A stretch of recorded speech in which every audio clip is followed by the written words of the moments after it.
Hey, welcome in. It's the PHNX Cardinals podcast, day 3 of your 2024 NFL draft coverage. The boys are back. Johnny Venerable Bulbrock, Damon Dog behind the mic. What will Monti Ossenfort and the Arizona Cardinals do, Bo, here on day 3 with a plethora of picks at their disposal? Yeah, the Arizona Cardinals can put the finishing touches on an already strong draft class. I know there were a couple polarizing picks yesterday, but once you kind of did a deep dive, I think you really liked the second-round pick, the Rutgers cornerback Max Melton. I think you liked their final pick and Elijah Jones out of Boston College, a toolsy corner. And then sandwiched in between there, the polarizing guys, right? The guys out of Illinois back-to-back. But I like 5 of those 7 selections. Pretty strong class already for Monty. What's he going to do to kind of cap this thing and really kind of put the Arizona Cardinals already in a pretty strong spot to continue this rebuild and trend in the right direction? We've got our first selection off the board. Jatavian Sanders, the tight end out of Texas. He was tight end 2 on a lot of boards. Going to the Carolina Panthers. He falls already all the way down to the first pick in the 4th round. Yeah, Panthers going big on offensive personnel. You can go big right now with Coach Stark Homes, one of the presenting sponsors today. In the market for a home, I'm not, because Coach Starks, he took care of me and my family. He can take care of you. Get a hold of Coach Starks today at CoachStarkHomes.com. Call him right now, 623-695-3929. He'll pick up. He's watching the draft. He's a big PHNX Cardinals fan, part of this family, a football junkie, and the best realtor in the Valley. Again, CoachStarkHomes.com. And Carolina having a pretty good offensive draft as I'm looking at it. Xavier Legette, Jonathan Brooks, and Sanders out of Texas. Also, we're proud that our draft coverage is brought to you by friends over at ButcherBox. Yes. ButcherBox offering our listeners an amazing offer where new users get free meat plus $20 off your first box. Join today using the link butcherbox.com/PHNX. Use that code PHNX to receive this exclusive offer today before time runs out. Let's say good morning. That's right. It's Jobo in the morning here on PHNX Cardinals. To the chat, I see a lot of you. Like us, you're grinding this thing out. You've been along from pick 1 all the way to here. Gannonball, what's going on? Damien, Jess, Adonis, Fishbowl Flask, T.O., Owen, Kenny. We see all of you out there. Eilers, Mikey, Desert Cardinal. It's pretty exciting. Chris, this is, look, round 4 it's going. You got Denver, the pick is already in, Patriots, and then the Cardinals are on the clock. Sean Payton in his sweatshirt this morning, no doubt has a big blended frap like he did back-to-back years at the NFL Combine. Right. We got over 300 plus. Drop a like in this video. Subscribe to PHNX Sports here on YouTube. How about that? Losing record in 7 straight seasons. Here's the details of the trade. The Broncos get 102 in the 7th round pick. Seattle gets a 5th and a 6th rounder. They move back about 20 spots here. We're going to give you an update. I know a lot of people want to ask him, how many picks do the Cardinals have today? Yeah. They at least have 1 in each round. And they doubled up with a couple trade backs yesterday. And again, I hope the Cardinals move up. They've got pick 104. I'd love to see them, Bo, have another pick in the 4th round. I was reminded by a friend of the program, Jess Root, Cards 7th rounder, 226, a 7th rounder for open. They package that. Doubtful. Why? It's the Pat Tillman pick. It's the Tillman pick. It's interesting. So it's that would be, cool, respectful. 226. I mean, it was Pat Tillman, and I think that's the most important thing to hold on to it for that. I don't know. Get some more force. Yeah. There's Troy Franklin is a Denver Bronco. So Peyton baby. Reuniting Troy Franklin. Interesting. That's a good value pick for the Broncos. But again, I know a lot of Cardinal fans were interested. The Cardinals felt like we're never in on Troy Franklin. They didn't. Troy met with like damn near everybody at the combine. He didn't meet with the Cardinals. Big athletic outside wide receiver. He's lean though. And again, I said shades of Hakeem Butler in terms of his fall from grace, but interesting. The Broncos jump ahead of who? New England to get Troy Franklin. I don't think the Cardinals are in on Troy Franklin. Pair him back up potentially with Bo Nix, maybe Zach Wilson, but as he said, close to 6'3", maybe a little bit lighter. As far as his hands, people had some concerns there, but look, he's a guy that you add with Courtland Sutton, and they're rebuilding kind of that wide receiver core there with the Broncos. Not bad. I mean, it's going to come down to, can they get the consistent quarterback play? Yeah. I like the edge that Denver added earlier from Utah. So they're staying within the RIP Pac-12 to get a couple players. They get Ellis and now Franklin.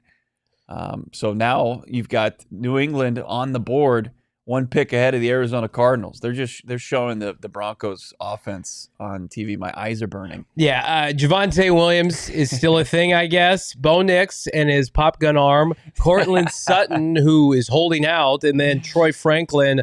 And again, like Denver, let them do their thing. I don't have an issue with Bo Nix the more I think about it because of the gross overdrafting of Michael Penix, J.J. McCarthy. The Broncos want to take Bo Nix, that's fine. But I do think right now that's a team uphill battle when you're thinking about the trajectory of the Chargers and, of course, the reigning dynasty that is the Kansas City Chiefs. I think the Cardinals' chances more. And speaking of the Cardinals, again, more and more people are loving on the Cardinals draft. So, again, we can have some questions pertaining to yesterday's picks. But, again, I think at the end of the day, Cardinals are aggressive. They had 5 picks yesterday, the 5 potential starters, at least 4 eventual potential starters. And if they run 2 tight end sets, 5 starters. But they drafted 2 corners. I got a text message this morning. Defensive backs are Jonathan Gannon's specialty. These guys were handpicked by Jonathan Gannon and Elijah Jones and, of course, Max Melton. Then you've got Nick Saban on the broadcast saying Max Melton is his favorite corner in the draft. What do those 2 corners do exceptionally well? They take the football away. The Cardinals lacked top-end takeaways last year. And then you look at Trey Benson. Trey Benson, who, I love a good running back. On day 2 of the draft, it's my favorite pick outside of MHJ and Darius Robinson. Trey Benson's going to be able to come into this offense, probably take up about 30% of the workload, maybe 25 initially early on from James Conner. And it's somebody, I mean, you were listening to NFL radio earlier today. Yeah. We're going to fast forward to 2025. I don't want to do it too soon. And you're going to have Trey Benson, Trey McBride, Marvin Harrison Jr., Kyler Murray, Michael Wilson. It's a hell of an offensive playmaking skill position. Absolutely. I mean, you've got, Benson, who's going to have the luxury of playing behind James Conner. But what we know about James Conner is he's going to miss time. And hopefully it's going to be limited like it's been the last couple of years. Like last year, he was on the IR for 4 games, and then he was right back. Yeah. And he was churning out yards for the Arizona Cardinals and explosives in the run game. And that's what you want. But the reality NFL is, he's going to be 29 once the season starts. He's in the final year of his deal. And Monti Ossenfort, with an eye forward, instead of having to go year to year like the previous regime did, is going to set himself up and not scrambling to find, the successor to James Conner. Yeah. I mean, it's in place. It's not lottery pick running back spots, because yesterday was the sweet spot where teams find starting running backs. That's why running backs were under attack last offseason and nobody was paying them, because teams were like, well, we can find a guy in the 2nd, the 3rd, the 4th round. Yeah. Where Steve Keim used to take guys in the 6th and the 7th round. Terrible. Remember Keontae Ingram? Yeah. Remember Eno Benjamin? 6th, 7th round guys where, sure, you can find guys every once in a while, but the sweet spot is the 2nd, the 3rd, the 4th round. I mean, it's Nick Chubb, it's Kareem Hunt. That's what Drew Petzing wants to do. It's Derrick Henry. And Trey Benson is a guy he looks like an NFL starting running back. He's got the size, he's got the speed. I think you want to see the vision open up for a guy like Trey Benson, but he projects to be a starting back, and they found a guy at 66. That's exciting. And as you mentioned, like the Arizona Cardinals are finally getting back to, after just a sludge of having really no relevant names outside of Kyler Murray. And Kyler Murray was on the mend with a knee rehab. With the emergence of Trey McBride, he's in the conversation for, a top fantasy tight end. With Michael Wilson, and now going to benefit from the cheat code that's playing opposite him in Marvin Harrison Jr. himself. Yeah. Like, the Arizona Cardinals are going to gain some fans transcending the valley, which is great. Yeah, they'll be fantasy relevant. They'll be just nationally relevant. They've got less than 2 minutes left to get the pick in. 5-minute picks here, quick hitters on day 3. No more trades, Mr. Ossenfort. It looks like Monti Ossenfort not talking to anybody on the phone. Not a good sign here. That's concerning if he's looking to deal down yet again. Still a lot of talent on the board for Ossenfort. Again, the positions to look at today. The pick is in. They're making the pick. Safety and wide receiver are the 2 positions we've keyed in on. They can also add an edge rusher at some point. Safety and wide receiver in terms of the value, Jacob Cowing, Brendan Rice are some fan favorites. On the safety side of things, there's the kid out of Washington State that's still available. So Monti Ossenfort, the Arizona Cardinals, set to make their first pick of day 3 here. And let's keep it going with a draft class that, listen, got some question marks certainly from yesterday, but a lot of guys who are going to make immediate impacts in this starting lineup, Bo. Yeah, I think the 2 guys they got, the ones that had the biggest kind of pushback on out of Illinois, are prospects. Right? They're prospects. They're guys that they're going to draft and develop, but guys that if they hit on one of them could make a big impact. Right? But the other 5 prospects that they selected, I think, are more guys that project to push to see some playing time, to see some significant snaps next season. Get you up to date. The Patriots just drafted a guard, Layden Robinson, out of Texas A&M, and the Cardinals are on the board. The pick is in. Elijah Jones was their final pick yesterday, where they took the cornerback out of BC. So we'll see who they decide to tab here. Anybody in the chat got it yet? No. The Cardinals are drafting safety Darian Taylor Demerson out of Texas Tech. So top 30 guy. we telegraphed it. We knew they'd go safety and wide receiver. They do. Out of Cliff Kingsbury's alma mater. Darian Taylor Demerson is the pick at 104. So the Cardinals continue to add their 3rd defensive back here. Again, big toolsy guy. Played safety for the Red Raiders. Takes the ball away, Johnny. Yeah, he does. A little bit undersized. He's 5'10", so maybe he can play a little bit of slot. Can lay some wood, though. He can. He's about 200 pounds. We're at a 4'4", 140. Had a broad jump of about 10'3" and a vertical of 38. So production score of about 71 to 74. And a lot of people had a 3rd-round grade on Darian. So, again, somebody that 4 picks last year, goes with a couple defensive backs yesterday that had a bunch of interceptions as well. Again, older player, was at the collegiate level for 5 years, but 5'10", 5'11", 200 pounds out of Oklahoma City, where he grew up. Cardinals are adding defensive backs yet again. What do we got here? The Arizona Cardinals they're doing that's Yelda. Yeah, they're doing the selection from Mexico there with starting center Yelda Froholt. I was wondering if they were in another international city. Yeah. I was like, are they announcing potentially an international game? But it doesn't look like it. They're announcing the Darian Taylor Demerson. I like this pick. I really do. I do too. Like, you're setting yourself up. You're adding depth. And after the dust settled yesterday, just looking at the depth that this team has added over the last 2 drafts, and you're infusing this roster just with young talent. I mean, they added 13 first-year players last year with the draft class and undrafted rookie free agents, and then what they've added just in the last 2 days now, going into day 3. I mean, they've added an unbelievable amount of depth just up and down this roster. Now they're adding to the safety room. Like, this is legitimately the first safety that they're adding. You know, it's a position that you feel really comfortable with 2 studs and Budda Baker, who's going into the final year of his contract. Yeah. And then Jalen Thompson. You know, you need kind of just a future plan. And I like this. And this is where you're going to do it. You're not going to go use a day 1 or probably not a day 2 pick on a safety spot. You're going to start to use it early day 3. And I really, really like this pick for the Arizona Cardinals. Yeah, I mean, this is a guy who a lot of people projected to be a day 2 pick. He's got 10 career picks, 23 career pass breakups. He led his team at Texas Tech with takeaways each of the last 3 years. And again, you're back to getting to where this team needs to be, guys that can come in and make an impact for you. So if you're scoring at home, that's 3 defensive backs that have been injected into the secondary. And again, now no disrespect to what they sported last year, but they were undermanned most NFL Sundays, especially Budda Baker missed time, Jalen Thompson missed time. Now you've got a group now, the 4 DBs that we outlined yesterday, and then Starlin Thomas, Keitrell Clark will probably fight for roster spots. And then now you've added a third safety with, I'll address the elephant in the room, Budda Baker's in a contract here. This is last year of his contract. They extended him. He's quickly approaching 30 years old. Jalen Thompson had a career year under JG, but I like this pick. The edge rusher depth and proven production is concerning, but it does feel like everything else, defensive tackle, inside linebacker in free agency, right?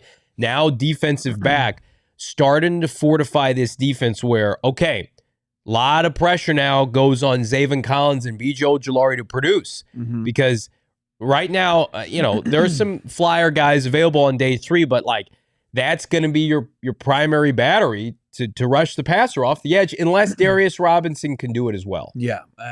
I think you'll get a couple options with Darius Robinson to do it, but I think primarily he's gonna play in that rotation more interior on the defensive line than coming off the edge and racking up sacks. But like he's part of the equation. He certainly is.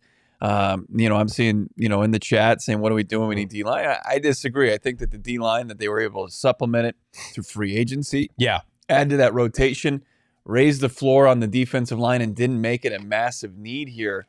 And teams they're not drafting. I highly doubt in any scenario in the last 2 days. Yeah. That Monti Ossenfort was drafting really based on need. No. He's drafting, best players available. He's drafting guys who are prospects that they feel confident that they can develop. Can we be real too? Yeah. This is not a great defensive line edge rusher class. This is a huge indictment on the edge class. Yeah. Like I think that you can look back in hindsight and say, hey, should they aggressively have got up in the first round as we watched Jim Harbaugh fake punches? He's so fired up. I love him so much. He's going rock and sock boxing there in the war room. But the Arizona Cardinals, as far as what they were able to do or why they didn't get up in the first round and get one of those top 3 edges, that might be something you could say you could nitpick.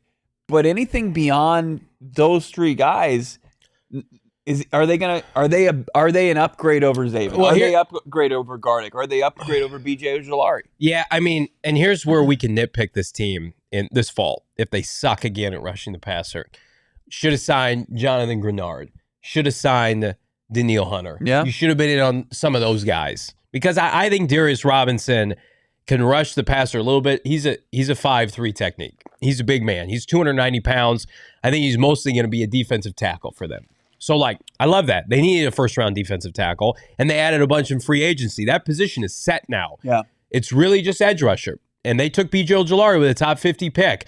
And he came into camp last year out of shape because of an injury. Took him a while to get going. And then he also didn't benefit from a defensive line that could help him. It's on B.J. Ojulari this year. Yeah. I think Zaven Collins, they love him. He's under contract. They didn't pick up his 5th-year option. That's a fly. They're not going. They're not going to. Days. Yeah. Here. That's a flyer pick that whatever you get's great. And he's a team guy and he can play the run.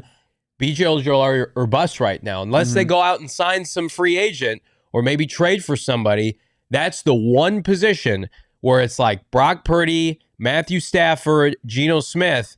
If they're comfortable in the pocket this year, we're all going to be like, probably should have gone and signed somebody in free agency because they have money right now that is going to roll over into next year. So, but the secondary, the offense, the offensive line, the skilled players, they're going to add a receiver later in this draft. This team is infinitely better than last year. And again, we're realistic here. Even with all the picks that they have, even with the money they spent in free agency, this was not going to be a finished product. I think they're going to be a fringe playoff team, and they should be with the talent they've had, especially MHJ and Trey Benson to this offensive juggernaut with Kyler Murray and Trey McBride, Michael Wilson, and Greg Dortch. But this roster was not going to be a finished product. This roster was not going to be on par up to top to bottom with the San Francisco 49ers. Can it get closer to Seattle, who had a winning record? Can it get closer to the LA Rams, who lost Aaron Donald? That's the hope. That's the aspiration. Yeah. What they'll be in a position now to where if some player does become available, they've got the cap flexibility. I would think that Monty would be a bit reluctant to give up any future capital, but how the NFL is now and player empowerment, and guys sometimes wanting to get out of bad situations. We saw it. Burns makes his way to the Giants. If an edge does become available, they could look to upgrade there, right? But I don't think they viewed any opportunities, like they couldn't get into the negotiating table with some of those guys, like you mentioned, Grenard or Daniil Hunter. Yeah, which is unfortunate. And then this class was not where you wanted it to be. But when you talk about just the depth across the board, Johnny, I put together kind of a projected look at what their nickel defensive secondary would look like last night. Yeah. And I got a glimpse of what it looked like last year. Oh, my God. Like I had the same template. Horror show. I nearly vomited. Yeah. Like we're talking about guys like Rashad Fenton. Remember him? I do. Antonio Hamilton, who's since moved on. That's right. Marco Wilson. Not great. I mean, at this time last year, things were bad, to say the least. And now we're talking about the Arizona Cardinals in the last day and change have added 3 players to a defensive secondary that they added Sean Murphy-Bunting to. Already features Budda Baker and Jalen Thompson. And then I like the depth and the Adrian Taylor-Demerson along with Elijah Jones and Max Melton. Here's what I'm going to say right now to the PHNX listeners and viewers. I don't accept any Max Melton slander anymore. Deal. I'm out on that. You want to come here and slander Max Melton, this is the wrong place. He's going to be a big-time player for Get ready to throw down. I am. Because Bo's going to fight you. Hands will be thrown. As an off-ball linebacker goes here to the Tennessee Titans. They take Cedric Gray out of North Carolina. Can we put up this super chat? Maybe we'll get to a few of these super chats. But one primarily about DTD, our latest pick here. I think it was a $5 super chat, Damon. Kind of breaking down the recent pick. Do you see that one? Yep. Dude showed up to the combine heavier and faster. Could get bigger and faster. Solid deep safety too. Day 3, let's go. That's from Patrick T. Thank you, Patrick. Thank you for the insight, the scouting report from our guy Patrick T. and the $5 super chat. Yeah, I mean it's tough. I mean it's a little bit easier to get faster. Yeah. When getting heavier, when you're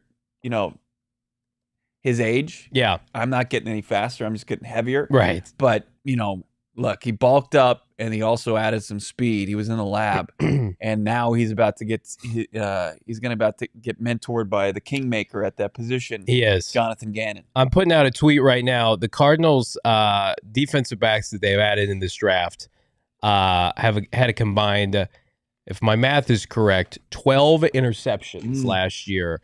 Max Melton had 3. Elijah Jones had 5, and then he had 5 at Texas Tech. Yes, yeah, and then which led the Big 12, I believe. Right, and then Demerson also had 5. So they have a type, right? And it's called Is that 13? We want to take. Hang on, maybe my math is wrong. 5 plus 5 here. is 10. Plus 3 is 13. Yeah, I'm looking. Four picks. So Demerson had 4, so it's 9. 5, 4, and 3 is 12. I'm struggling here. It's early. The tweet will be correct, so you can take your time. You can judge me on the tweet. I'm handle this right now. You can judge me on the. Bo brought us all coffee this morning, and then some of us are still waking up slightly, and we're having a good time. Bo got a head start with his coffee. Me and Johnny, we're just a couple sips in. I felt bad. I had it holstered in the little carrier, and I'm like, I'm gonna wait for the boys. Yeah. To take my first sip. That lasted about 30 seconds, and I went straight for it. Theo Johnson goes off the board. 6'6.5", nearly 6'7", coming out of Penn State. When they made the pick, is this the first time we said his name today, which is shocking? Tip Ryman. I thought about. It took 20 minutes. That's Theo crazy, Johnson. guys. It's unbelievable. And we'll get into the conversation about Tip Ryman. Do we have to? Is panned as it was and criticized as it was on our airwaves. Yeah, it was a pretty beloved pick. Outside of that, like the national analysts, they did. They loved it. Everybody loves it. I texted a source this morning close to the team. I said, "Talk me into this pick," and he responded. They responded, "Laugh out loud. I can't. Other than this is probably a Drew Petzing guy." a Drew Petzing scheme personnel guy.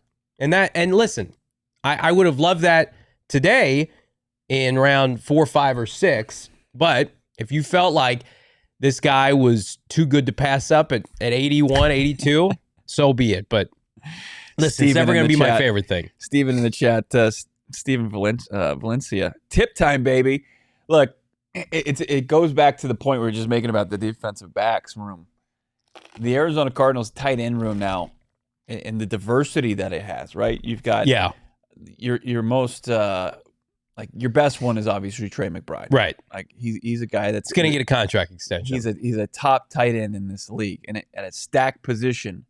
Obviously you've got the big names in Kelsey and Kittle, and Trey McBride is firmly put his name in that conversation, right? Right. Like by the run he made where he had 80 catches, 800 yards, and really didn't even start the season. Yeah. For 7, 8 games. Yeah. He started 12 games. Yeah, he started 12 games. So the Vikings take a pretty good cornerback out of Oregon via Alabama, Kyrie Jackson. Yeah, toolsy guy, 6'3", almost 200 pounds. Brian Flores is that's a good pick for them. Yeah. 3 picks, led the team. But go ahead. The tight end room with a prospect with the traits of Tip Ryman and what he already does in the run blocking game, I think it gives the ability to in place of the strengths of guys like McBride and Elijah Higgins to do what they do best, make an impact in the passing attack. Okay. Well, listen, I think at the end of the day for this team, it's just about getting solid contributors that can make an impact and start for them on NFL Sundays. Like, we have too many guys last year where I would ask you, I would look at the injury report, like, who are they even playing at this position? Like, now they at least have options. They have options at defensive tackle where they didn't last year. They have options at secondary cornerback. We need to be able to enter the season. Yes, we need more sure things, but less question marks. And that was it was like a hope and a prayer. How are they going to compete this weekend? They don't have the horses, right? We have the horses and picks today. Damon, let's see the overview as it relates to this team and the amount of picks that they have. The Cardinals just made their pick at 104 with Taylor Demerson. They've got 2 picks in the 5th round. I pray to the football gods they move up. They have pick 138 and 162 in the 5th round, back-to-back 5ths. And then, of course, the 6th round that they acquired yesterday in that trade back from 79 to 82, where then they took Tip. So the Tip pick, 191, can still be added on. And then, of course, the Pat Tillman pick that undoubtedly will be made by the team, 7th round at 226. So 4 more picks to go. Please package the 6th rounder and one of the 5s and come up in the 4th round, Monti Ossenfort. You know you want to. And for positions that you mentioned, maybe another wide receiver. Yep. And then, Austin Booker and edge is still out there. But if they get an edge at any point in this, here on forward in this draft, it's going to be a tough time cracking that rotation. It is, because, who's going to be better? It's crazy to say. Who's going to be better than Victor Dumakaji? Who's going to be better than Dennis Gardeck? But I think the receiver talent is still there. As Brandon Dorless, good player out of Oregon, back-to-back Oregon players go off the board. I come up for a receiver right now. Go get your slot receiver right now to go along with Greg Dortch. You need depth at that position. We were told yesterday, safety and wide receiver to begin day 2. So if you love a receiver, only one's gone, and it was Troy Franklin, which we know the Cardinals weren't in on. Go up and get your other receiver right now. Be aggressive if you're Ossenfort. I think the only knock I can give Ossenfort for this draft, outside of the Tip pick, is the fact that the lack of aggressiveness to go up. Yeah. All these picks aren't going to make the roster, in my opinion. You're going to have undrafted free agents that you're going to sign. Go up and get a 4th round pick is, in a lot of ways, a starter, at the very least, some depth. So to me, it's like, I'll pull up the best available wide receivers here, but that's a position group that Brandon Rice is in there. Jacob Cowing's still available. I mean, Jacob Cowing or Brendan Rice to go with Demerson Taylor or Taylor Demerson would be a really nice start to day 2. Demerson was a lot of people's best available safety coming into today. Like, you read articles this morning on multiple sites. That was somebody that everybody expected to go early. So outside the Illinois picks yesterday, it's like, okay, we're back on track with the projecting of this guy's supposed to go today or he's supposed to go late yesterday. Let's do that again with a receiver right now. We've said this. We've done it in our mock drafts. I would be disappointed if this team didn't double dip in this receiver class. This second receiver is not going to be Marvin. They're not going to be better than Dortch or Michael Wilson next year. But can they be a developmental player that can help you win games? Can they be a guy underneath a Steve Breston-esque type of day 3 pick that they just, frankly, under Steve Keim could never have? No. they never hit on picks like this. No. It's Javon Baker, nice little wide receiver out of Central Florida, is gone. Yeah. Looked good in Mobile at the Senior Bowl. But, when you look at the other guys that went, maybe a little bit more height, maybe a little bit more physicality, maybe a little bit more polish in the route running. But Javon Baker, nice little pick here for the Patriots. I like their 2 receivers they've gotten now. They got Javon Baker and Jalen Polk. They got Juju, too. That's true. He is on the roster. Is he still on the team? Such a waste. Yeah. I think he's in year 2 of a 3-year, like $30+ million deal. This guy's physical.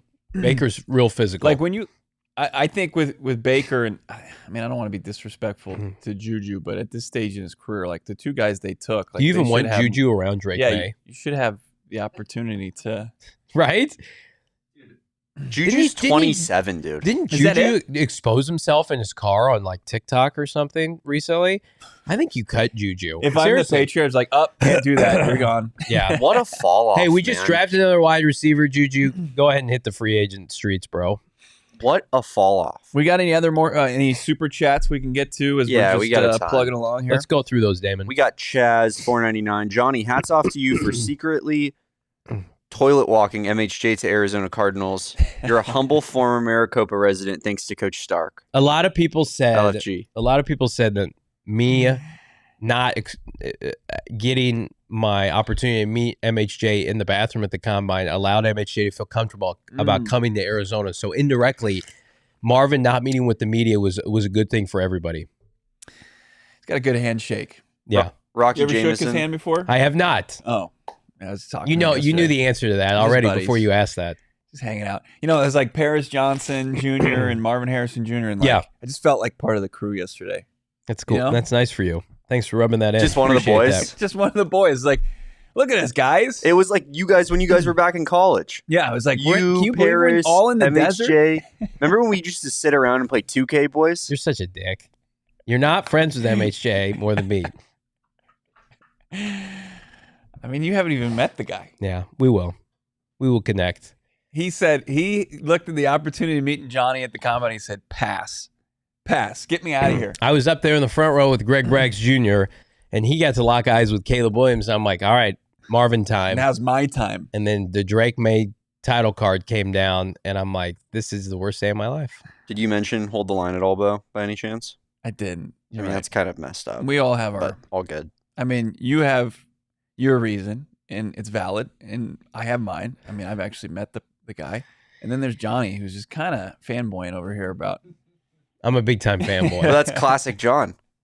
Let's get fanboy T-shirts at the merchandise. I like Chris's Chris in the chat. All caps. Jerry Rice rooting for the Cardinals would be cool to see. I like that too. That dream is still alive, by the way. To have the owner's suite with Marvin Harrison Sr. and Jerry one Rice of the nice, cool and Larry. casitas. Get the casita. Brand new luxury casitas. Yeah. Get Marv Sr., Larry Fitz, and Jerry Rice out there. Trade up for a wideout, Cardinals. Let's go. Enough of this dicking around here. I don't need all these picks on day 3. Let's get serious. Continue on, Damon. Sorry. Rocky Jameson, $1.99. Monty is cooking. Keim better do them dishes. I still was blown away by how many national shows had Keim on yesterday. But you see Mike Tannenbaum and all these other guys on national TV, and it's like they just recycle these dudes, these failures. Tannenbaum accomplished more than Keim did, at least from a draft perspective. But yeah, he went to one more conference championship. Well, but the picks he had were better. Yeah, if you look at Tannenbaum early on, he hit on some picks. But Tannenbaum was trading Kyler Murray in the draft. Didn't Tannenbaum draft like Darrelle Revis? I think. Tannenbaum was poison to the Dolphins. He was, after he got fired by the Jets. Right. He was okay with the Jets. And it's almost like he was trying to purposely sink that organization. Come back up, Cardinals. Let's go. Where you at? Wrenches and Rants 199. So far, I'm liking what I'm seeing. MHJ, enough said. Yeah, that's a good point. I mean, that was one of the main points we had during mock draft season when we would get in and we'd pull off these trades with, even the Giants at 6, or of course the Vikings pick a trade that was so trendy for 3 firsts down to 11. Once you trade out of the ability to get Marvin Harrison Jr., it's tough. It just really it carries your draft board. Yeah. Just to have a player of that caliber. He's called the cheat code. That's the cheat code for your draft, looking a lot better.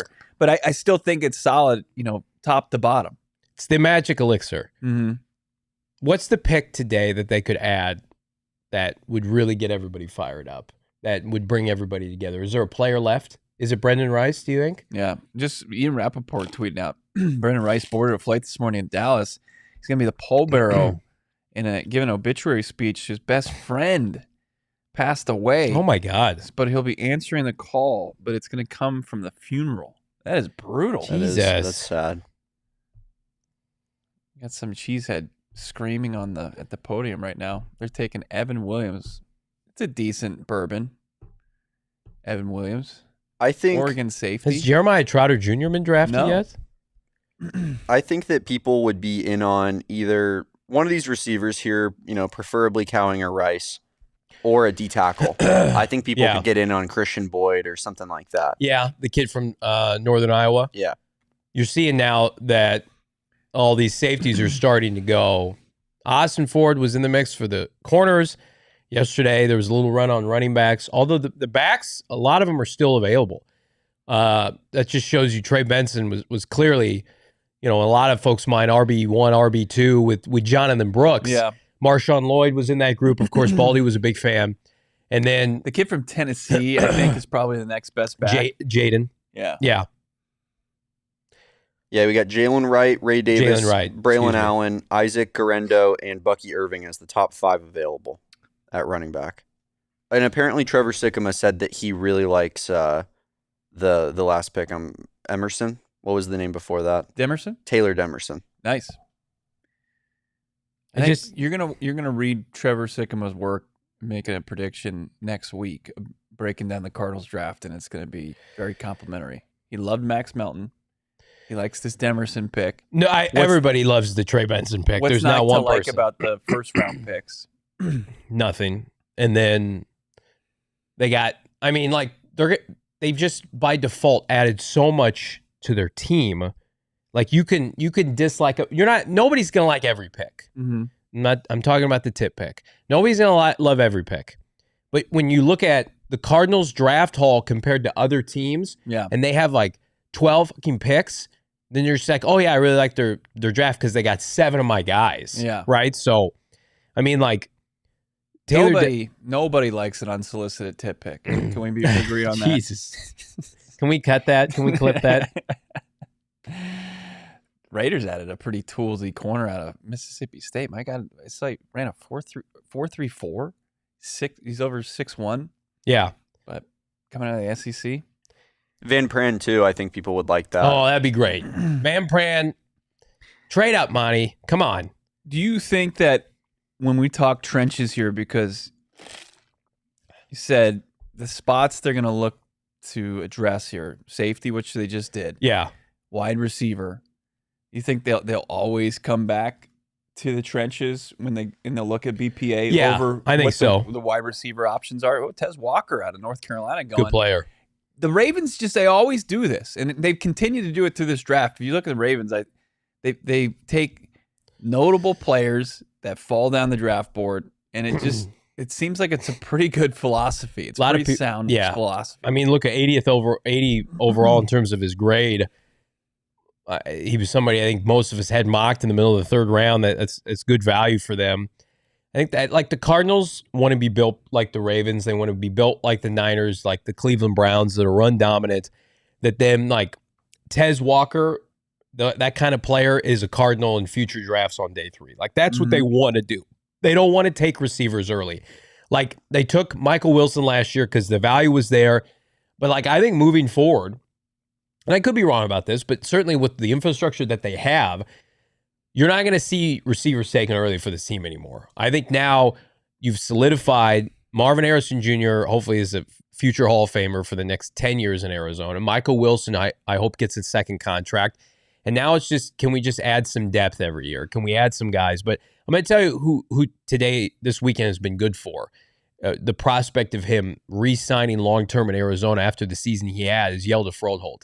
They did not add a backup center or developmental center of note. Yelda Froholt was easily one of their most productive players last year. Didn't miss a game. Will Hernandez, they could also bring back. He's in a contract year. But Froholt, you talk about how important the center position is in the NFL. He's 27. He's going to be 28 this fall. I think Yelda Froholt, like, would it shock you if he signed a contract extension? Like, you can't fuck around with that position. And we've seen Kyler Murray get, beaten to hell with Rodney Hudson in and out of the lineup and inconsistencies there. The Cardinals have never been able to draft and develop a center. I think Froholt, even more than Will Hernandez, is somebody that you got to make sure you keep on the roster because it was such a seamless transition, how incredibly powerful and physical he was, especially in the second level. If you're asking me, like, outside of Trey McBride, like, what's the extension candidate that I want to see? Froholt. Didn't miss a snap, didn't miss a game. Keep him in a Cardinal uniform. Pay him what you need to. Because, again, like, some of these guys, like, remember, like, Corey Linsley of the Packers, he went to the Chargers. He didn't pop until he was 30 years old. Like, these centers, he can play for a little while. And he didn't have the tread on his tires in his early 20s like a lot of guys. Yeah, linemen in general, actually. I saw a study the other day that was done that, like, O-linemen don't start hitting their peak until they're about 28 years old when they get to their second contract. So a lot of teams recently have shifted their draft strategy to, more signing offensive linemen while they're about to enter their prime. Kyler loves Yelda Froholt, and like that's good enough for me. The entire locker room likes Yelda Froholt, and I think he's a glue guy. Yeah, I mean, I'll pull up his Yelda Froholt, his PFF score. If you look at it last year, I mean, 64, pretty solid. Gave up 3 sacks, played 1,123 snaps. He was a 4th rounder out of New England, 6'5", 310. Just a glue guy, as you mentioned, somebody that at the end of the day, is he going to ever be your best player on your team? No. Like, Paris is going to be your best offensive lineman. Jonah Williams got a nice contract. But, like, Yelda Froholt needs to stay in Arizona. I would not let that guy hit free agency next year. I think also when you talk about kind of the maturation of especially interior offensive line, and specifically the center spot, it's between the ears. It's so important. It's such a cerebral spot, the most cerebral spot as far as the O-line goes. And that's probably the biggest, hurdle that any young center has. And Yelda Froholt had the opportunity in Cleveland to kind of learn, and then he got his opportunity here. He took advantage of it, and like it would suck if it was like 2 and done for him here in the desert, like to have to start over again. Who are you getting to replace him? That's the biggest question is. Well, I mean, in the chat, I think it was it Arizona Animal or somebody was saying, I think they like Jonathan Gaines. Animal TV. I think they like Gaines, and it's big for Gaines. But Gaines is a guy that didn't consistently start anywhere on the offensive line. We talk about, the between the ears part. I think Gaines has that absolutely. But look, if he's your starting center in 2025, it's a little early for me. So the extension candidate, Yelda Froholt, Desert Viking, got to keep that going. Yeah, I think there's a better chance that Jonathan Gaines is not on the team maybe in 2 years than he is their starting center. You don't miss your entire rookie year as a day 3 pick, and the Cardinals continue to flush offensive linemen. Like, I hope Gaines has a roster spot and contributes. That's a lottery ticket right now. More so, I mean, the guys they drafted this year are coming in healthy and are going to get the benefit of the doubt because they're cheaper and they're making less money and they have 4-year contracts. Like, when you ask Jonathan Cooper, who never recovered, like, you miss your entire rookie year, it's tough. Maybe he can do it. Maybe he can elevate himself into a position of maybe a starting left guard or in the rotation. And in today's NFL, like that happens a lot. But what did we see with this group last year? Paris played every snap. Jonah Williams doesn't miss games. Yelda doesn't miss games. Will Hernandez, tough motherfucker, doesn't miss time. There's just one spot there that's up for grabs. And they got about 4 guys now. It's a good problem to have. They do. I mean, they have just absolutely flooded it. Yeah. With most recently with what's his name? Isaiah. Who's the kid they got? Isaiah Brown? Adams. Adams, yeah, Isaiah Adams out of the Senior Bowl out of Illinois. Yeah. And then you added him to a mix of Gaines, Wilkinson, Evan Brown. Yeah. I mean, they're just going to figure out who's going to take that position, who's going to hold on to it. And still, it's not going to give you like a ton of confidence. And you think about the left side of that offense. Elijah Wilkinson played well at the end of last year. Yeah, but now he's also going to have to, regardless of who it is, if it's Paris Johnson, who he's probably going to stay right side still, right? Yeah. It's going to be a new left tackle in Jonah Williams. The Texas tackle that I like, Christian Jones, still available. A lot of guys, best available right now on ESPN. TJ Tampa has not been drafted yet. TJ Tampa, Bo's fave, that I think once upon a time he took it, pick 35 for the Cardinals. Did he not? Which cancels out his Max Melton positive take, by the way. Jaden Hicks, Washington safety. Cade Stover, Ohio State tight end. It does. Brendan Rice, USC wide receiver. Cam Hart, corner out of Notre Dame. Austin Booker, Christian Jones, Jalen Wright. You mentioned that. Spencer Rattler. We didn't have a quarterback go yesterday. We haven't had a quarterback go since Bo Nix, 12th overall, which is kind of hilarious. Johnny Wilson. I still can't believe it. Jeremiah Trotter Jr., would you take him in the 5th round? Yeah, you have issue with that? I think that the Cards like that room right now. Yeah. Okay. With Kazir White, Mac Wilson. Turns out when you talk for 11 plus hours in 2 days. Well, I think it's more of the milk in these. Did I asked for almond milk. Did you get that for me? Isn't that some sort of milk? If you guys need like a second, he did get all. Just take it, right? We don't have to keep. Like I can pop on and talk. We could talk ball. We for could a let second. it. We could let it breathe too. Yeah. All of those are options. There's just a little phlegm with your boy this morning. Yeah. I got to work through. You can go work it out if you want. Yeah, no, I'm good. We're cool with that. I want everybody to listen to it in the chat. It all out. Let's do it. This is day 3. We're just having fun, brother. This is right. This is bonus for the love of the coverage game. that we were not sure it was going to happen up until about Wednesday of this week, as Jordan Jefferson, the defensive tackle that Bo liked from LSU, goes to Jacksonville. A little bit undersized at 6'2", 313. But again, productive. The LSU defense this year I was never impressed with. Every time I looked up, they're giving up 30 points. They gave up almost 40 points to Missouri. I'm out on LSU defenders right now under Brian Kelly. I think they were pretty bad last year. What about Tanner McLaughlin? Is he getting drafted? I was just about to bring him up. So ESPN has him as the 17th available player right now. That's pretty wild. I've seen a lot of stuff that like I think teams are pretty high on him. I'll be interested to see where he goes. He had a good combine. He has good size, good receiver, good blocker. I like Tanner McLaughlin a lot. And I also was looking at the draft odds for the second tight end picked before the draft, and he was like 4th.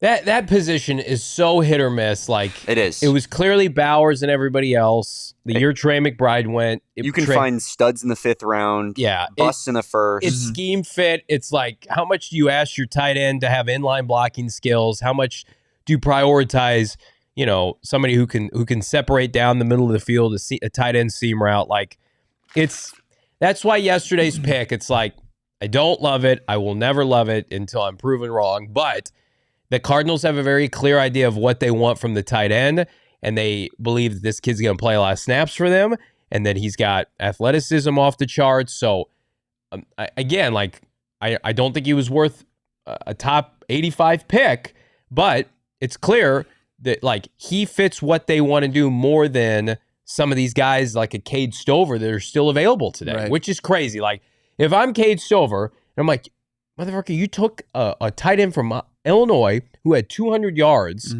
Yeah, he tested well, but like I got all the accolades. I'm all Big Ten.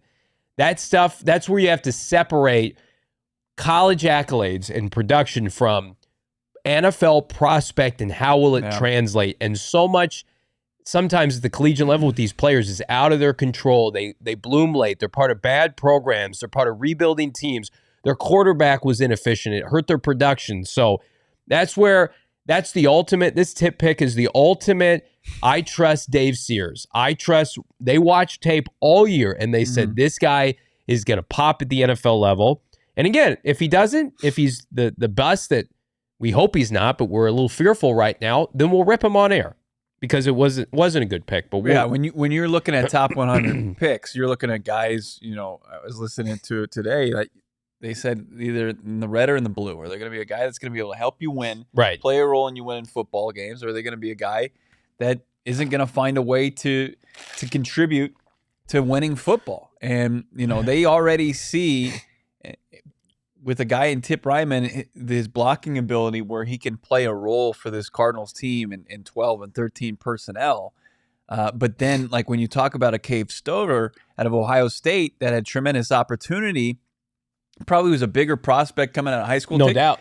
Tip was out of South Dakota. Yikes. South Dakota doesn't produce the best football players. They kind of have a tight end factory, though. Yeah, if Dallas got it, right? Oh, yeah. But I was reading in high school, like, Tip Ryman didn't have a position. Like, he was playing on the defensive side of the football. They were trying to figure it out. Well, I'm glad you brought that up. Did you hear his conference call yesterday? He basically said, I'll play any position you want. I'll play H-back.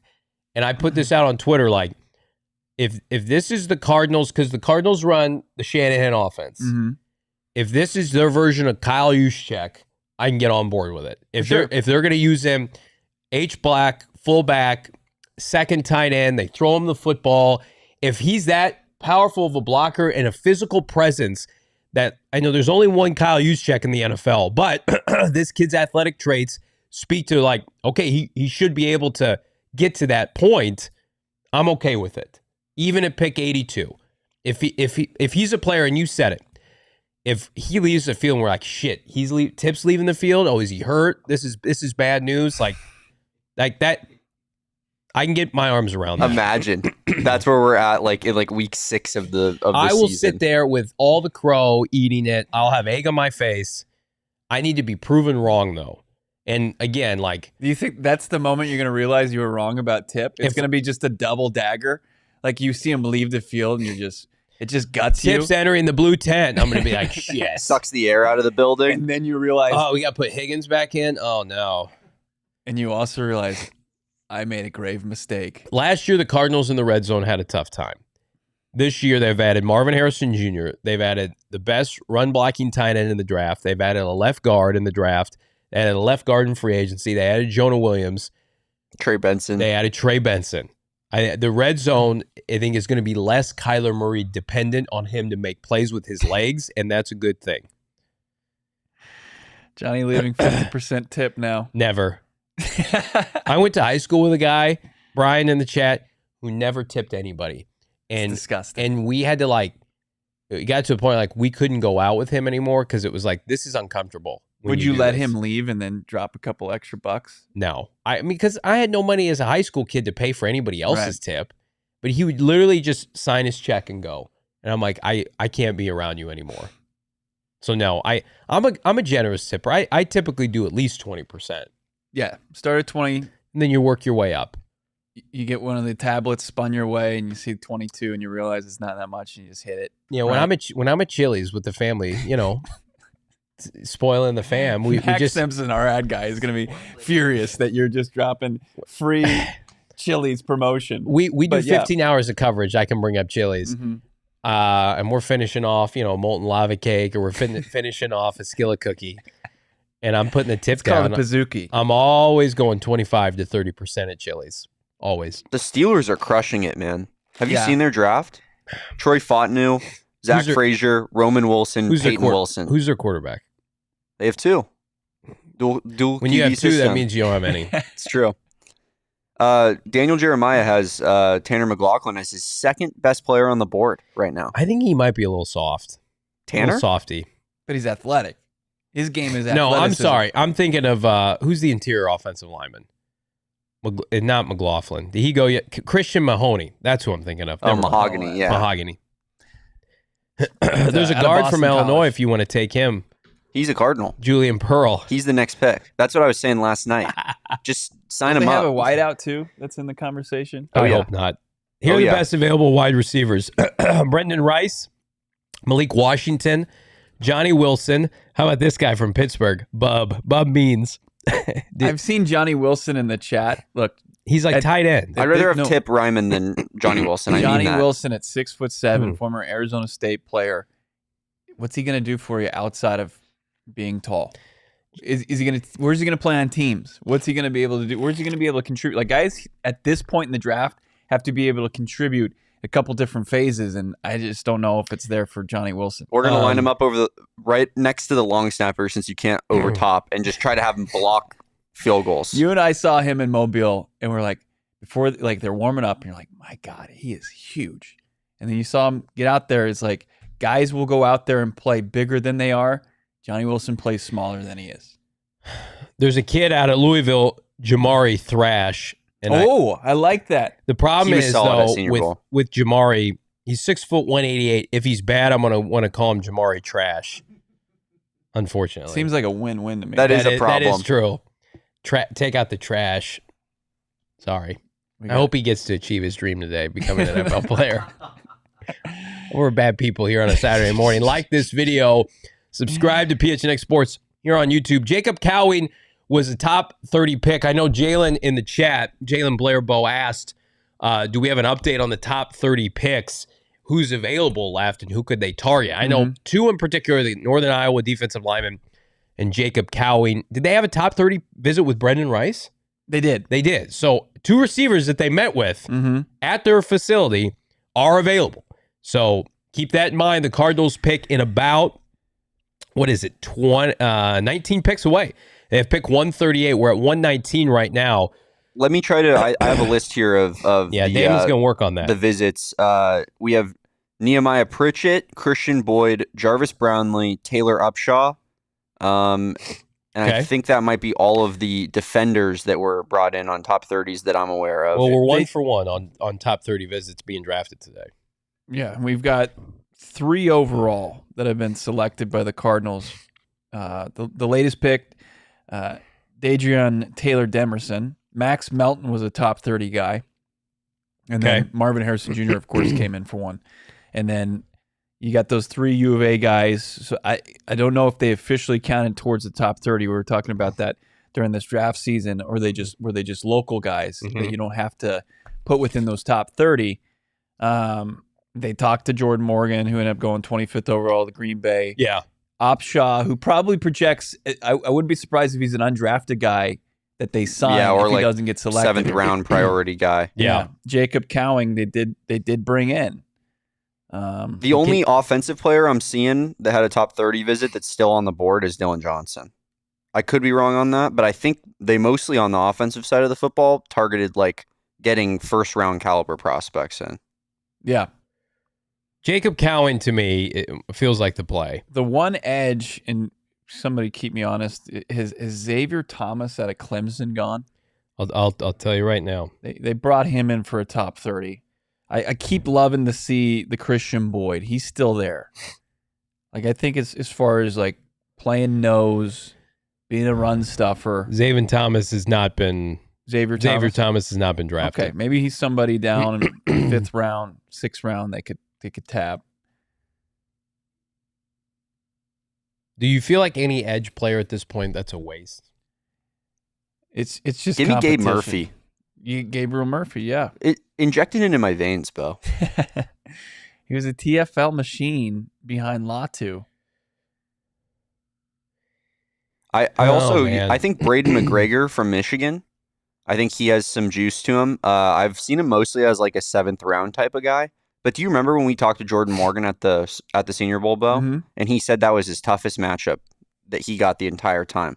Really? He said Braden McGregor Okay. from Michigan, edge rusher, was like the best player that he faced at the Senior Bowl. There were some decent edges there. That's And crazy. I also believe it was somebody very notable. It was like a Daniel Jeremiah type that said Yeah. that he's like the most underrated player in the draft. So I think that's somebody to look out for. To your point, though, outside of trading up for Dallas Turner, like who do you really miss on? Did you they clearly wanted, we've had this sourced. Max Melton was their target yesterday. You know, I probably overrode the Cooper DeJean hype a little bit, but they viewed being able to get Max Melton at pick 43 and then the extra pick in round 3 was best case scenario for them. They did not have Chris Braswell, some of these edge rushers on day 2 as a priority. So like with that in mind, and again, like nobody stands out. They took an edge rusher in round 2 last year, like outside of Dallas Turner, which I think that there's some smoke that the Cardinals were trying to move up into the top 20. We can confirm that on this podcast. I don't think it was for Dallas Turner, though. I think it's more likely, based on their first-round pick in Darius Robinson, it was probably for Byron Murphy. And of course, Seattle Seahawks in their own division were able to draft Byron Murphy. So I wonder if they just came into this draft like, yeah, if we can't get an edge rusher, that's fine. It's going to be crazy. After that Dennis Gardeck contract was handed out by Steve Keim, if Dennis Gardeck actually plays out the length of that contract, that'd be pretty flipping wild. Is this his third and final year on that deal? I believe so, yes. 3 years, $12 Good million. for him. I mean, made some really nice money for himself. I always thought about it last year as you would watch him and he'd, get a TFL or he'd rack up a sack and then he'd go and still play teams. Like, is there any team and that will where your top edge rusher is also a big player for you on teams? I don't think. Well, Gannon loves that shit. Oh, yeah. I mean, like that. They're all about that. The team loves Gardeck. They love Gardeck. They love Zaven Collins, and they better love B.J. Ojulari. So, yeah, it's a position group. Like right now, comfortably, you're going into next year's draft, and I know we still have multiple picks to go today. Edge rushers top of the list. If there's an edge rusher for the Cardinals next year, Damon, did you see this pick? Jalen Wright with his 4.38 speeds going up. Dirty. Didn't they just re-sign Mostert? Yeah, They that's got crazy. Too. That's pretty wild. That's a Shanahan thing, though. I just love speed. You know what? I wanted to bring up today, and we'll just do it live on air because we're just vibing, having a good time. I think the Dolphins tried to trade up in the first round to get a second first-round pick on day 1, and I think it was for a receiver. And I know I was telling you guys about Xavier Worthy and all that smoke. I'm pretty sure it was for Ricky Pearsall. He was training with Tyreek Hill and Jalen Waddle all offseason, and Kyle Shanahan picks Ricky Pearsall, and Mike McDaniel is looking for the exact same things in a receiver. I'm pretty sure that's what was going to happen. Pretty wild. Ricky Pearsall was like a coveted player in the first round. By the best offenses in football, Johnny. Again, like that's where when Ricky Pearsall can go 31st overall, and we're bitching about a run-blocking tight end and 82nd overall. Like, teams like what they like. Look at these highlights, by the way. It's a big-time player, Damon. You know what they say about the Dolphins? Needed more weapons. I think anytime you can give Tua more time, in the passing game and allow him to have a run game that, doesn't require him to throw the ball 40 times. And you look at the Dolphins and where their needs are. It's pretty similar with the Cardinals. Yeah. With Jalen Phillips on the mend from a torn Achilles. Like the front 7 players, defensive front 7 players, like teams don't see anybody worthy of taking right now. They're just like, we're just going to take. I know backs. It's on the Yep. Excuse me. Yeah, they're going to take running backs. They're going to take these prospects that. Their floor might be a little low, but their ceiling is extremely high. I think right now you're seeing it safety, wide receiver here or there, running back, maybe a defensive tackle, rotational player. Not any edge rushers going. I mean, it's just not a good edge class. Cardinals are sitting that out for now. Seahawks are about to make the pick, showing it in the international selections that are coming off the board. TJ Tampa might have a medical. I'd say there's almost no doubt. Yeah. I mean, there it is. The guy's probably CB1 in this draft, if not. Couldn't tell if you were serious or not when you said that. Appreciate the sarcasm. AJ Barn Burner out of Michigan. Again, like not to beat a dead horse here. So that's a blocking tight end out of Michigan that was taken in the 4th round that had similar statistics of Tip, who's a big red zone target. He's a little he's big. He's 6'6", but he's not a thick boy like Tip, who's 271. That's why Tip, for me, it makes sense. Let's just put more weight on him and have him convert into a different position. Let's just have him play guard. Let's have him play edge rusher. He's not going to play guard. I'm just kidding. Play edge. Tip better be better than A.J. Barner, I can say that. He's the opposite of, who's our guy from Canada for the Cardinals? I like this pick for the Chicago Bears, not to interrupt you. Punter. Who's the edge that they took out of Penn State 2 years ago? He's playing both sides of the football last year. Yeah, I know who you're talking about. Why can't I think of his name? Is he making the team this year? Lucetta? Yeah. Yes. Is Jesse Lucetta making the team? That's tough. We're gonna have if they draft an edge rusher today, no. We're gonna revise the roster predictions this week and see who wins and maybe loses subsequent. I mean, it's not a good weekend for Starling Thomas and Keitrell Clark. Like that's gonna be tough for him. I'll go as far to tease that we're gonna do a projected depth chart. Oh my God. Next week. No doubt about it. Seems reckless, but I'm in. Is that up? Do people like that? Is that up people's alley? I love the Bears fans that are like holding up their camera, like now it's time to get our pick in, and they're drafting Tory Taylor, punter, in the 4th round. This is my moment. I got tickets to the draft. I drove here from Chicago. Who are the Bears taking? A punter. How about the guy announcing the pick? Just getting into it, just screaming about picking a punter. Can't control the volume of my voice.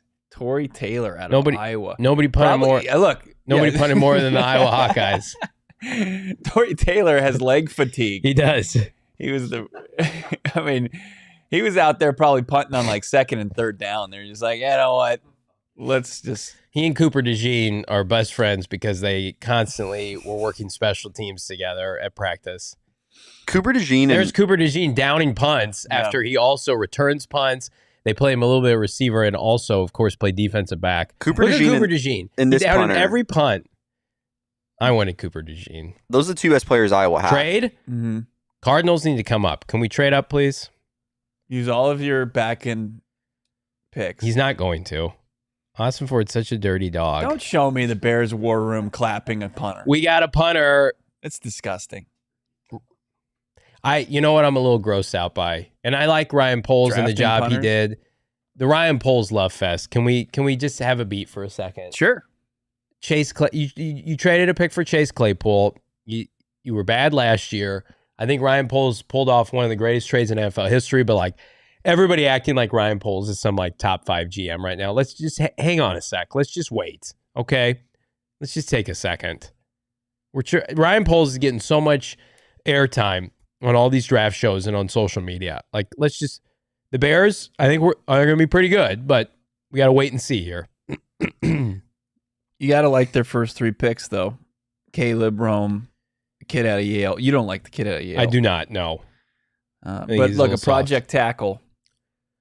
I mean, this draft's about Caleb and Rome. And then in the this is their final selection. The Bears are done. They had 4 picks. They have the 2nd rounder of Carolina next year, too. Did you know that? God. That trade. Here's Cade Stover. He's rugged. Stover microwavable meals. Just working on the farm. Stover, he gives like 30 pounds to Tip. Tip Ryman. So Stover's like 245. Tip is 270. See, but the problem, though, is I want to just draft all the Ohio State players because they work out. He was the Big Ten tight end of the year. Is that good? Was our guy Tip even invited to the ceremony? But why was he the tight end of the year? Probably making plays in the passing game. You got that. It's because he's. You don't want your tight end to make plays in the passing game? You already have one. You already have 2. So then why are you taking a tight end? To be a run blocker. Oh, God. I like Cade Stover's upside a lot because he's a really good, like, yards after catch guy. If they took Cade Stover yesterday over Tip, I would be more excited. Me too. Or Sanders. Or Theo Johnson. Because I'm just... Or Tanner McLaughlin. Just rattle off like a quick 4. And you would rather have just Cade Tip. You didn't even break a sweat I easily would rather have those 4. Tip needs to end somebody in the run game. He needs to end somebody's life. Like in camp? Yeah. Just put like, we're going to put this guy that's not going to make the team, and we're just going to let Tip go to town. Niners are going safety Malik Mustafa at pick 124. So safeties, tight ends. These receivers, Brendan Rice, let's go. Come on. You gotta love it because the Cardinals got a way better safety, I think. Yeah, with their first pick for in the sure. 4th round. Oh, he was one of the best available. Let's look at the 49ers draft so far. It's not good. Pearsall they took in the 1st round. Reach. They've got Renardo Green. I like that. Not in the 2nd, though. That's fine. Whatever. At the end of the 2nd, early 3rd, that's fine. They took a tackle out of Kansas. I'll let my co-host go to town on that. That's easy. Well, That's a bunny. What was everybody his name? told me that they were going to get Cooper Beebe or Jackson Powers Johnson or Zach Frazier, and they took a developmental tackle. Dominic Puny. Yeah, he was at the Senior Bowl. People thought he could be a really good guard. I remember a lot of people saying that he's more of an inside type of guy. Somebody goes, if JV doesn't like Tip, he's going to be great for us. Listen, I hope that's true. Boosty says, Johnny wants smaller, slower players. I don't know what that means. I want big players. Yeah, Stover's, he's not as quick and he's not as big as Tip Bryman. But like, is he? Think about the quarterback play. As much as we crush Kyle McCord, whatever the hell they put out there at Illinois, it's like me. Didn't benefit. Are they like? Tip. I love the athleticism scores. We did that with John Gaines last year. This is like a stupid question. Are they good football players though? Is Tip Ryman a good football player? Enough to help you win games that justifies pick 82. Like you either go make like Gruden. He's like, let me tell you about a guy that loves football. You either make plays or you don't make plays. Let me tell you about Tip Ryman. This guy loves football. When I see everybody's tweeting me that Peter Schrager thing, and I retweeted it. And Peter Schrager, what he's highlighting is his personality. Right. Like, I don't give a fuck. I'm sorry. I don't give a fuck about that. You could have the personality of a dead moth. You could have the personality of white paint. And I want you kicking ass and helping this team win an NFC West title next year. You know who's got a great personality? A lot of the guys who are going to be fringe roster players this year for the Arizona Cardinals. Like, hey man, let's put these guys on YouTube and let's do a bunch of cool stuff on social media with these guys. They got great personalities. They're not helping this team win. So he needs to have a great personality and he needs to be a great football player because he was the top 90 pick. Josh Burleson, Tip is a beast. You'll see. Let's get back into the Super Chats. What do we got? Getting back into Super Chats, we got back-to-back from Coach Gusto, $1.99 for both. We got Young Fast. It's K1's team now. And then he says, it is. What numbers are available for all these picks? As far as what to wear, jersey numbers? I believe Hang so, on. yeah. I want to get in on this conversation. I'll be right back. Okay. Because I think it's interesting what you said about B.J. Ojulari yesterday that needs repeating because it doesn't sound like Marvin's going to be able to wear 18. I have the roster up right now. Okay. We got 8 available. 8 is not available, though. Who has... Oh, it's a retired Larry number? Wilson, yeah. I mean, unless they make it available again. 16, Mm-hmm. 17. Those are good. I don't know about 16. Like, I would rather see Marv put up 17. Even though it used to be Andy Isabella, but trend that number in the right direction. 28. I know Melton wore 16 in college, so maybe he scoops that right up.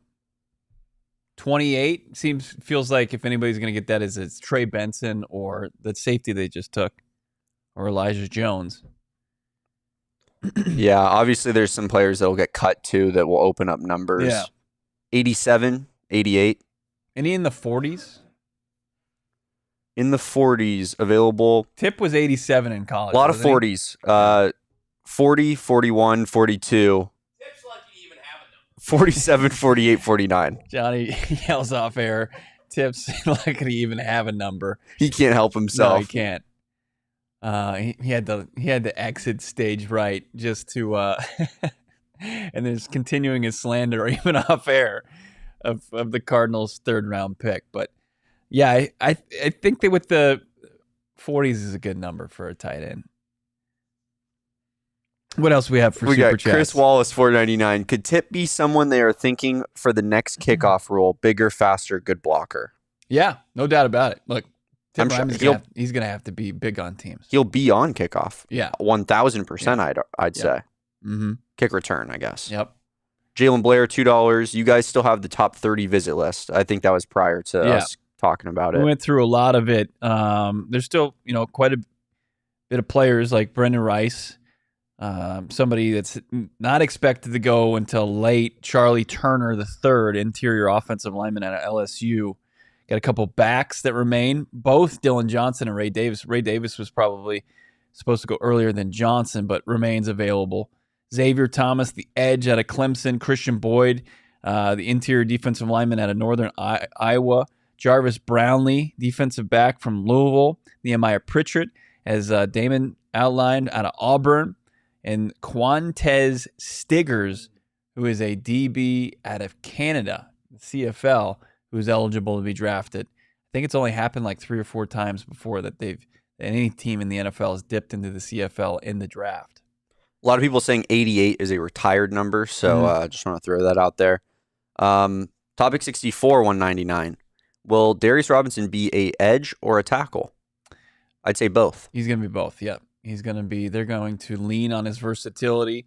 And you look at the diverse edge or defensive fronts that Rawlis throws at you, and this is, coming from, learning the ropes from Jonathan Gannon. They went from 3 to 4 to 2 man fronts. And I think Darius Robinson can play anywhere from a 3-4 defensive end to being one of the 2 defensive linemen on that front to playing, in a 4-3 potentially, whether it's inside or outside. I think that they want to lean into his versatility on the defensive front.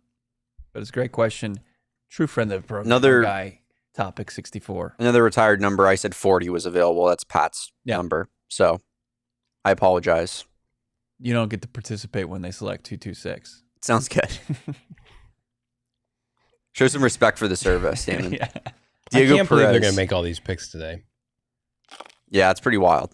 Diego Perez, $5. Marv sees Johnny speed walking towards him and tells his security, "Don't let that little guy close to me." Shout out Bo, met him at the taco line. Wow.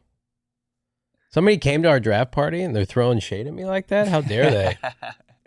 It's great talking to him in the taco line. I got to break away for a couple minutes, eat some delicious Gila River Resort Casino food, eat a really solid taco bar. Yeah. Chatted it up as well. They're all wearing Dan Campbell 89 jerseys in the Lions war room. When you take the Lions to the AFC Championship game, yeah, you basically become God.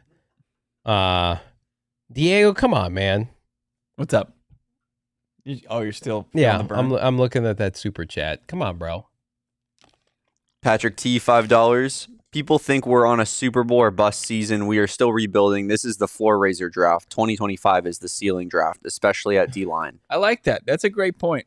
And when you really put things in perspective as far as where the roster is now compared to this time last year, and I know they tore it down. Yeah. They absolutely cleaned it up. It was up. so bad. It was. And they were still, and there's still a lot of work as far, are they doing the electric slide in Detroit right now? What are we doing? Come on. Leave those people alone. Let those people have their fun. But even the tight end room, as we've talked ad nauseum now, but you really like where you are. You don't have all due respect to Zach Ertz, but he was coming off an ACL tear. He's over 30. It's now led by, you're now going in your 3rd-year tight end who's emerged in Zach Ertz, and Trey McBride. Yeah. A guy that you converted last year to Elijah Higgins, and you saw some really good things from him, expected jump from him in year 2, to a toolsy prospect that you're bringing in that does already probably better than those 2 in the run game and blocking in Tip Ryman. I like that room. From 1 to 3. No, it's good. It's got talent. That's not where last year they were sitting there and you're looking at it, it's like, oh, you got Zach Ertz, Trey McBride, and Jeff Swaim. Listen, they had a receiver here at some point today. There's not a position group offensively that's underserved. They've got depth on the offensive line. Yeah. That's probably the weakest group. And then running back is stacked. Absolutely. Tight end is loaded. Look, that running back room. Think about the running back room. Where we were last year was like, okay, you got James Conner. That's it. Yeah. Hello, anybody? And then we kept waiting for them to add somebody. And then they finally did in training camp, and his knee exploded right in front of me and his Achilles. Yeah, his Achilles right in front of Howard Bolzer and I. And then, Michael Carter Jr., is the perfect complement to, I mean, like Trey Benson and James Conner are the same kind of back. And Michael Carter Jr. is the complement to that back. Like when you looked at this running back room, even as it improved, and you had the change of pace and Michael Carter that the Jets gifted to you last year. Yes. And the addition of DJ Dallas, we were just talking about teams and kickoff, and DJ Dallas, that's going to be his role primarily. It's going to be tough for Amari DiMercado to make this team. It is. Oh, I'm sorry. I don't think it's happening. I said that yesterday. Yeah, when they picked Trey Benson, I literally said, Amari DiMercado, thank you for your service. You don't think they would carry this 5 franchise. backs? No. Okay. He's Especially done. if they take a receiver. He could slide to the practice squad.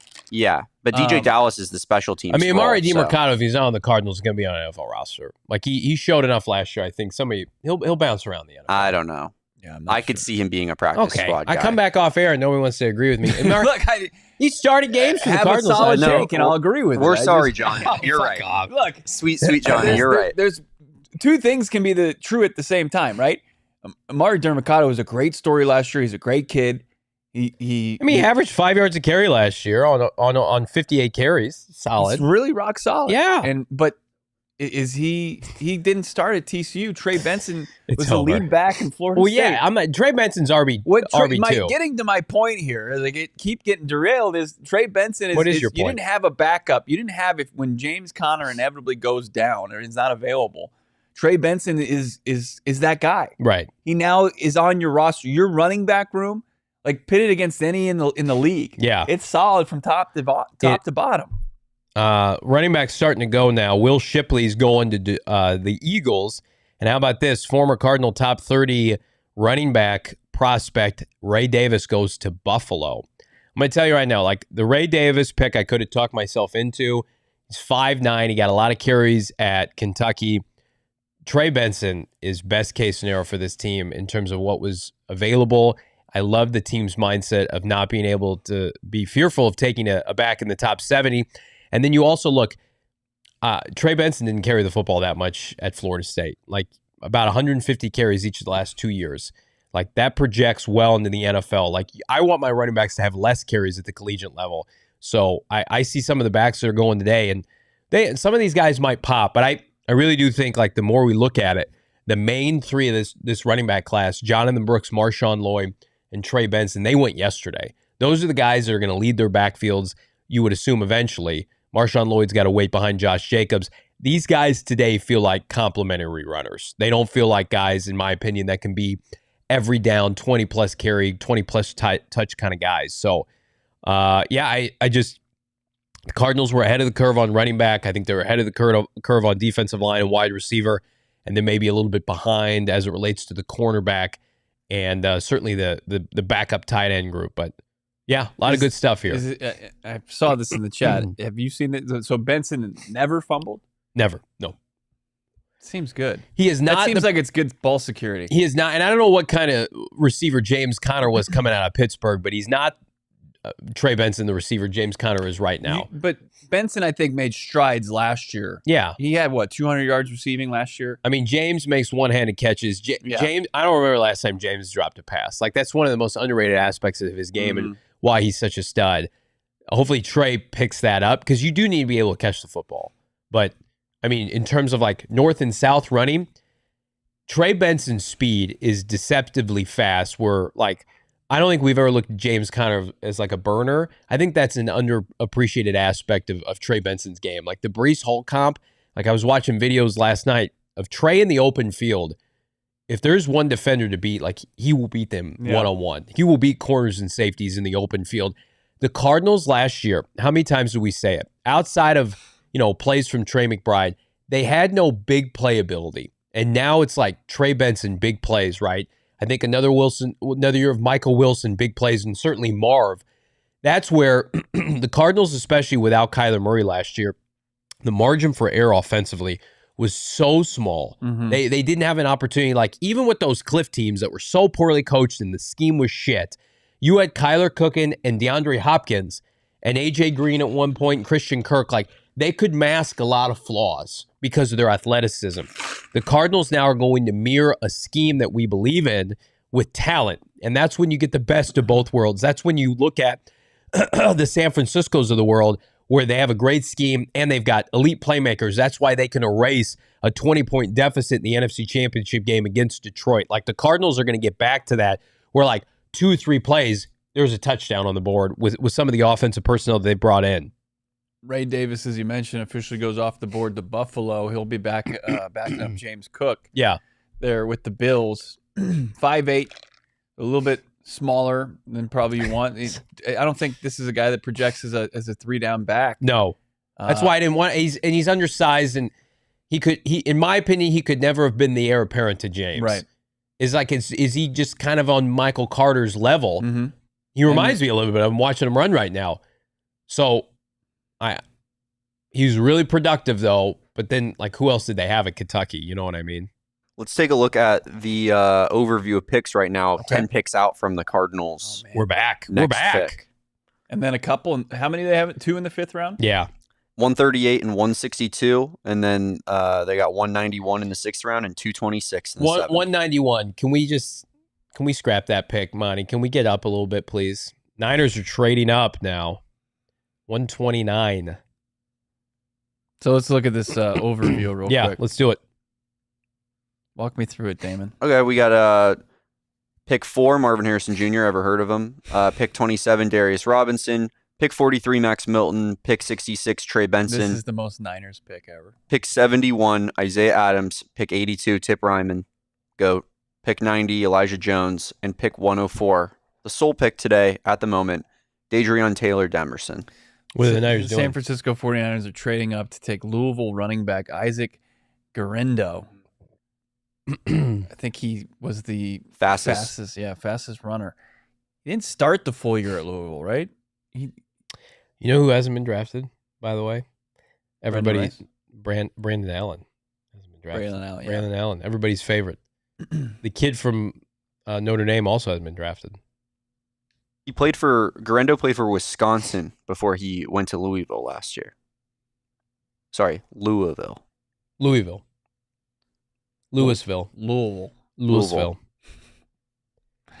They get real mad about that. So the Niners just made the pick. So the Cardinals now 9 picks away. Who do we want, chat? Still Brendan Rice? TJ Tampa? Would you be okay with TJ Tampa if he checked out medically? I think at this point you have enough DBs. Look at a guy like Jarvis Brownlee. Yeah. But you're adding competition to that room, right? And that's in the 5th round. That's fine.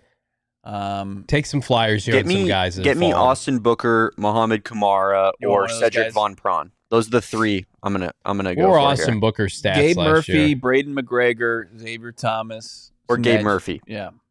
Austin Booker at Kansas last year.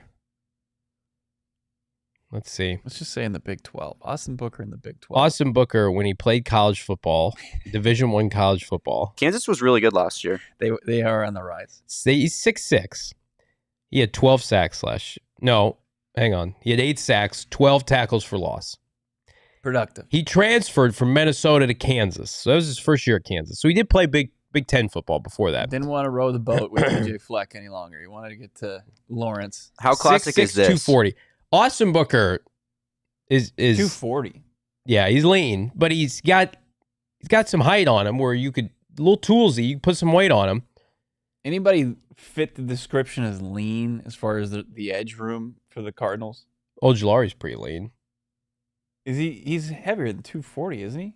He's closer to 250. Coming out, it felt like BJ Ojulari was about 245. Then maybe scrap Muhammad Kamara because he's 6'1", 248.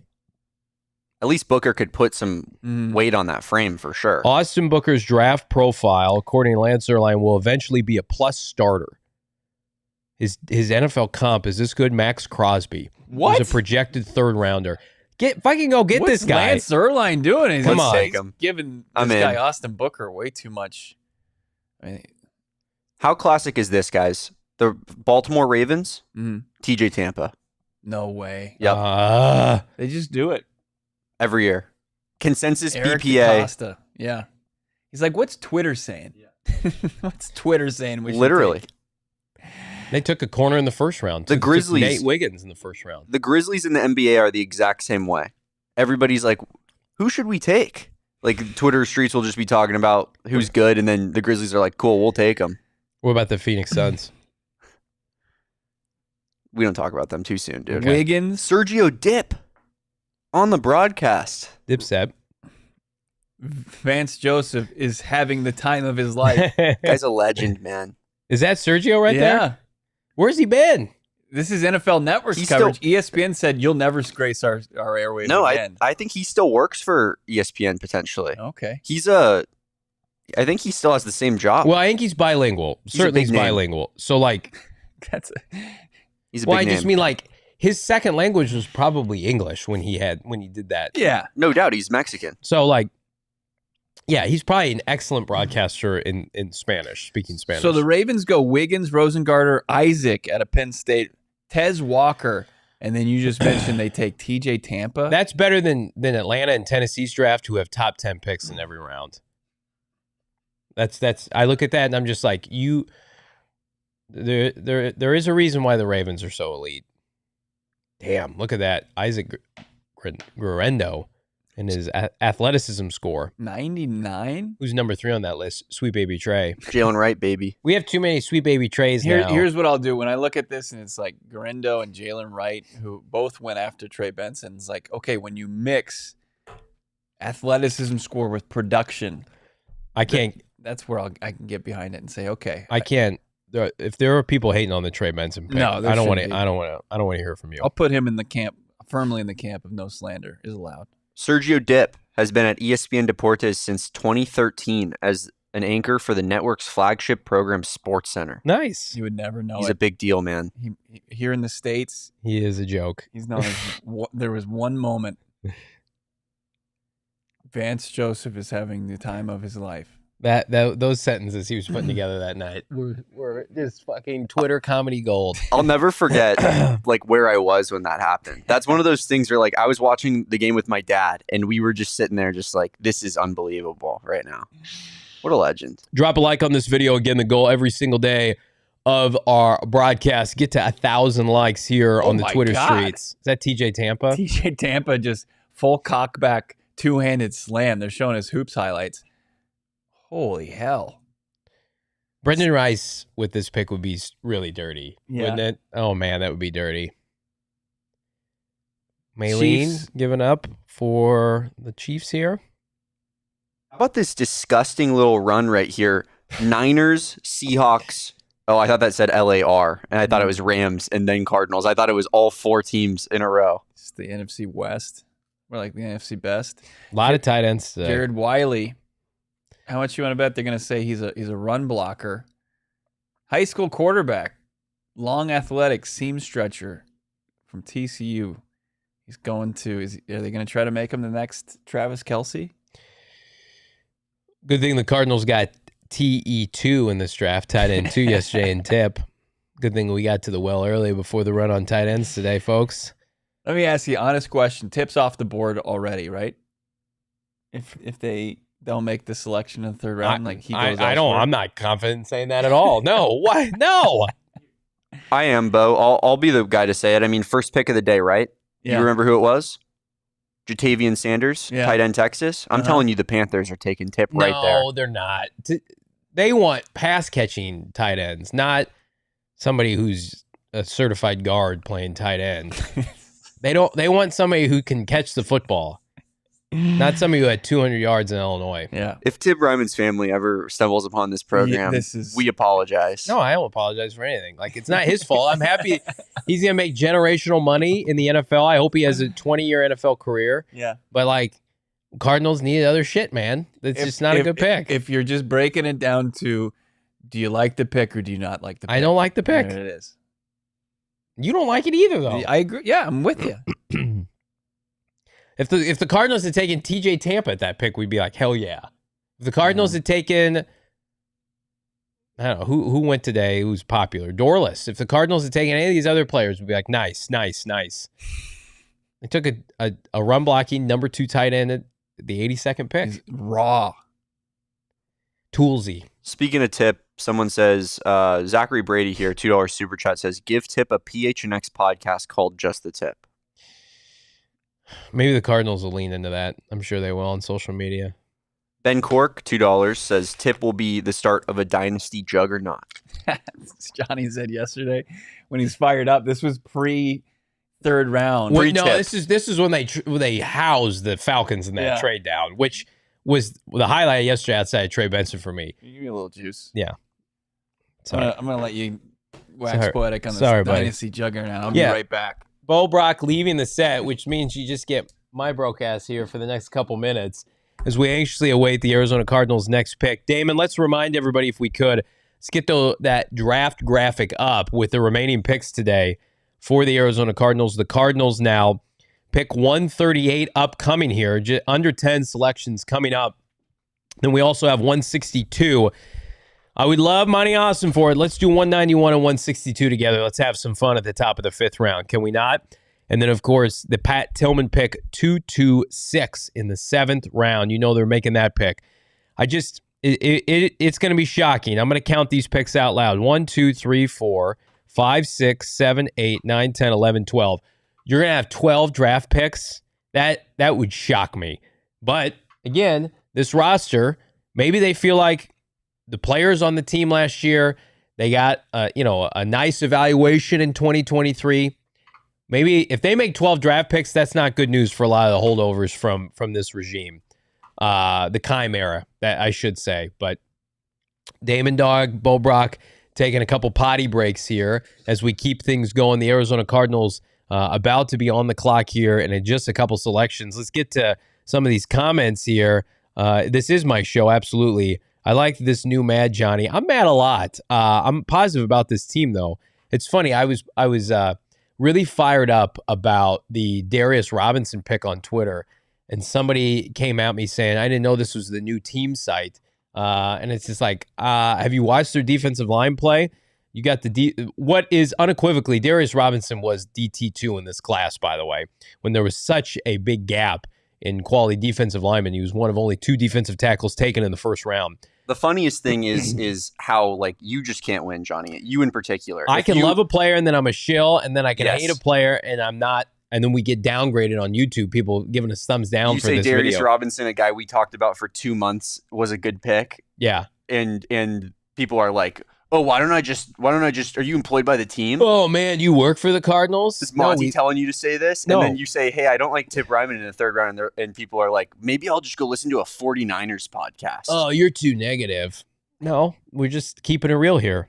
And if there are people who can rationalize the Tip pick that make it make sense for me with the value, I'm all ears. I was scouring the Twitter streets last night and this morning looking for content to feel good about the Tip pick, and I feel a little bit better about it. I was able to sleep on it, but it's still not my favorite. Lions are on the clock again. The Lions can't stop trading up.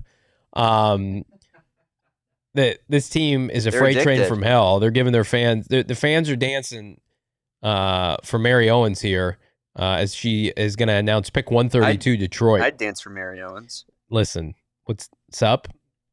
SUP, sup, question mark. She's horrified by that prospect of our show. Let's see here. Detroit on the clock. She's making the pick. Is she making the pick? We're waiting for pick 132 here. Like this video, by the way. Subscribe to PHNX Sports here on YouTube.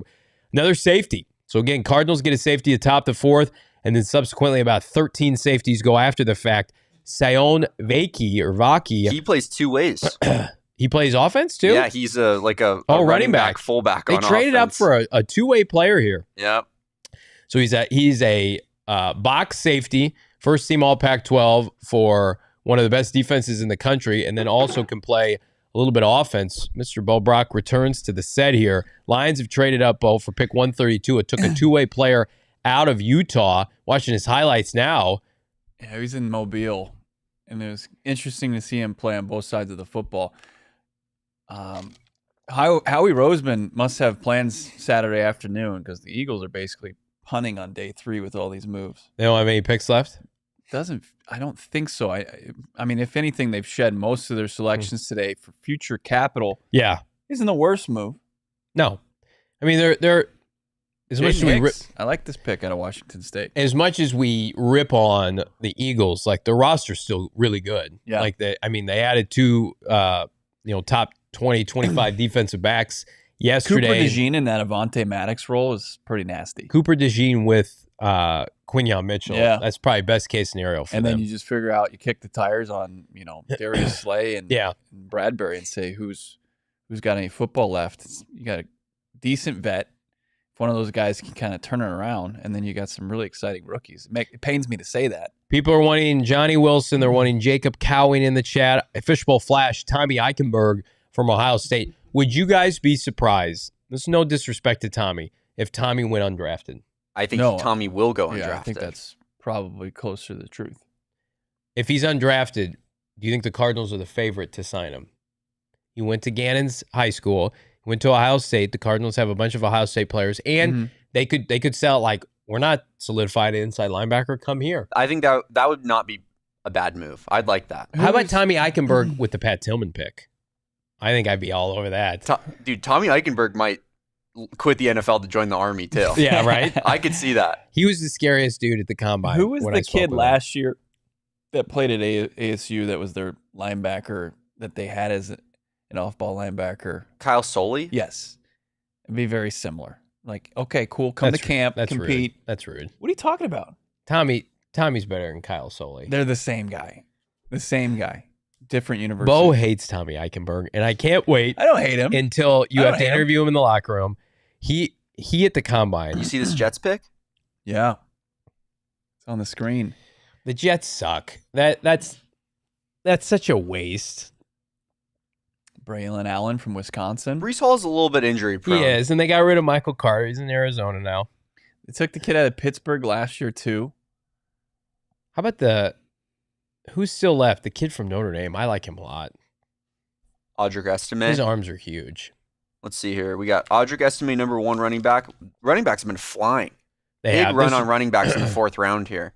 Braylon Allen could be a fantasy menace to Breece Hall owners, just how big he is. That's a good point. Especially Aaron has no threat to run. Like, he's their short yardage back for sure. Every single top 5 running back going into this round that we talked about is off the board now. So now you got Audric Estime, Blake Watson from Memphis is number 2. Isaiah Davis, South Dakota State, Tyrone Tracy Jr., Purdue, Rasheen Ali from Marshall, rounding out the top 5. Johnny's favorite, Dylan Laub out of New Hampshire, number 7 here. Yuck. Wouldn't be surprised to see him get picked pretty soon here. You don't feel like 6th, 7th more for Laub? I could see him being a 5th round pick. I like my running backs from Florida, undefeated teams that are ready to just beat the shit out of other teams. The pick is in for the Niners. You got Seattle and then the Chargers, and then the Cardinals will be back on the clock. The Cardinals are looking to trade down for more picks in the 6th and 7th round here. I thought we were going to end this stream. How about the Jets draft here? So Fashanu, Malachi Corley. Oh, no. And now Braylon Allen. Oh, no, Damon. Jacob Cowing's off the board here to San Francisco. Look out. Wow. Jacob Cowing. The Niners take another receiver. So they have Jacob Cowing, Jawan Jennings, Ricky Pearsall, Deebo Samuel, Brandon Ayuk. I got to think one of those guys could be gone. Yeah, they got to trade either Deebo or Well, what that ship has sailed. Are they trading him for 2025 draft capital? You think? Probably. How about the Niners saying, hey, our quarterback, he's a Valley boy. He's an Arizona guy. Why don't we just start Ricky Pearsall? Where's he from? Jacob Cowing, where's he from? Let's just get all the Arizona boys. That's true. Cowing played at, he was the mayor of Maricopa. Nobody else resided in that city of note. No notables. I hated that town, and I will never associate with it again. 5'8" and 3/8. I remember Damon and I were making our way to Mobile, and they had the measurables come out. We were just sitting on the plane, and Jacob Cowing was listed at 5'11", and then the Senior Bowl said, "The fuck you are," and showed his true height at just under 5'9", 5'8" and 3/8. Look, productive player. Played a ton of games. They put it up on the broadcast on NFL Network. Played 57 games at Arizona. 13 tutties last year. It led the U of A that's the team record, school record. He's incredible. I think he tied Gronk, I think. He's really productive. This is going to be tough for Damon because two of his favorite, one, obviously Pearsall was one of his favorite prospects in this draft. And then, of course, his school, his alma, Jacob Cowing, he goes to the hated 49ers. Can we stop showing Cade Silver with these cows? It's been on the screen. I feel like I've seen that highlight 10 times. Cardinals pick's going to be in. We're going to have to look at Cade Silver on his farm ranch again. Do you remember when Ricky Pearsall told us that he used Jacob Cowing's gloves at the Senior Bowl? Yeah. They're just best buds. Jacob reunited. Cowing, closer to 5'8" than he is 5'10" or 5'11", makes me feel better about not taking him because I've seen that story play out. And unless you play bigger than your size, a la Greg Dortch, and he might, I don't want to see small receivers. To have one guy that has to play bigger than his size, I'm good. You're good with that instead of four of them. All right. So, can Brendan Rice? Can he play inside?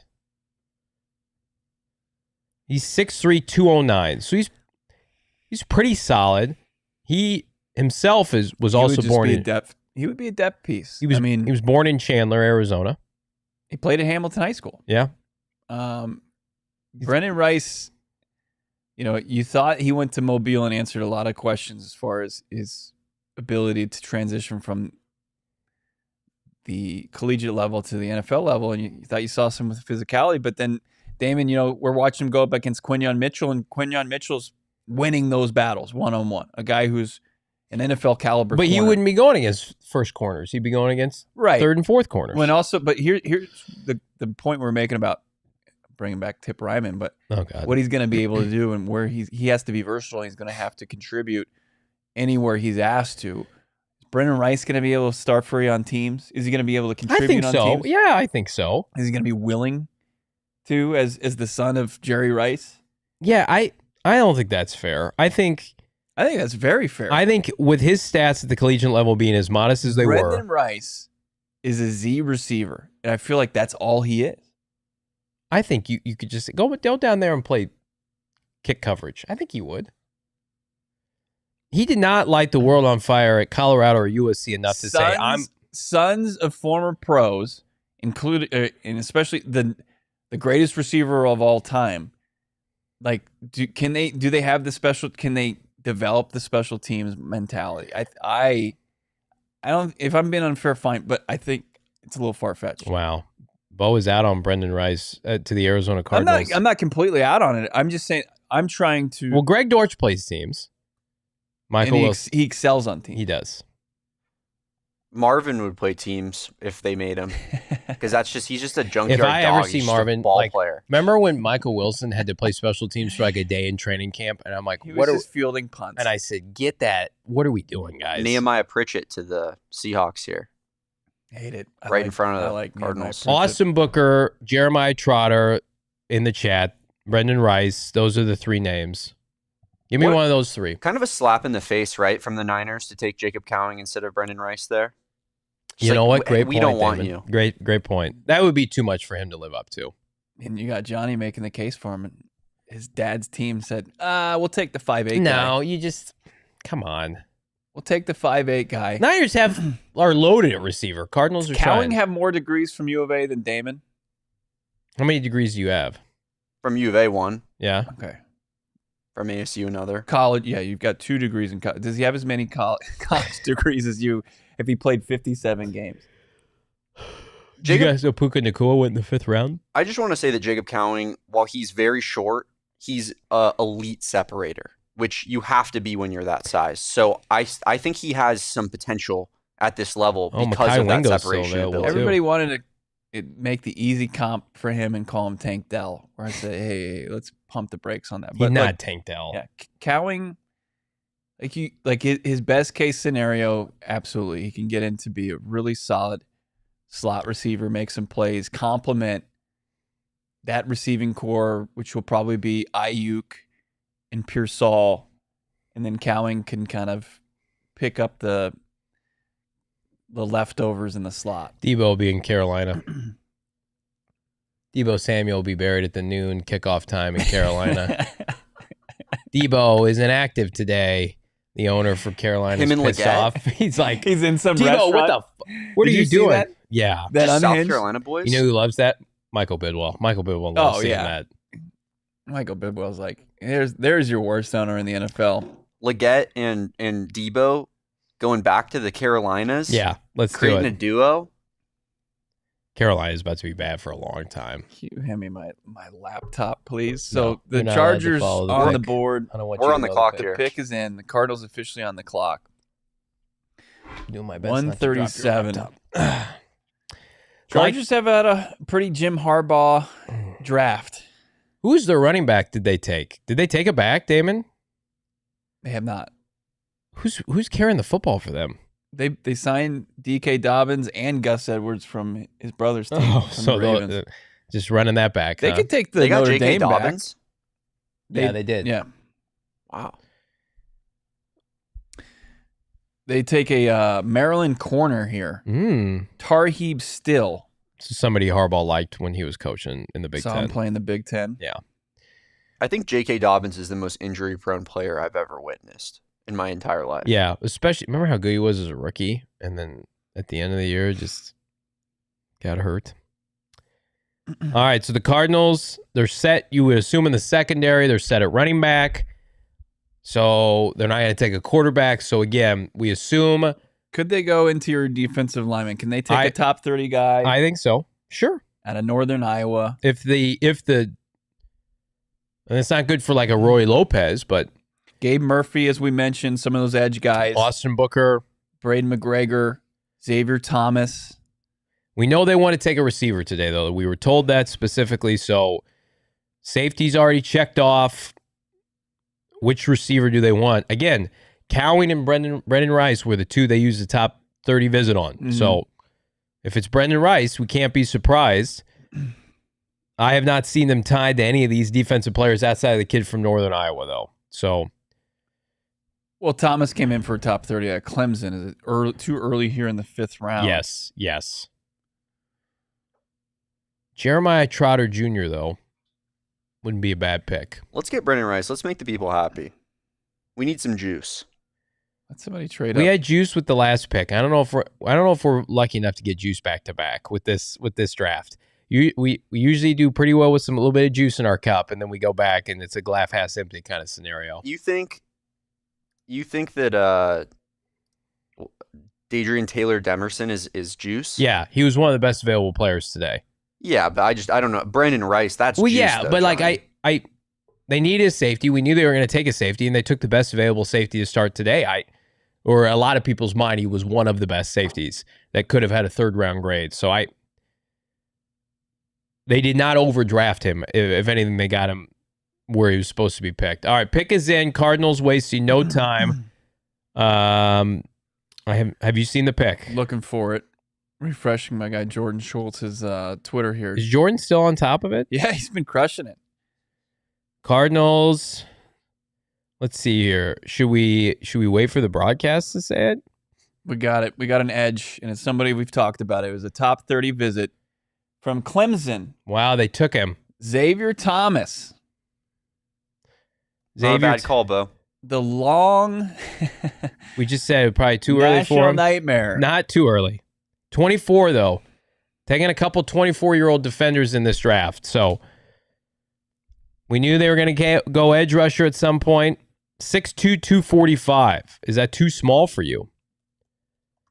It's probably about the same size as Dennis Gardeck. Yikes, Dennis. He's been there a long time at Clemson. Here's some statistics on the Cardinals' new outside linebacker. Yikes. So he's been there for 6 years. He's been there since 2018. So he's got a couple natties, man. He's a winner. Pre-pandemic, 2018 and 2023. Is this a teams guy? 3 sacks last year, 2 sacks the year before, 18 career sacks. Is this a rotational defensive end? Is that what this is? He's been a senior at Clemson for 3 years. He'd been hurt, though, last year in 2022. So they get a defensive end that can come in and be a chess piece for Jonathan Gannon. And maybe it is your Xavier Thomas, 153 career pressures, 22 career sacks. Yeah, you just look at his total scores here. It screams mid. 4.62, 32.5-inch vert. Did do 26 reps on the bench, so pretty strong kid. Lance Zierlein projected him as round 5. That's exactly where he goes. At the top. Here's his overview. Edge defender who plays with good technique, unwavering energy, high motor guy. Yep. Thomas gets widened out at the point of attack or knocked out of his gap by power. But his first step quickness gives him the ability to disrupt from the backside or when playing in gaps. Thomas is one speed rusher who prefers to attack up and around the arc, but needs to add relevant counters to go with it. So he's going to add to his repertoire, to his pass rush moves. He has an effort for hand usage to keep getting better as a rusher, could find an NFL home as eventual starter. Wow. Or designated pass rusher in a 3-4 defense. Well, Dennis Gardeck, Victor Dumukagey, that's not good news for them. I think Gardeck's fine. It's probably, yeah. Dumukagey, those kind of players, or Dumukagey himself was once a 6th-round pick. So, again. Well, it's a bad news for a guy like who we brought up, despite his versatility. Jesse Luketa. With the addition of Tip Ryman, who could play that role that, Luketa was coming out playing some fullback. Right. I mean, listen, with these 5th, 6th, 7th rounders, if any of them become a starter, that's fabulous. If this kid has a Dante Stills-esque type of rookie season, that's an A+. That's aces. But, again, people are saying practice squad. No, I think we just talked about would Brendan Rice play teams. This guy's going to play special teams. This guy's going to tackle downfield, and this is somebody that you're going to be able to watch in August at extensive length. But here's what I will say. He's older. So he and Isaiah Jones that you took at the end of day 2 yesterday are 24 years old. So you're going to have to be in a position where find out pretty quickly what you have and what you don't have with these guys. And again, if they're just filling out the depth of your roster and they can be interchangeable chess pieces, obviously Elijah is going to probably start eventually for the Cardinals. We don't know if Xavier's ever projected to be a starter, but again, this is the edge rusher that they're going to take a flyer on because they believed directly or indirectly based on their non-aggressiveness to add to the position that this class just wasn't that good. So they're just like, okay, let's take a flyer on a guy we think can rush the passer situationally. Played collegiately at Clemson with Isaiah Simmons. Actually had a position, though, unlike Isaiah. Dude, he played with, Christian Wilkins, too.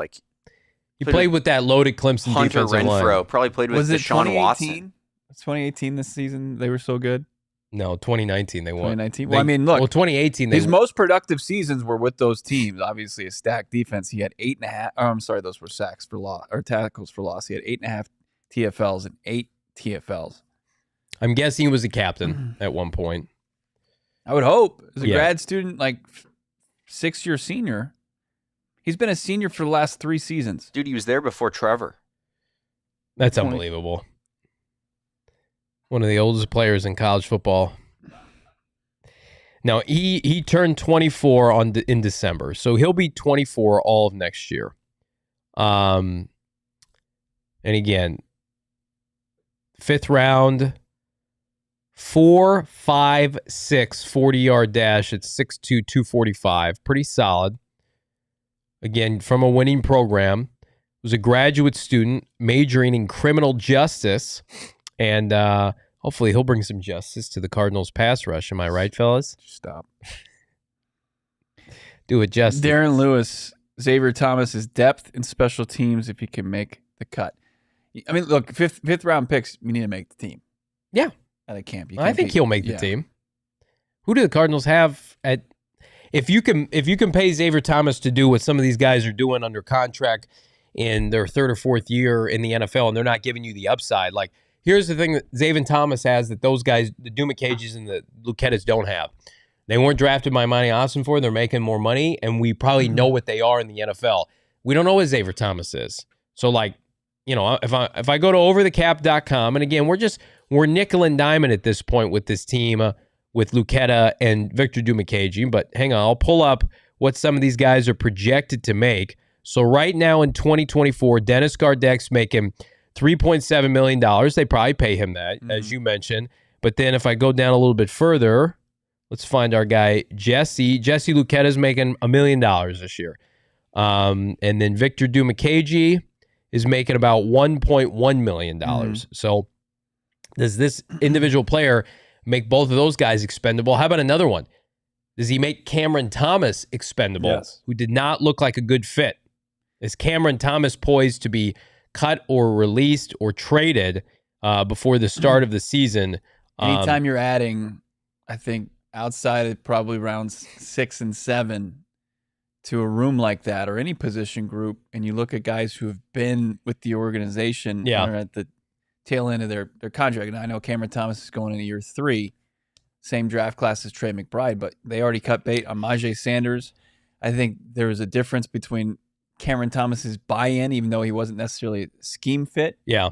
But guys like Lucchetta, guys like Cameron Thomas, probably Tyreek Smith, who they added at the end of the season, former Ohio State player, like those are guys who are going to feel the pressure from an addition like this because I know he's old for college, but you got a youngster coming to the NFL with hopefully a willingness to play teams. And that's where he can kind of separate himself. So ESPN supposedly loves the Cardinals draft. Louis Riddick said Isaiah Adams has Pro Bowl potential at left guard. Wow. Arizona Cardinals. Great to hear. And then everybody loves on ESPN the Xavier Thomas pick. So listen, we can be cynical. Here's what happens during draft season, and we're guilty of this as well. And we saw this in the Monty Mocks on Friday. We all love the same picks on day 2 and day 3. Yeah. And we all went for chalk with some of these players that fell.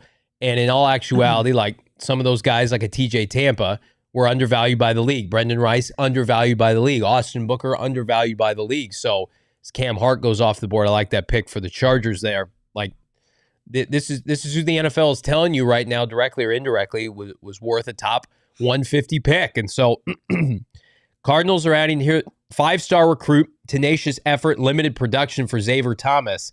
And again, if he only ever becomes a special teamer in the 5th round and he makes the team, that's a productive pick. Anything else you get on top of that, if he's his pass rush specialist, it looks good. He's beating a tight end there look good in the run. For a tackle for loss, yeah. Cardinals couldn't stop the run at times last year. Looking at the draft right now, after this Xavier Thomas pick, our next pick is at 162 in the 5th round. So move up. 191 in the 6th and 226 in the 7th. I say move package up. 6 and 7. They won't. Get up the board for one final pick. They have to pick Tommy there, Bo. Tommy. There's Isaiah Simmons. I just saw him in these highlights. That's crazy. I'm PTSD here. I'm looking at Xavier Thomas's 24/7 sports profile. He was the 4th ranked player in his draft class. Yeah, I saw it in the chat. Got to give credit. It was Trevor Lawrence, Justin Fields, and then Ayabi Oki Anoma from Alabama, who hasn't amounted to much, I guess.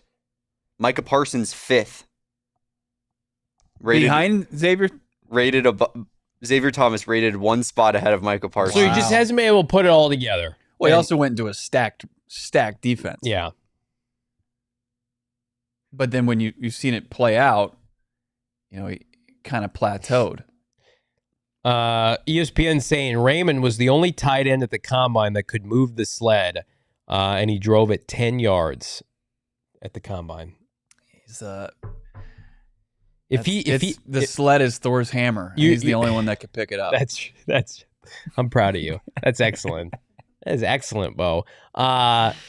If he becomes the best run blocking tight end in the NFL, then I will admit it's a good pick. And that's the expectation. Since day one, saying Thomas was just injured. That was probably why he lasted in college as long as he did. And when you look at the production. Damon, you want to fire off some super chats, my guy? Yeah, let's do it. I'm warming up to that pick a little bit. It doesn't bother me. There's some talent there. It's a big swing, and I feel like you want to go for guys that have decently high ceilings. But we got Chaz, $4.99 to start us off. Is Josh Rosen, Andy Isabella, Tay Gowan, yeah. Tay Gowan, little bit before my time there. Yeah. Or Marco Wilson employed anymore. Gowan continues to be what he was here, where like he'll make some noise in training camp, and you're like, hey, can this guy make a roster? And guess what? He doesn't. Marco Wilson's on the Saints, I think. So he went from the Patriots. I thought he got signed by the Saints. He got signed by the Patriots or claimed by the Patriots after the Cardinals he released him. still plays for the Patriots. Chaz wants to know if any of those guys are living off of Van Buren. It's possible. I mean, to be fair, our studio is off of Van Buren. Josh Rosen's out of the NFL, I think. Yeah. I don't think he's in the Just NFL. dox us, bro. Yes, I mean, I just want to give. I want everybody to know all the details. Daniel Roberts, 5 pounds. Love you guys. Magnificent draft-a-thon effort. Not long to go now. You've kept us all going across the offseason. Now's the time to kick on. Cedric Von Prawn Granger goes to the Buffalo Bills here. Oh, we added a last name, huh? Upper torque. Yeah. Firm base.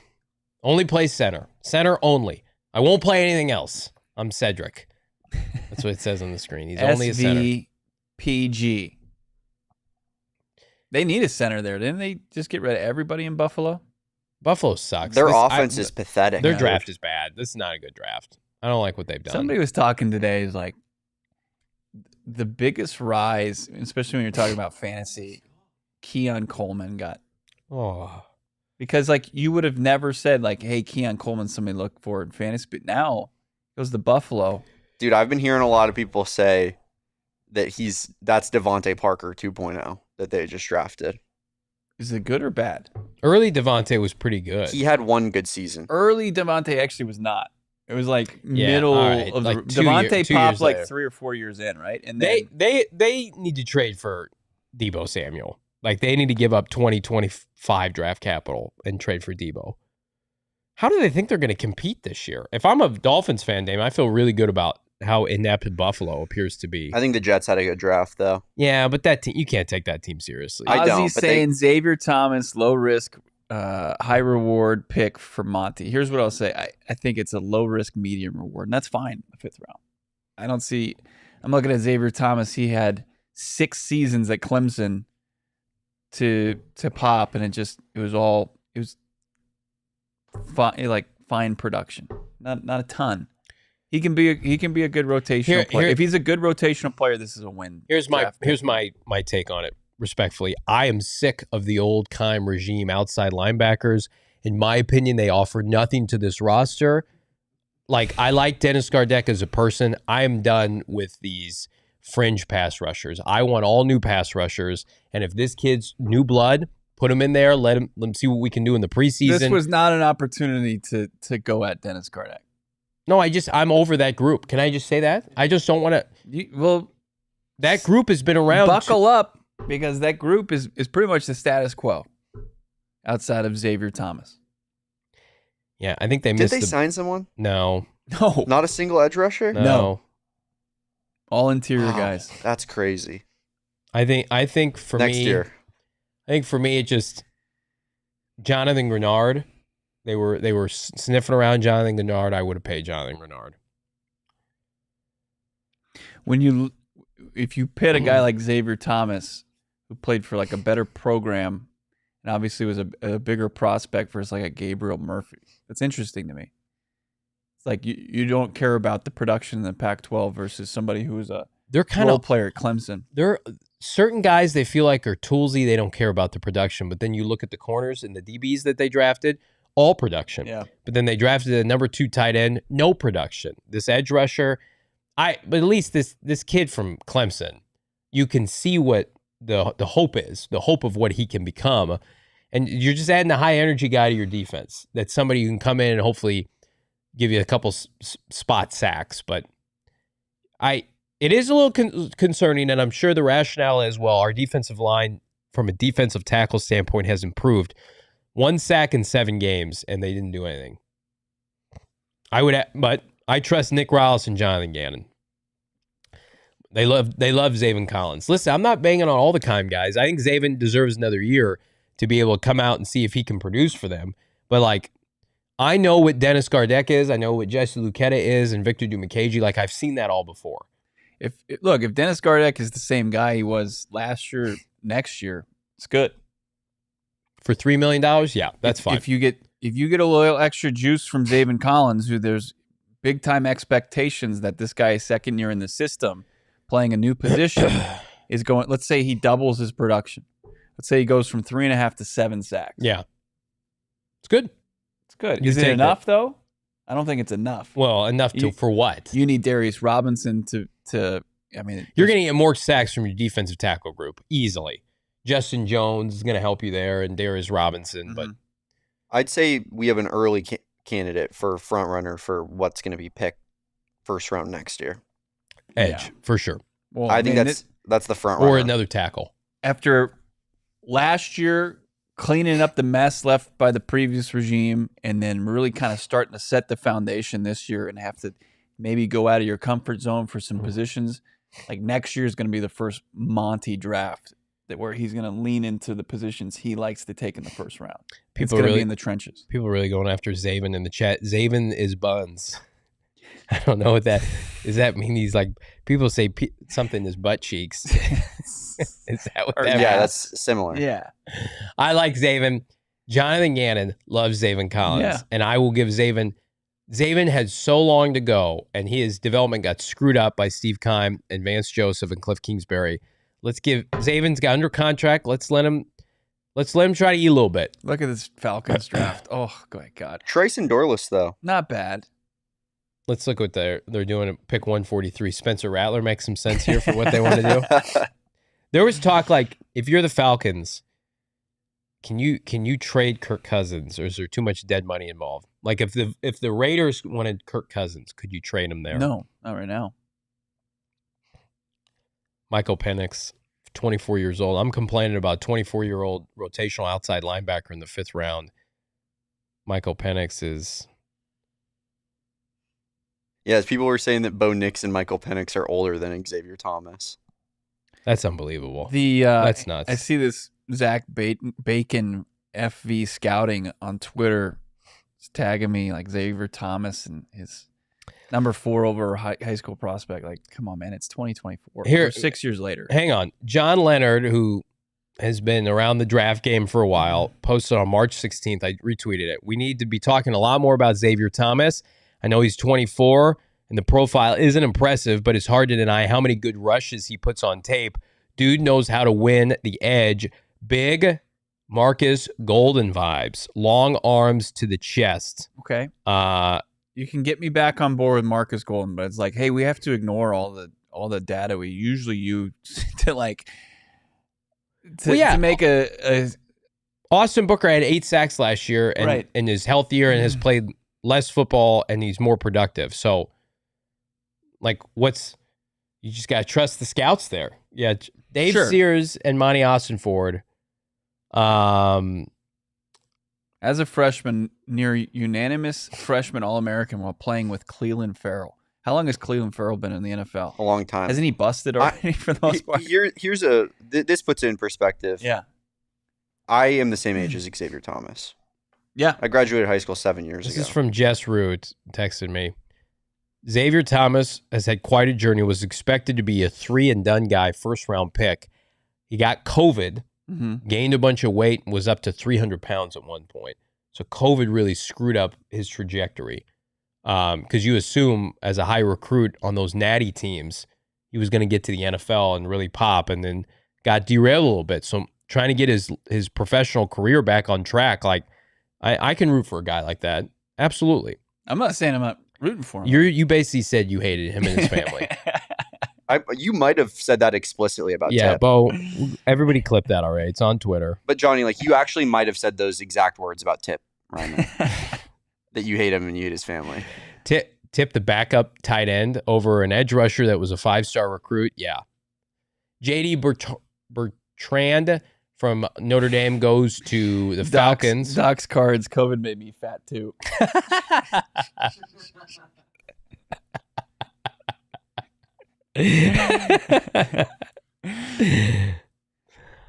Cardinals coming up here on the clock. We have any super chats? Let's run some. Brian Smith, $5. Comical people are complaining about the Cardinals reaching on picks, then wanting to use a 3rd or a 4th round pick on Brendan Rice.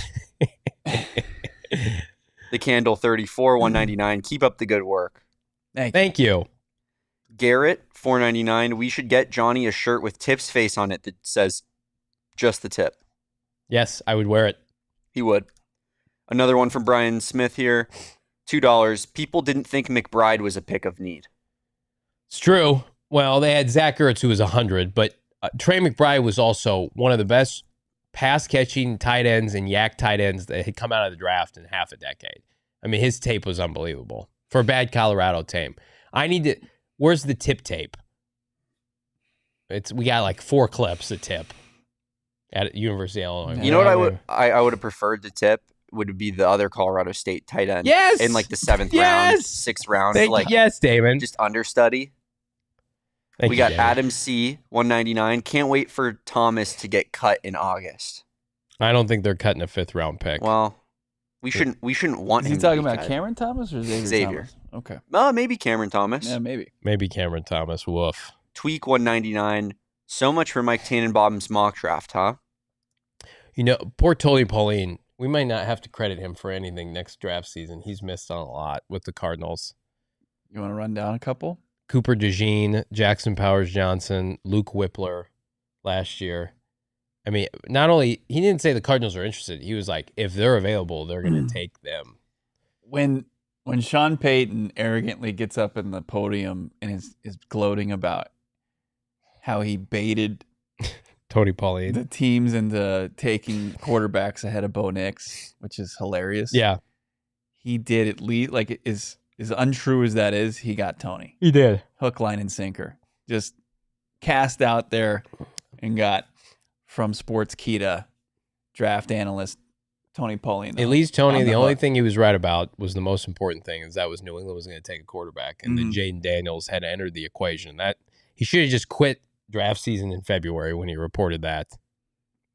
Like, it is arrogant as it is and ignorant, like, to try to like smokescreen people from taking Bo Nix. It worked with Tony. Yeah, he's probably talking to the middleman between Sean Payton and Pauline. He's like, tell him we're gonna make Surtain available. tell him we're so desperate. We are gonna make an all-pro 24-year-old corner. Bears are trading up for Kansas defensive end Austin Booker at 144. Oh no. The book man. If they took Booker there, we would have really liked it, huh? Would have been the best Booker in Arizona. Fuck, Johnny. Undeniable. Wow. Chaz, $199. The best Booker in Arizona over the last 3 days. Wow. Chaz, $199. Monty is the better bald GM. Kime just linebacker horny motherfucker. Bird Gang Travel, $2 super chat. chat. Nice, my guy. Our guy getting in. Tip shotguns, beers, and finishes steaks, Johnny. Does he play winning football, though? I know a lot of people that can do that. You play winning football? Well, no, but I'm saying, like, I know people that can do that. They're worth the 82nd pick in the draft. Yeah. Thank you, Tyler. We appreciate you, my guy. That's right. The pick is in for the Broncos at 145. Again, the Bears trading up for Austin Booker. That's good value for Chicago. So, yeah, they got back into the draft. They were pretty much done after their punter pick, and they got back into the draft. They had a top 30 visit. I love that Chicago. they keep showing this Broncos haven't made the playoffs since 2015. Do you think they're making the playoffs this year with Bo Nix in the AFC? No. What? I'm just asking, is that going to be extended into that's 8 a rhetorical years? question. Yes. Right? Are you fucking crazy? In that division with the Chargers and the Chiefs? They got Troy Franklin. Who's the other wideout they took? They got Troy Franklin, they got Bo Nix, and they got one other wideout. Maybe not. I mean, let's just run through the AFC real quick. You got Bills, Dolphins, Jets, Chargers, Chiefs, Bengals, Browns, Ravens, Steelers. Everybody in the AFC North, is better than them. And also probably the Colts and the Jaguars. The Texans. And the Texans. I mean, they have no shot, the Broncos, at making the playoffs. That's why they're just like, we'll just take a QB this year and work on it. That's why you couldn't go into this year with Russ and try to be mid again. Chris Abrams-Drain, the other corner from Missouri, finally goes. A lot of people thought he'd go day 2 at the end of round 3. I kind of thought the Broncos were going to bottom out and be like, we'll take the number 1 pick this year. Russ's cap hit, if they took it all this year, it would have taken like $60 million off their payroll this year and just be completely uncompetitive. They just don't have the patience. But what's the upside of this? Yeah, I don't see any upside. I mean, with Bo Nix, it just seems you're just shifting the furniture on the Titanic. People are saying Bo Nix is Sean Payton's Drew Brees 2.0. What do you think about that? He's had one Drew Brees, and Drew Brees should get more credit for himself than Sean Payton gets. Brew Drees. That's what we're going to call Bo Nix. Brew Drees. Here's the deal for the Buffalo Bills. The Bears gave up. It's insulting to Drew Brees. It is. That's really bad. Yeah. It's almost as insulting as when social media director Michaela stiff-armed him to get Pat McAfee on our show. Drew Brees. Equally as insulting as being compared to Bo Nix for Sean Payton. We got 867 watching live. Drop a like on this video. Subscribe to PHNX Sports here on YouTube. We're hanging here on a football Saturday. Remember when I thought the live stream was going to end at about 11 o'clock? And here we are going strong ahead of the Cardinals' second 5th-round pick, which is what, 168 or 161? 161, I think. I believe 160. 162. Yeah. 162, and then they've got 191, and then the Pat Tillman pick at 226. We'll definitely go through the 5th round today. Yeah, we'll get this 5th rounder in. We'll reset. We'll probably go over the 6th rounder live as we're recapping the bulk of this draft. Yeah. Before we get everybody out to the rest of their Saturday and the rest of their weekend. We will not be on air for the 7th round pick. You have my assurance on that. It's been an unbelievable 3 days, though. And people have been tuning in every day. The people that joined us live for the 1st round. So grateful for everybody out there that's been here with our coverage. It's been fantastic. We're running on fumes right now. No, we're running on caffeine right now. So we saw Bird Gang Travel in the chat, man. I'm excited about some of these road games that I'm sure he's going to have packages for. Miami? Yeah. I don't know if he's what he's announced yet. There's rumblings. Anything, but like South Beach would be great. Green Bay, always historic Lambeau Field. There's rumblings the Cardinals are going to play overseas. We haven't heard that confirmed yet, but hopefully they don't give up a home game to do that. But friends at CHGO. Think they would. No, it wouldn't, because it'd have to be the teams that are playing over there are already the home teams, right? The Vikings, the Panthers. Sure. I have no memory. I mean, they just gave up a home game and playing Mexico City 2 years ago. How'd that go? Not well. Thankfully, you and me and Michaela were supposed to go to that game. We didn't at the last minute, and that was a good decision. It was a good decision. Was that the game where there was like the air quality was horrific? It wasn't too bad. It was. Or is that like a Chiefs game? Chiefs Raiders, I think. That was the game. Have you? Are we allowed? The Niners kicked the shit out of the Cardinals. Are we allowed to tell the Hollywood Browns story? We're not allowed to tell the Hollywood Browns. Bo emphatically saying no. No. Okay. That was the game in which Greg Dortch went over 100 yards, and it was also the game in which the Cardinals were in season Hard Knocks, which was the most mid Hard Knocks of all time, and they had no content from that game because the Cardinals were getting worked and it was dysfunctional, and the whole situation with Sean Kugler and Steve Keim. So they went to Will Hernandez's family's house and did like 30 or 40 minutes of the hour episode with Will. And respectfully to Will, it was a rough episode in terms of like content from the game. Not good. Not those post game for those Hard Knocks episodes, man. That was like watching a slow moving car crash. It's just they would just zoom in on Michael Bidwell's face, and I'm like, this is gonna end well. This isn't going to go well for anybody. So that they play an international game this year? Who? The Cardinals? They might. Nothing official. They might. We got to get out there. We're going to know the schedule before anybody We got to get our ass out to Europe, gentlemen. I mean, that's one of the next things Europe boys. On the NFL offseason slate is the schedule release will be coming up here in the next 2.5 weeks. Yeah. JV from Drake May bust to having 3 ACC picks. Who do we have? So, we have a Clemson defender. I'd rather take my Clemson linebackers in the 5th round, Nathan, than 8th or 7th overall. Clemson D lineman, that doesn't really qualify, I don't think. The Isaiah Simmons pick in the top end was gross. He will never. But Isaiah Simmons doesn't have a position. Clemson D lineman, I mean, Christian Wilkins just got the biggest For free agent sure. contract Yeah, and in that, the sport. that didn't bother me. this ACC offseason. defenders from Florida State, Clemson, I give that a pass. And again, corners are a little bit different than, front seven players. I also give Jonathan Gannon the benefit of the doubt with any defensive back he wants to take. I have no issue with that. I'm going to read off some defensive backs, by the way. I put a list together of DBs that Jonathan Gannon has made into a star. Okay. Harrison Smith, Kenny Moore, Zendejo, 20-plus year, 12 plus. well, $20+ million contracts for a bunch of these guys. Mm-hmm. And then, the white safety that Philadelphia had, Reed Blankenship. Like, these guys aren't going to be bad. Now, are they going to ever reach their draft potential? We hope so. But they're going to play out their rookie contracts, and they're going to have an opportunity to succeed because their head coach knows what he's doing at the position. Again, I compared it yesterday. It's like you're going to trust Andy Reid with quarterbacks. You're going to trust Jonathan Gannon with defensive backs.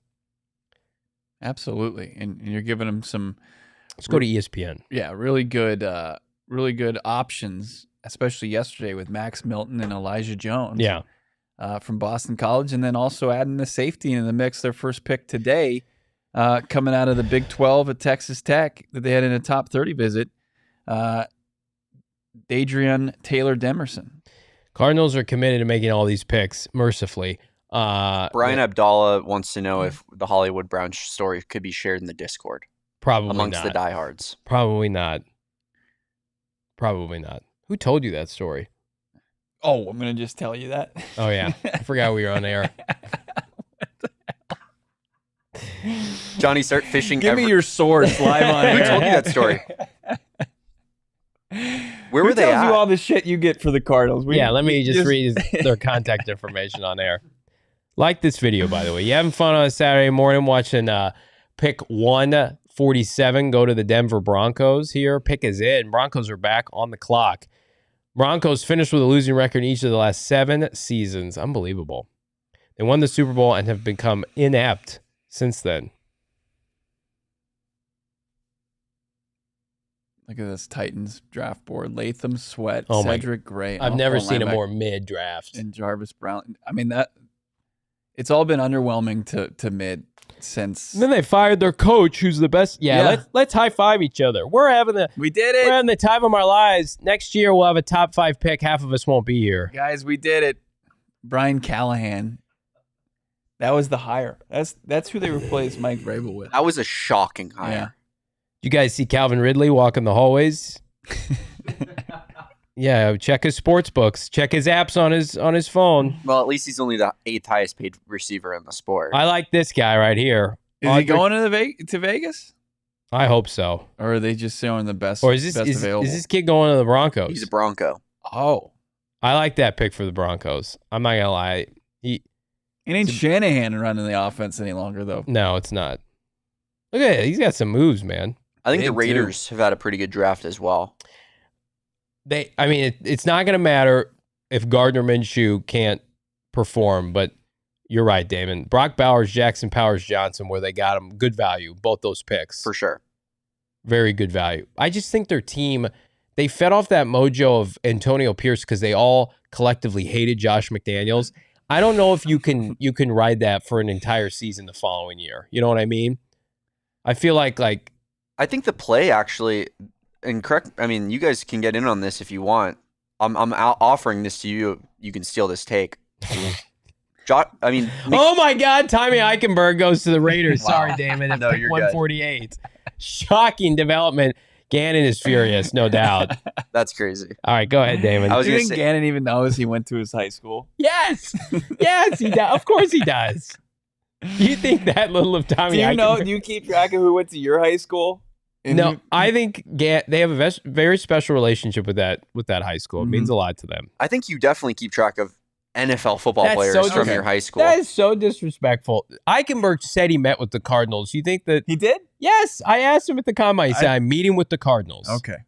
I'm I meeting thought with it went. Jonathan I didn't Gannon. think it went that way. I thought That's- it was just like who? Tommy Eichenberg, who both thought does not deserve an NFL roster invite to camp, that basically should be regulated to the Rocks League. Tommy Eichenberg's actually a top 150 pick. Good for him. That was what a great read when the Notre Dame just gave him a free lane to the quarterback. He can Awesome rush, play. baby. He's got some moves. Look at that. The quarterback runs right into his arms. He can fill. All right, so, and again, he's playing a little bit of edge blitz. Oh, yeah, baby. Blowing up people in the backfield.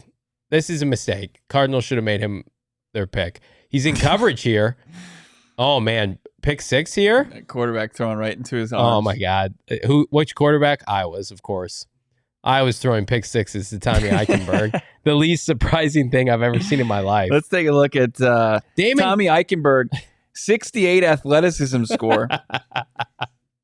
He ran he didn't run the 40. Okay. Probably good he opted out of that. He had an under 10 feet broad, 32.5-inch vert. He got 78th percentile Are you shocked? RAS, Bo. Are you shocked he was drafted this high? In the 5th round? Yeah. I mean, by the Raiders? No. Good shuttle, good 3-cone. Damon, you had a take you were about to rip off. Yeah, what was your take? I was going to say maybe teams should go into the season, hire Josh McDaniels, let him run training camp, let him run the preseason, let him play like 3 weeks into the regular season, can him, and then that's just it's a catapult to the playoffs. And then get into the postseason. No doubt about it. I know the Raiders didn't do it, but didn't make the playoffs, but they waited too long to fire him. If they fired him in week 4, they probably do make the playoffs. That's how much everyone hates Josh McDaniels. If you're Jeremiah Trotter Jr. and you see Tommy Eichenberg get drafted before you, do you rethink your NFL career? Oh, my God. Seriously, if you're Jeremiah Trotter Jr. and you're like, Tommy Eichenberg just got drafted ahead of me, mocks were having Jeremiah Trotter Jr. in the top 50 at one point. 5.5 sacks, 2 forced fumbles, 2 picks. His dad's an NFL legend, ass kicker for Philadelphia. But that style of linebacker is dead. Like his father, nobody plays set up to play linebacker. This kid's got numbers. I know he is a bit of a throwback too. Trotter's got 12 sacks in 2 years, I feel 3 forced fumbles. James Laurinaitis when I'm watching Eichenberg. That is who he looks like. Yeah, Dick Butkus. Antonio Pierce is just like, I gotta have this guy. He reminds me of how I played. I need he's a football guy. I'm a football guy. We got him. 5th round. Okay. I can't believe he got drafted over Jeremiah Trotter. Tommy Eichenberg's numbers are not nearly as good. It is pretty insane. Maybe they just forgot that Jeremiah Trotter was available. K1 since day one says this is the worst linebacker class he's ever seen. Well, who Daniel Jeremiah said it's one of the worst for sure. He tweeted that out. The position, as the NFL doesn't emphasize off-ball linebackers, the position, if you're a great athlete, you're playing edge, you're playing corner, you're playing other premium positions to get yourself recruited, go to a big school, and then get drafted. If you're a really good player, you're usually not going to off-ball linebacker. And the more and more that the NFL gets away from it, the position's going to deteriorate. I would say it's more devalued than running back. It's probably the most devalued position in the NFL. I'd say off-ball linebacker. You make your money with off-ball linebackers signing Mac Wilsons, right? In my opinion, you don't draft them with high picks, right? Think about that. It's the most devalued position in the NFL. Maybe you could argue safety, although I think safety is more important. I think guard's more important. Running back, it's the most devalued position. And the last GM for this team took 2 in the first round with 2 top 16 picks back to back. And the league is telling 3 overall. Right, in the first round. When you talk about Dayon Buchanan. Oh, no. So 4. Yeah. Dayon Buchanan, Hassan Reddick, Isaiah Simmons, Zaven Collins, and then he took Kevin Minter as a top 50 pick his first year in 2013. Steve Keim took 5 top 50 inside off-ball linebackers, and the NFL is basically telling you that position doesn't matter. And you know what? He seriously said this, that draft day is the most realistic thing to the NFL draft. The movie Draft Day, where what does he do? What's he take? 1-1 in the NFL draft. Running back. Oh, I thought he was a linebacker. Maybe he was a linebacker. Wasn't Black Panther a linebacker? Was he disrespectful? He was a pass. What are you talking about? Black Panther? Yeah, that's who played. Yeah, no, that's who played him. I'm aware of. I'm saying the actor has a pretty notable rest name. In peace. He's a notable. Mm-hmm. I couldn't name any of it. Chadwick Boseman. He was Jackie Robinson. Yeah. He played edge rusher. Vontae Mack, no matter what. He didn't play off-ball linebacker. I think he was. Vontae Mack was an off-ball linebacker. That movie's terrible.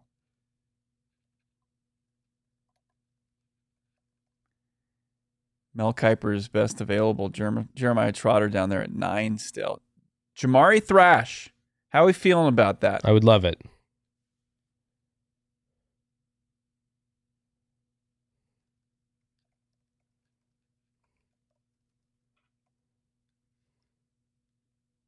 That Steve Keim thing was ridiculous. The off-ball linebacker. I'm posting it right now on Twitter. It makes me As sick. teams All right, continue. Spencer Rattler's long run has ended. He finally gets selected. This is the first quarterback since round 1. Yeah. Spencer Rattler goes to the New Orleans Saints. Yes, sir. So he goes close to where he kind of had some success at the Senior Bowl in Mobile. Well, Michael Pratt was the other top quarterback available, and he played college in New Orleans. Yeah, he was at Tulane. So the Saints must have gotten a pretty good look at him. Spencer Rattler. I mean, it's all going to come down to between the years, right? Like, was he humble enough with his experience in Oklahoma? Didn't seem like showed a lot of that. At South Carolina, he had like a 2-game run where they took down Tennessee after Hendon Hooker went out, and then they beat Clemson. Yeah. But then, like, as you expected them to have a big year on the heels of that, this year, they fell short, and he had some big-time playmakers, right? He'll start games for them this year. He actually has some Derek Carr vibes a little bit, too, like his style of play. It's good value for New Orleans. Like, I think that franchise is a dumpster, and they're not going anywhere, and their head coach is probably going to be fired, but, like, that's a 5th-round flyer that I can get behind. I mean, you think about it. Like, that team's toast. New Orleans is done. The only thing that saves them is the fact their division's a trash heap when Baker Mayfield's getting to the divisional round in that division. I think I'm on the Jeremiah Thrash. Jamari Thrash, sorry. You're thrashing it up. Mm-hmm. Did you look up his numbers? Yeah, he's productive. I'd like Brendan Rice. I like Thrash over Rice just because of position. You're anti-Brendan Rice. I can't wait for the Cardinals to take him, and then you have to tell him, like, hey, you really just didn't see value in you. Hey, Brendan, I hated you. Hey, Brendan, I went on air and I said you couldn't play special teams. I'll stand behind that. Christian Jones. Brendan Rice being available is pretty wild. You feel for the kid. Hell. Christian Mahogany still on the board. Yeah, he's at that funeral for his best friend. And he's like, have I been drafted yet? And they're like, no. That's fucking terrible. It is. It's terrible. Like, I'm on my phone on me. My agent calls me. Wonder what it is. I mean, when you look at some of the wide receiver rooms around the NFL and you can't find 6'3" athletic kid. I think people with his think pedigree. He was elevated by Caleb probably, and I think teams are saying what you're saying. Like, is the son of Jerry Rice in all actuality wanting to play special teams? Mm-hmm. Like, what's the best case scenario for Brendan Rice? I think Adonis MF is completely correct with this take that Johnny is out of pocket. What does that mean? Off the wagon? Johnny Wilson remains too. It's the same thing as Brendan Rice. He doesn't have a position. He's a tweener. Elijah Higgins is better than Johnny Wilson.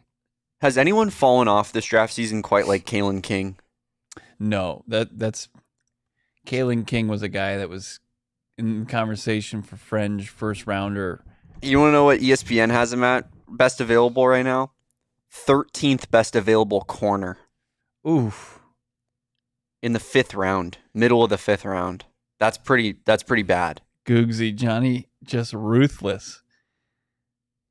I thought that was a respectful take. It's rough for him to be at the funeral and not being drafted. I wasn't knocking the kid. That's a tough day. It is. Sitting around day 3 of the draft at your best friend's funeral, and then you don't get the phone call doesn't ring. Or the phone doesn't ring. Just move forward.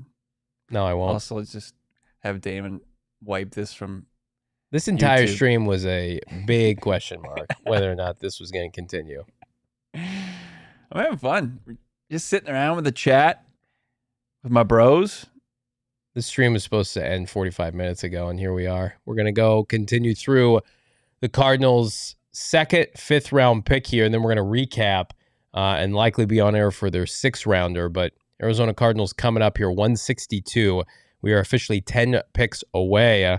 Let's take a look at the overview. Yeah. 10 picks out. Let's take a look at it.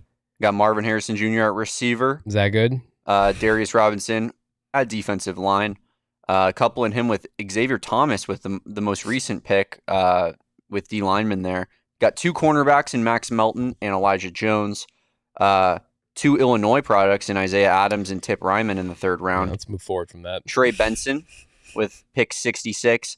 3 picks coming up, 162, 191, and 226. I like what they've done at corner. I like what they've done in the defensive secondary. I really would have liked what they done at corner if they picked Kyrie Jackson instead of Elijah Jones with that last pick yesterday. That would be pretty nice in my opinion. I think people would like that. Or TJ Tampa maybe. But Jones led the ACC in interceptions despite missing 3 games. Wasn't Jones another one of those Senior Bowl guys that was highlighted? Yes. On the defensive side of the football. The Cardinals are smitten with the Senior Bowl. They love it. They're buddies with Jim Nagy. And then the agent, Nicole Brown, came out yesterday and was like, if you don't think your clients are benefiting from the Senior Bowl, you're nuts. So I do think they're going to look at the advanced kind of statistics and they're going to say, if you were trying to get drafted high and teams want extra time with you and you're not on the caliber of prospect of a MHJ or some of these top 15 picks, you better go to the Senior Bowl. I mean, you don't think Quinyon Mitchell helped himself going to the Senior Bowl? Cheats, Christian Boyd still available. They did have him in for a visit. That feels like, yeah, if they have room at the position. DJ James still available. I think they're good. Corner. Yeah. A lot of competition in that room now. Christian Jones, man. That'd be a good pick. The Texas tackle got start a lot of games. 10 picks to go for that. I'll tell you some stats on him because I am a fan. Malik Washington from Virginia, a wide receiver. 6'6", 321. I wonder what Jamari Thrash didn't show because he was an early draft season darling. Like he had Field Yates putting tape up on his Twitter account, and you hadn't heard too much since. Like you didn't hear anything post Senior Bowl. You didn't hear much combine. Christian Jones projects as a right tackle. Lance Zierlein had him as a 5th rounder, but he's started a ton of games for Texas. He's been around. He's from Cypress, Texas. He's a 6-year senior and has accumulated 48 starts. Let me be honest with you. That sounds like the offensive equivalent of a Xavier Thomas. Doesn't it? Yeah. They didn't work him out. I think it's tough for the Cardinals because we knew early on in this draft process that they wanted to address the offensive line. They wanted to take advantage of this robust offensive tackle class. And just with the way things ended up with Marvin, where you couldn't pass on Marvin, the defensive line needed help. They had an immediate need at certain positions like tackle. They addressed it last year with Paris. DJ Humphries gets hurt. They add Jonah Williams. It just was not. It felt almost like a luxury this year, did it not? Like it felt like if they're going to take a tackle, where's that play? Just like when we were talking about trade down scenarios, Joe Alt, J.C. Latham, Fuaga, where were these guys going to play? And I think they looked at themselves and were like, well, Jonah Williams, if he's average, if he's above average, whatever, he doesn't miss games. So, you have Kelvin Beachum under contract as a swing tackle. I know you don't take that super serious. I know you'd like an upgrade there. I think you're going to have to wait one more year for a tackle of note, of serious note. And we all better hope Jonah Williams can come in and produce. Has a chip on his shoulder, Will Hernandez style, where former top pick of a team, kind of disrespected by the fan base. I mean, Jonah Williams was a big-time part of why they got to a Super Bowl that year. I know Joe Burrow's offensive line has been hit or miss, but to act like Jonah Williams is some kind of scrub, like people in Cincinnati like, can't get out of town fast enough. Like he's a solid starting offensive tackle, whereas Paris has a chance to ascend to a Pro Bowl caliber tackle this year, and we don't even know who's going to play where yet. Right. You think Paris would just benefit from the continuity, right? As staying on the I right do. side. I would play Jonah at left tackle. I mean, they both played right tackle last season. So, But I think Jonah's best season came at left tackle. right. And I think he's got a true preference to where, and I know I'm speaking for PJJ, but I think he just wants to be whatever the team asks for him. And I think he has like a true preference. Oh, I think his preference would be left tackle. Yeah? Yeah. But I don't think he's telling the Cardinals that. I think he's like, I can play both, you know. Like, who's more ambidextrous, right? Because that's what it is. I mean, there is the repetition, of course, right tackle, left tackle. I think it's discounted often. Like Joe Alt, who's going to have to go to the Chargers, he's primarily been playing left tackle, having to go over right tackle. Like, there's going to be a learning curve there, as there was with Paris Johnson Jr., but he played on the right side. He played right guard at one point for Ohio State, so he had a little experience. It's different. It's way different, but I just like Will consistently next to Paris. I don't want to break that up. And then you can start fresh with Jonah and a new left guard on the left-hand side. Probably be the guy from Seattle, at least to start training camp. Froldholt's been productive. Now got something funny in the chat. or What's what? up? So I was gonna bring it up and try to not crush the conversation, but people are getting mad at us because they're like liven this thing up. They need you guys doing like jumping jacks or like up downs or something on screen here. And somebody said, let's get them some coffee or a Red Bull. And then Ben in the chat goes, no need for coffee, just another pick from Illinois. Are we killing people right now? Is there a lull in this show? I'm going to be straight with everybody. We have been on air. I'm going to add up the time right now. We started this stream at 9 a.m. So we've been on air 3 hours today. We have been on air a collective. I'm looking at it here. Like 13 hours. Yeah. It's been about 12 to 14 hours total. People are asking us to put on a dog and pony show when we're here looking at pick 153 and some people are home in their jammy jams in bed.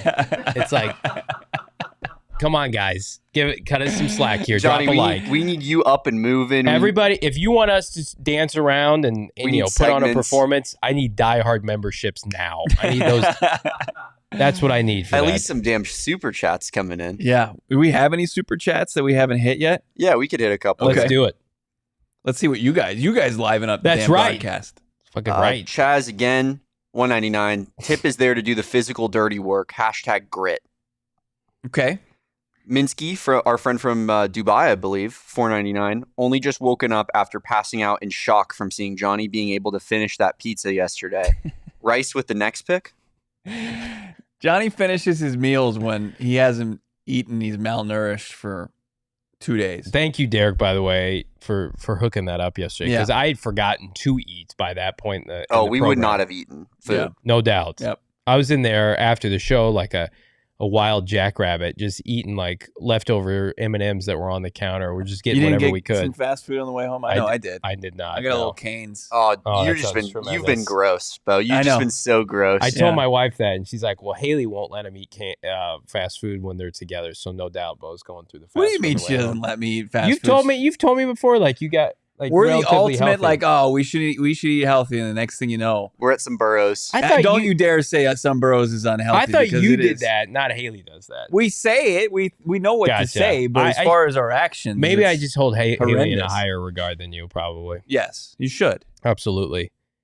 But she's like, why She's didn't you much pick more up anything? I'm like, I think respectable. Bo was Truly getting Beauty fast and the food. Beast. That's true. Yeah. I had a chocolate chip cupcake when I got home and sat on my phone. My wife's like, you've been on your phone all day. And I'm like, but I have to embed this video of Trey Benson before I go to sleep because I'm a fucking sicko. Then I'm putting on my shoes this morning and she's like, where are you going? And I'm like, to the studio. She's like, oh, I thought you were doing the show here. I'm like, no.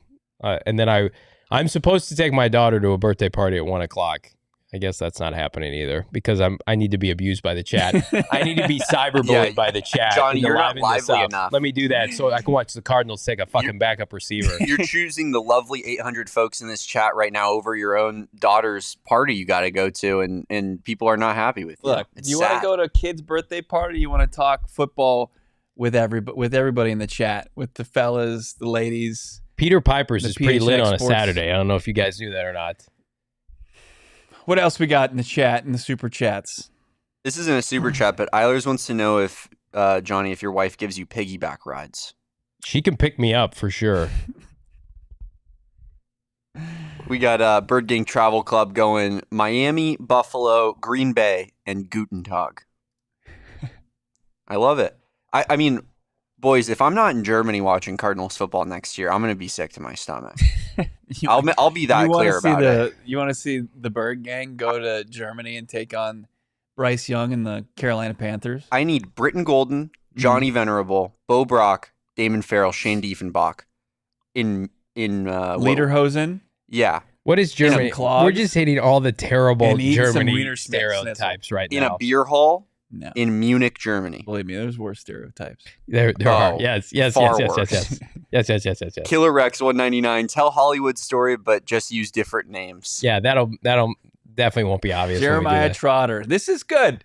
Jeremiah Trotter goes to where his father starred in the NFL, going to Philly. Jeremiah Trotter. The expectations won't be weighty at all with that, by the way. Look at his 40. 4.82. Yikes. Cardinals have guys that run at 228. Sub 4.6. As long as Big Dom's on the sideline, everything else will work itself out. Big Dom probably babysat Jeremiah Trotter Jr. You can't have 4.82 speed. You got every skill position player outruns him, gets to the corner on that in the NFL. Johnny, I'm pretty sure that babysitter is Big Dom's technical position. Did your wife just find out that you're not going to be home? No, our son had an interception in our first flag football win of the year, so we're excited about that. Nice. Hudson's first career interception. He's paying tribute to all the DBs that Gannon and company are taking, which we're excited. Ball hawking corner. Yes. Ball hawk.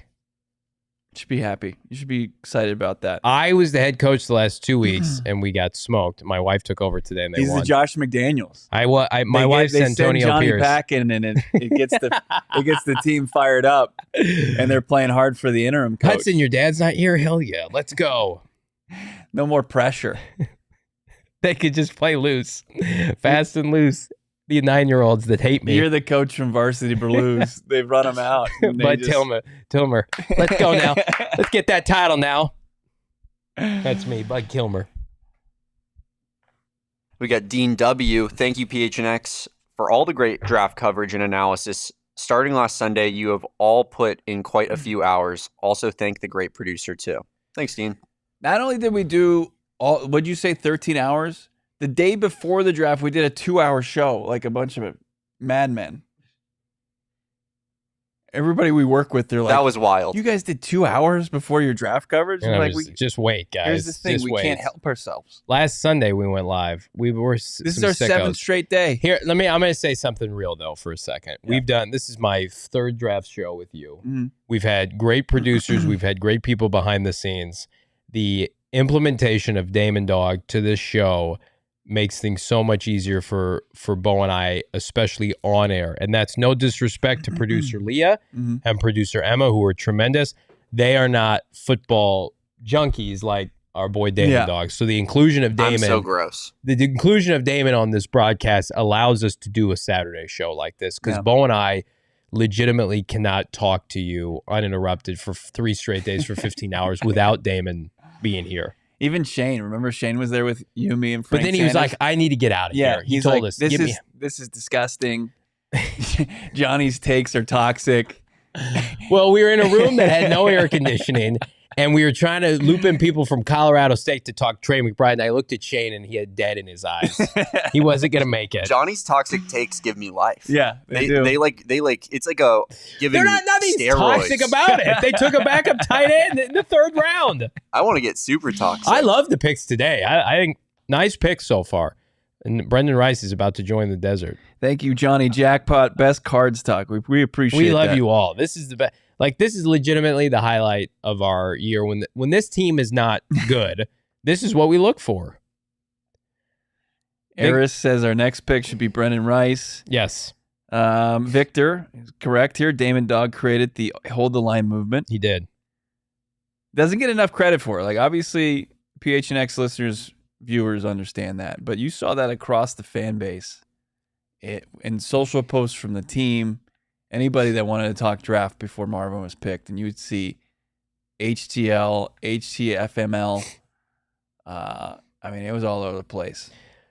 Kyle Haley, $20 super chat just for my Kyle. boy Johnny. Love the dedication, my guy. Thank you so much, Kyle. Well, there's not a more dedicated group of these three sickos than right here. Legitimately, like, my wife told me, she's like, when you come home today, no phone, no internet. I was given the same instructions. It's like, but the undrafted free agents are going to sign. So we genuinely, and hope it comes off in our production, love covering the Arizona Cardinals and want this team to be good. That's funny that your wife told you that, because my friends were like, put your phone away. We're doing nothing but drinking the entire rest. Where are you going out tonight? We're living vicariously through you, by the way. I don't know. Me and my buddies, we might hit up the porch. You guys ever been to the porch before? Maybe get some beer towers. Sounds Go great. a little crazy. It sounds like the perfect Jamari Thrash. You almost said trash. Well, now he is. He's Yeah, going to Jamari Cleveland. Trash, Cleveland Brown bum. Romeo Dobbs vibes. He goes from Louisville to Cleveland. Sean Watson's got some pretty good playmakers there already. I'm just. So is just Brendan Rice? Is that all we've got? Eilers in the chat says, "Love you boys. Going to be a diehard today just to show my respect." Hell yeah! What a Thank you legend. so much. I forgot about the undrafted free agents wrinkle there. It's gonna be tough. I love that Damon's boys are just they're playing the role of his spouse. They're like, I don't look, know. when you get home, it's phone down, and we're spending some quality time together. Mr. Dog, you better come over here and hand over your phone right now. His boys, one of their love languages is quality time spent together, and that's what they want from Mr. Dog. Yeah, love language is absolutely. It's like interlocking arms and chugging beer together. Man. Any other supers? Yeah, we got a few more. Let's get them. Patrick QB1, Melton, Jones, and Demerson are all ball hawks. $199. Thank you, Patrick. Xavier Thomas, when talking to the media there at the Cardinals facility, this is a quote he gave to the Cards media. Just a relentless dog effort. That's just who I am as a competitor. I love to compete. I want to be the best player on the field at all times. Yeah. Mm-hmm. You like that? You got to have it. Like, he clearly was a top prospect, right, coming out of high school, and I poo-poo that because it was so long ago. It was 2018. But if you can shift, if he's clearly been humbled, and he went through some adversity, as outlined, coming off of COVID, getting up close to 300 pounds, he had to get back to it, and he had to add to his game. And if he is relentless and in nonstop mode, as he says, that's a great addition to a rotation. If you can find a rotational pass rush player in the 5th round, it's a win for the organization. Yeah, it's a guy who at least at one point was thought of as a top 50 player, and then COVID interjected, and he had an illness, and gained some weight and had to work his way back. And I'm sure that story resonated with Gannon and Ossenfort, that, hey, this is a guy that if we can get him in our program, can help us out. And that's all you're looking for. You're looking for contributors on day 3. You're not looking for cornerstones. Can these guys, like Dante Stills, the reason we keep harping on that, that's best case scenario. Mm-hmm. A guy that can come in. I mean, you look at, he was like the 2nd or 3rd most impactful, disruptive defensive tackle as a rookie last year.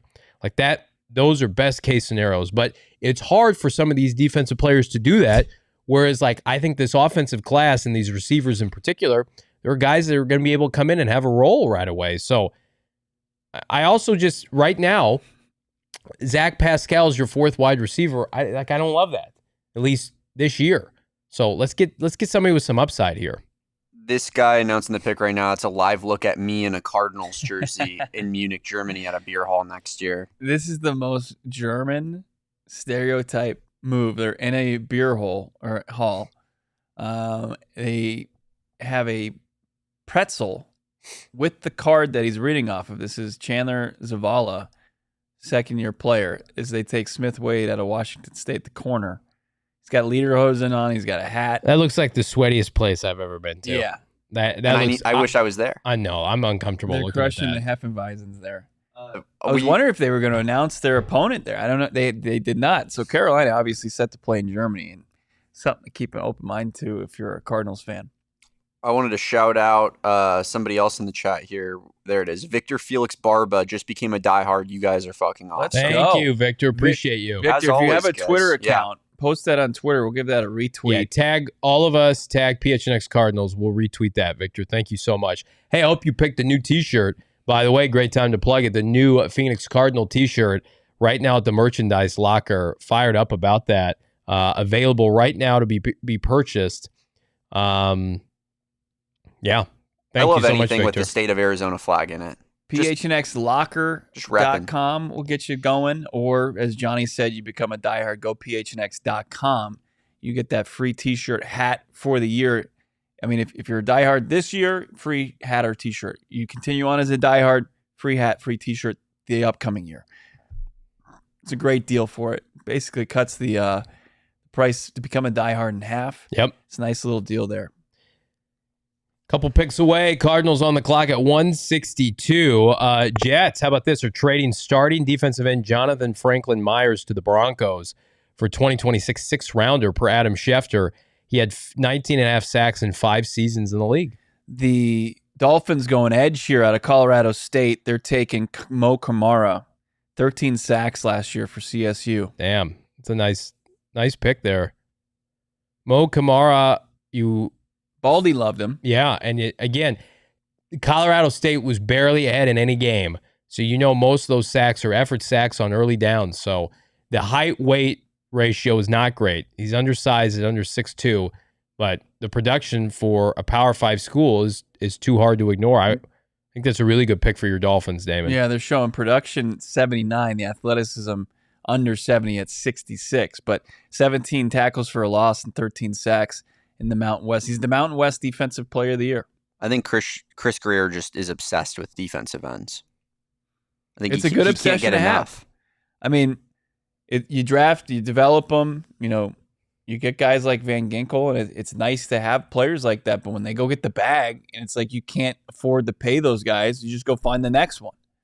I watched a video from 2 years ago where Mike McDaniel, pre-draft presser, said that he has to talk Chris Greer out of not taking an edge rusher first round every single year. Cardinals need to have that mindset next year. I agree. Edge rusher, please. 805 watching the chat right now. Drop a like on this video again. Would love to be able to leave the stream today with over 500 likes. Chaz now. Love y'all. Just became a diehard. $1.99. Thank you so much, Chaz. Hell yeah. Welcome aboard. Same thing goes for you. You got a Twitter account. Hit Tag us up on Twitter. We're retweeting that baby. I'll toss you a follow too. Yep. We're welcoming all new diehards on the Twitter streets. And we'll get into it in the member Discord, as we said. Jump in the Discord when you guys get a chance. Our wives, Damon's dogs, they're all taking our phone away later today. Might be a little quiet then, but once we get them back. The chat was all telling me I got to get over to Ojos Locos. Okay. That's something we could get behind. We should do a get-together with fans, diehards, the chat this summer or approaching the season at an event or a drinking hole of your choosing. Be able to have some fun, a little bit more casual, where as much as I love being on air, we're not on air. We can just hang with people. Right. That was the one downside is Thursday night, if you can nitpick it at all, is we're on air. We can't talk to people as much as we wanted to. Yeah, let's do it. Let's get together. Pick is in for Buffalo. Up next is Washington, and then the Cardinals are on the board. It will be the last pick. We're gonna pivot, kind of reset, and then get into kind of the show that's going to be the podcast. You'll find wherever you find podcasts, and then we'll likely be on air for the 6th-round pick. Let's run a couple super chats here before this Cardinals selection. We got Fishbowl Flash, $5. Let's talk jersey numbers. MHJ 81, Max Meltdown 0. I would what say. What about Tip 69? I think the trajectory, if Marvin can't get 18, 10, 17, and we'd mentioned, right? 88. 88's not available, apparently. 16. Oh, you could, if it's retired, you could get us. I think it's retired, but if Ojulari won't give up. Night Train Lane? No, we're just listen, whoever 88 is retired for, I'm sorry, man. But this is Marv. I mean, they got 99 unretired for J.J. Watt. Right. Fair enough. But Ojulari, man, I don't want him to become public enemy number one because he won't give up his jersey. I don't really associate Marvin with 18. I know he wore it in the collegiate level. His dad wore 88. Like, I would have no issue if he wanted to wear a different number in the NFL. Read that super chat out loud, Damon. We got a hilarious super chat in here from Woods, $9.99. Been watching from the UK for 6 months, Nice. and I love your coverage, guys. Oh, thanks, man. So thank you. Hypothetically, though, Listen to this. if Damon Dog and Bo are hanging off a cliff and you can only save one, who you going for, Johnny? Well, I'd probably just say Damon because if I'm going to continue my show, I need somebody to run it behind the scenes. I know Bo can't do that. So I'd probably say Damon. So, Bo, good luck to you, man. All right. Is that because you're jealous that I met Marvin Harrison Jr. yesterday? Yeah, you're talking about shaking the GOAT's hand. Yeah, good luck getting coverage from this actual team. I asked to smell Bo's hand afterward. He wouldn't let me. That's disgusting. It's a great question. It's a wrong answer from Johnny, unfortunately. It's a wrong. Jeez, And Damon Bo. Dog falls to his death. Yeah. While Johnny brings me back up. I'm really excited about our coverage where we can't have coverage on air because we can't work a computer. It would have been nice, Johnny, to hear you'd save me for reasons that don't, just benefit Damon, our you. relationship is purely professional. I love you, my guy. Doesn't sound like it. Please don't contact me after this show. Johnny, we sat down and we went into a Hooters together in did. Indianapolis. Yeah, that's a work trip thing. We I didn't thought get that made served, us by the blood way. brothers. We were trying to go to Hooters, and by we, I was pushing for it. I love Hooters wings. Pushing hard. I was, and then we get there, and they made us wait in the entryway, and there was nobody else in there, by the way, in Indianapolis. We're trying to give them some business, those poor people of Hooters, and I was looking to have a nice big plate of wings, and nobody would serve us, so we had to bail. It was the happiest day of Shane Diefenbach's life, though, as he had to call producer Leah to tell her that we were going to Hooters, and it was my decision. He had to get permission from Leah. Cardinals are on the clock officially. Nice. Washington's pick is in. Let's see what Jordan Schultz has. I hope we trade Dominique Hampton back. from Washington, safety for the Commanders. I So- can't believe they're going to make all these picks. There was back-to-back Washington picks there. What are they finally going wide receiver here? Is there any wide receiver? I mean, Brendan Rice remains on the board. I think you got to take Brennan Rice here. I think Brennan Rice or the Northern Illinois defensive lineman. Northern Iowa. Northern Iowa. I'm sorry. Christian Boyd. Best available right now. Brennan Rice is clearly the best available, followed by Christian Jones, Mekhi Wingo, or Malik Washington. Any of those guys I'd be fine with. There's a couple off-ball linebackers, tight ends, no. Gabe Hall out of Baylor. Gabriel Murphy remains, right? As is Miles Cole out of Texas Tech. Christian Boyd, as we mentioned. I'll say it's either going to be Brendan Rice or Christian Boyd. I'll make a prediction now. Rolling the dice here with what the Arizona Cardinals are going to do. Let's see. Rice, baby. Inject it. That would be fun. I think I saw somebody that wanted to sort of hold the line movement for Brendan Rice. It happened a couple rounds ago. Mikey Desert Cardinal has been doing that for a while. The whole morning, actually. Respect that. Always Nothing yet. Always passionate. The pick's in? It is. They did not trade the pick.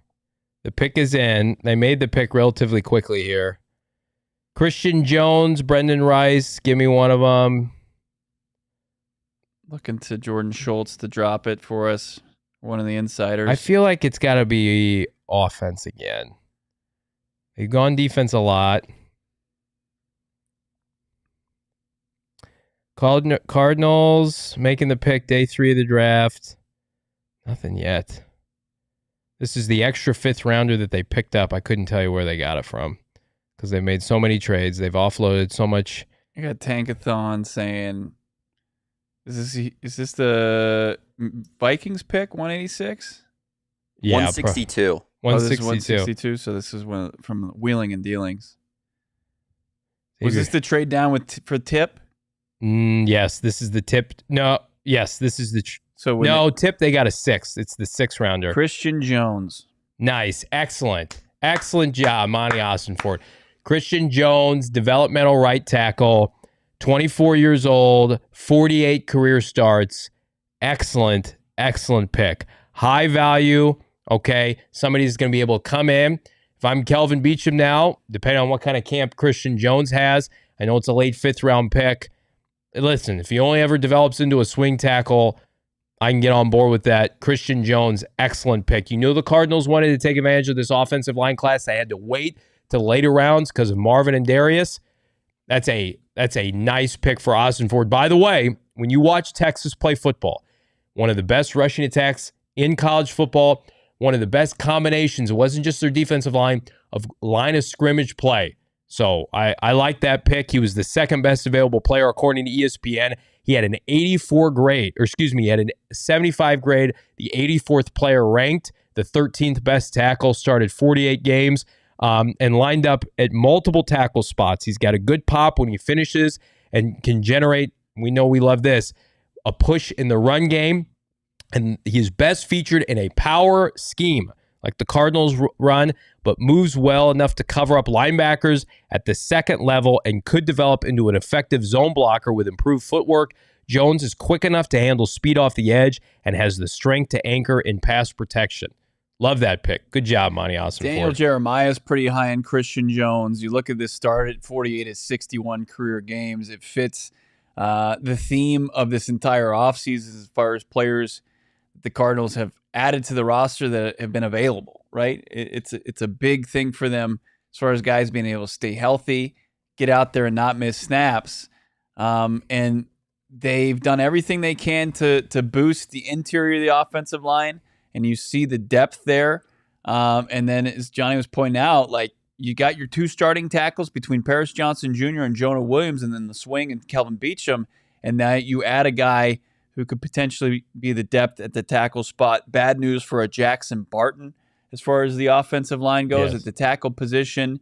The Carter O'Donnell, who saw some time last year, but he could move a little inside, plays a little tackle. But Christian Jones out of Texas now, 6th round, can immediately come in and maybe carve out a role for himself. Another offensive line added, but the kid they took from Illinois is going to be a guard the future, and now this guy's going to be able to play on the outside of the offensive line. They've drafted 3 offensive linemen in the past 6 picks that are all power plus players, especially in the run game. And Isaiah Adams, Tip Raymond, and now Christian Jones very much fits the mantra of how they want to play football. And again, you've got Jonah Williams now to be the placeholder, and maybe better than that. Kelvin Beachum now, last year of his contract, he was signed as insurance last year. I know Christian Jones didn't have the best 3-cone, but he is a toolsy player. He played on one of the best offensive lines in college football in terms of a run ability, downfield, pushing people downfield. If he's only ever a swing tackle, it's a good pick. If he turns into another Bobby Massey-esque type of value on day 3, it's an excellent pick. So I will never complain when you get a top 100 prospect, hell, a top 90 prospect, from a blue chip program that was in the college football Final Four that has this many consistent starts and the upside that comes with 6'5", 305 pounds. This Monti draft, from top to bottom, I know you've got some questionable moves in between that came late yesterday. I love what he's done here in day 3. It's been very good. From Adrian Taylor Demerson at the safety position, a ball hawking safety who can also lay some wood. Xavier Thomas, and between Jones and Thomas, these guys played a combined 10 years in college. Yeah. Daniel Jeremiah said that had Christian Jones as his 58th ranked prospect, I believe. That's crazy. Top 60 prospect there. I had him going in my day 2 mock draft. I think I am toward the back end, probably closer to the pick, either 90 or 100, but it's probably a solid to fringe day 2 pick that you got for whatever reason at pick 162. And again, is it because he's older? Because right now the Cardinals are year to year at tackle outside of Paris Johnson Jr. And competition up front is always a good thing. You talk about Gannon told us they want to rotate players on the defensive line. Offensive line, if you're not up to snuff, if you're underperforming, they will replace you. Right. They don't want to. They want to have a collective 5. But now it cranks up the intensity for Jonah Williams. It cranks up the intensity for everything that's going on at left and right guard. long term. So Christian Jones, 5th round pick, 162, really quality value. This is what you want to do on day 3. Yeah. Let's look at the overview here. Yeah, let's do it. So we got Marvin Harrison Jr., Darius Robinson, Max Melton, Trey Benson, Isaiah Adams, Tip Ryman, Elijah Jones, Dadrian Taylor-Demerson, Xavier Thomas, and Christian Jones. I have Christian Jones here as an offensive guard. That should say tackle. Christian Jones, he said, if I had to write my own scouting report, I have a great feel that comes first and foremost. I'm an intelligent player that's a quick learner. I have 36-inch arms. I can play in space, and I'm a mauler in the run game. Didn't Paris have 36-inch arms? Yeah. That was like the big deal. We have a type. I mean, when you're playing the tackle position, it's so important. That's why there was some concern with Jordan Morgan, who went 25th overall, who was just under 33 inches, right? Yeah. Correct me in saying that? Or was Yes. it just under 34? It was under 34. Yeah. So more than enough length there. Ozzy's saying in the chat, in 511 snaps, allowed 1 sack at Texas, where, you're playing, they played deep into the college football season. They played in the college football playoff. 5.0440 time. So the athleticism's there. It's there. They like athletic offensive linemen. You can't be slow and fat to play a tackle for Monti Ossenfort. We've had too many guys in the career of this Arizona Cardinal franchise who were out of shape, couldn't get downfield, couldn't move their feet. With the edge rushers that the NFL is deploying now, and especially in the NFC West, Jared Verse entering the NFC West, Brandon Fisk now on the defensive line for the Rams, of course, Nick Bosa, everything that Seattle has going on. You have to have athletic offensive linemen. So it's a great pick. Adding offensive linemen here, right, and guys that can compete, and whoever emerges, the best player will win, right? It's way better than the old philosophy of we're going to take and kick the tires on guys that were cast off from their previous teams, right? And give them maybe overpay on the free agent market and hope that they work out. It's no longer the philosophy of the team. Like between Jonathan Gaines, who you got in the 4th round last year, and it was your first outside of Paris Johnson Jr. that you added in the 1st round. So you added 2 last year, and then you're adding Isaiah Adams and then Christian Jones.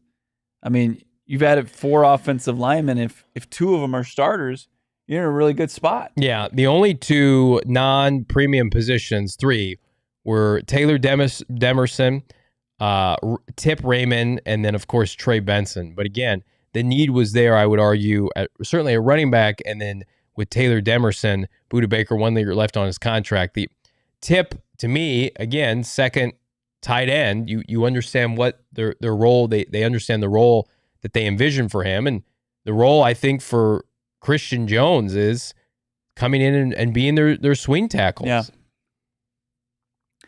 Yeah. How many of these guys that we drafted now were Senior Bowl guys? Did Christian Jones go to the Senior Bowl? He did. So Bo, maybe you can help me with this. So Darius Robinson. Yep. Max Melton. Yep. I'm pretty sure Isaiah Adams was there, right? Mm-hmm. Yeah, Tip he was Ryman. highlighted by Jim Nagy, one of those guys. Was Tip there? Tip was a shrine, I think. Okay. Was Thomas there? Elijah Jones was. Elijah Jones was there? Taylor Demerson, I believe, was there. Oh, really? And then was Xavier Thomas there? I would imagine he was. Yeah, probably. And then Christian Jones. So, we can look into that real quick, but 7 players? Xavier Thomas was at the Shrine Bowl.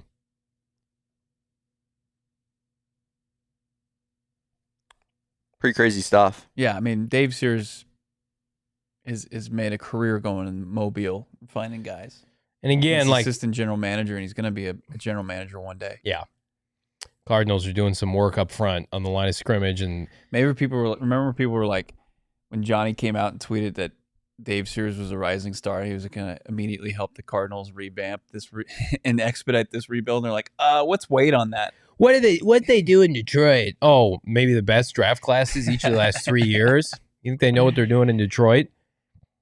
Take a second here. I don't know about Paris. I don't know about Michael Wilson. Taylor Demerson was Shrine as well. Yeah. So Tip Raymond, Taylor Demerson, and Xavier Thomas, all Shrine Bowl guys. Everyone not named Marvin Harrison Jr. played in the college football bowl. And Trey Benson, right? Yeah, Benson didn't play in a Oh, he didn't. I got you. Game. Well, pretty good. 2 5 picks to Senior go, Bowl and guys. we'll get that 6th round pick more than likely when we're doing our recap here. well, let's start that recap. Let's reset things. Let's get fired up here. Absolutely. Let's get into our presenting sponsor. I'll start with our guys over at our friends over at ButcherBox. ButcherBox offering our listeners an amazing offer where new users get free meat plus $20 off your first box. Join today using our link butcherbox.com/PHNX. Use the code PHNX and receive this exclusive offer today before time runs out. Get there. And then, of course, yes, check out our guy, Coach Stark Holmes, in the market for a home. I'm not, because of Coach Starks. He can hook you up, too.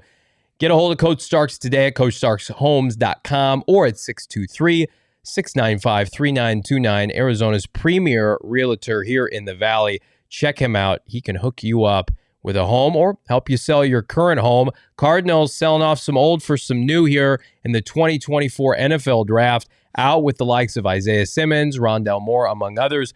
Enter Christian Jones, the new tackle. We're going to get to him. Let's go recap pick by pick thus far. Bo Brock, the Arizona Cardinals, kicked off today with the newest addition to their secondary, specifically at the safety position. That's right. Adrian Taylor Demerson out of Texas Tech.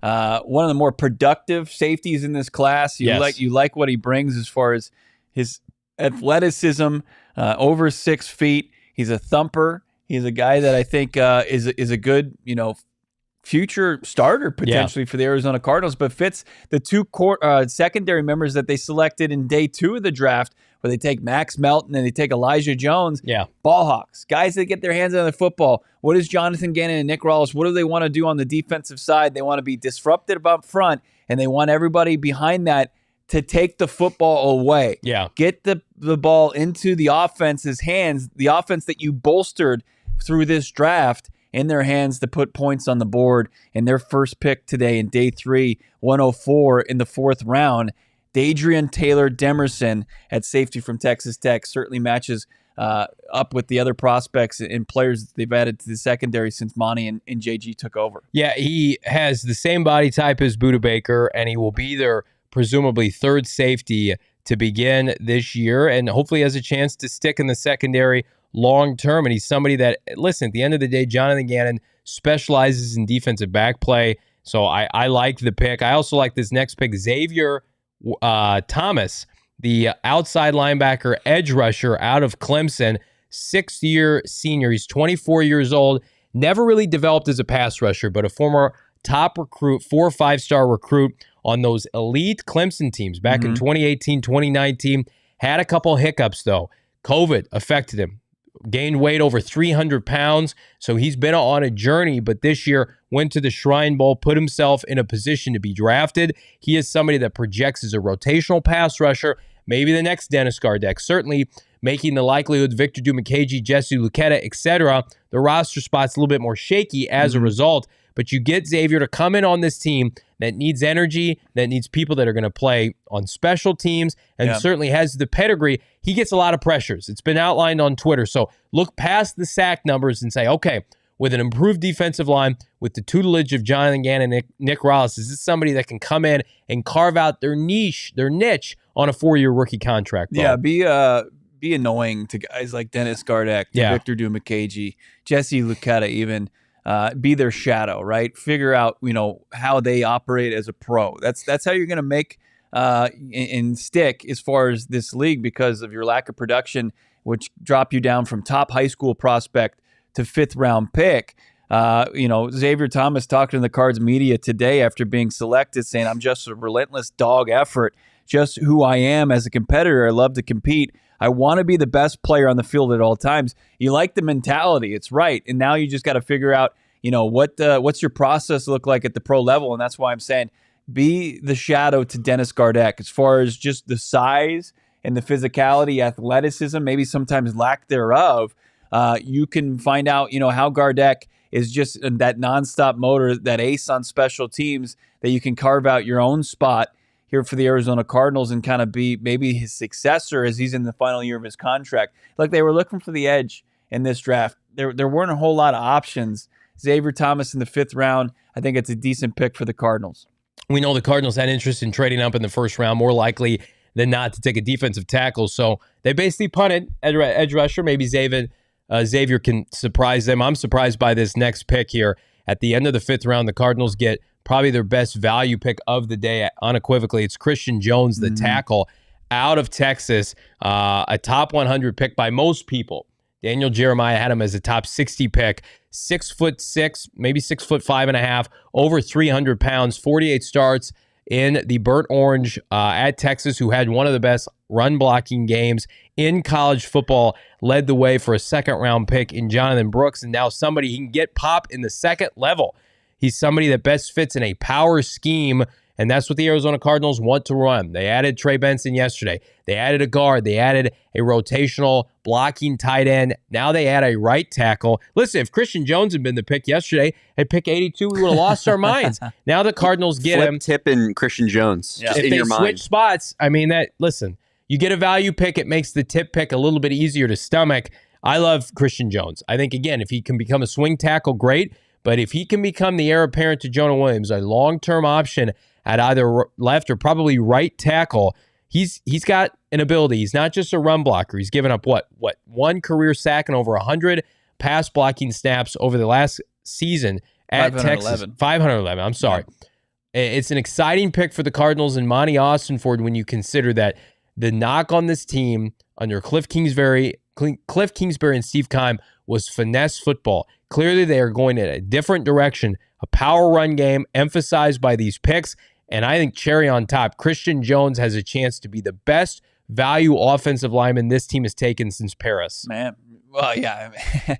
People were calling that a luxury pick back in the day, bad draft analysis back then. Yes. I don't know if I necessarily want to piggyback it, but getting here in the 5th round, they certainly got it. And talking to the Draft Network, Christian Jones, this is a quote, "I have great feet. I'm an intelligent player, plus quick learner. I got those 36-inch arms. Yep. I can play in space. I'm a mauler in the run game. I definitely use my length to my advantage." So, look, you really like is to create space in pass pro.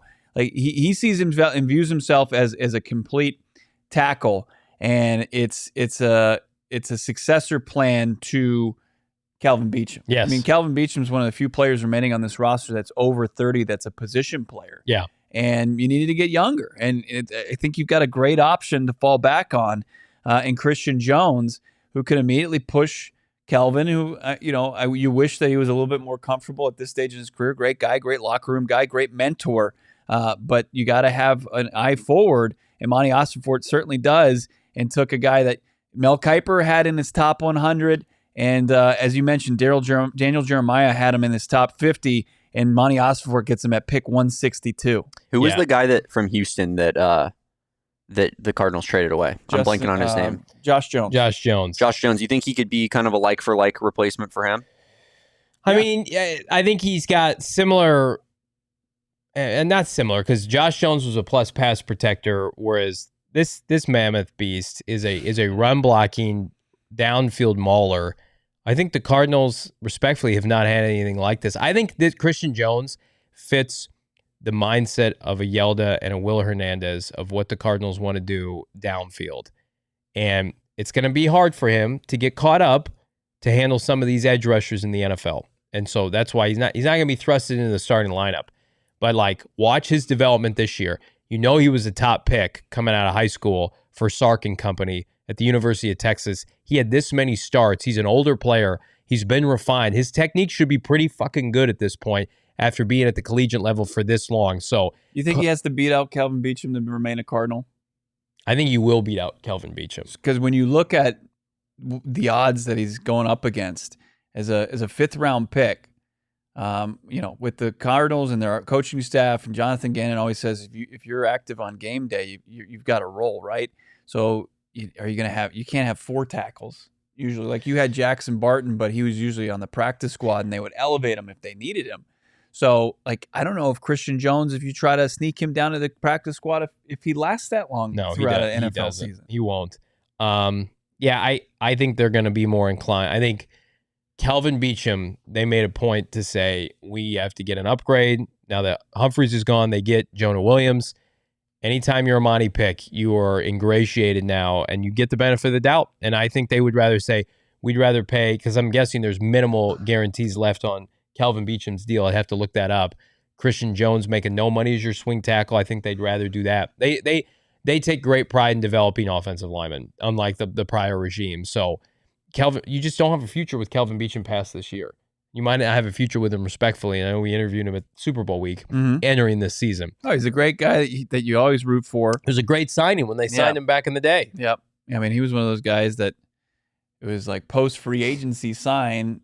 It was ended up his time with the Jets ended, right? Yeah. And he was Pittsburgh before that. So and he's lasted here this long in the desert. He's made his mark here in the Valley, and we appreciate everything from Kelvin. He still has an opportunity to win a job as a swing tackle. Yeah. But now he's got some competition. And what does Jonathan Gannon always preach? Like competition. He loves competition. Better. Yeah. They want to be in a position where they are looking at this roster and nobody is gifted anything.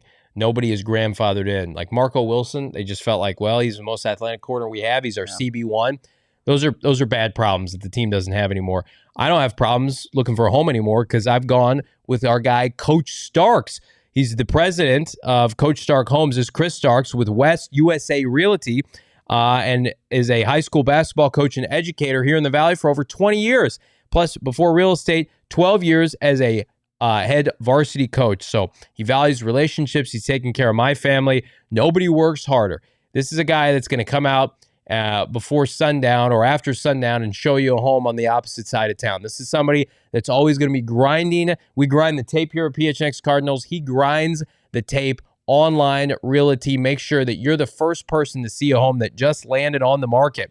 He's a massive Cardinals fan of this show, and it now has helped clients in Chandler, Buckeye, Maricopa, Tucson. He's all over the Valley. So if you're thinking, well, I don't know if he specializes in my area. He does, absolutely. Right now, if you call Chris and tell him you heard about Coach Stark's Homes through PHNX Cardinals and use him to sell your home, he's going to donate $2,000 of his commission to your closing costs. Again, I just received this. You can too. That's $2,000 just for PHNX listeners. Check him out online at Coach Stark Homes or at CoachStarkHomes.com or give him a call, 623-695-3829. You will not be sorry that you did.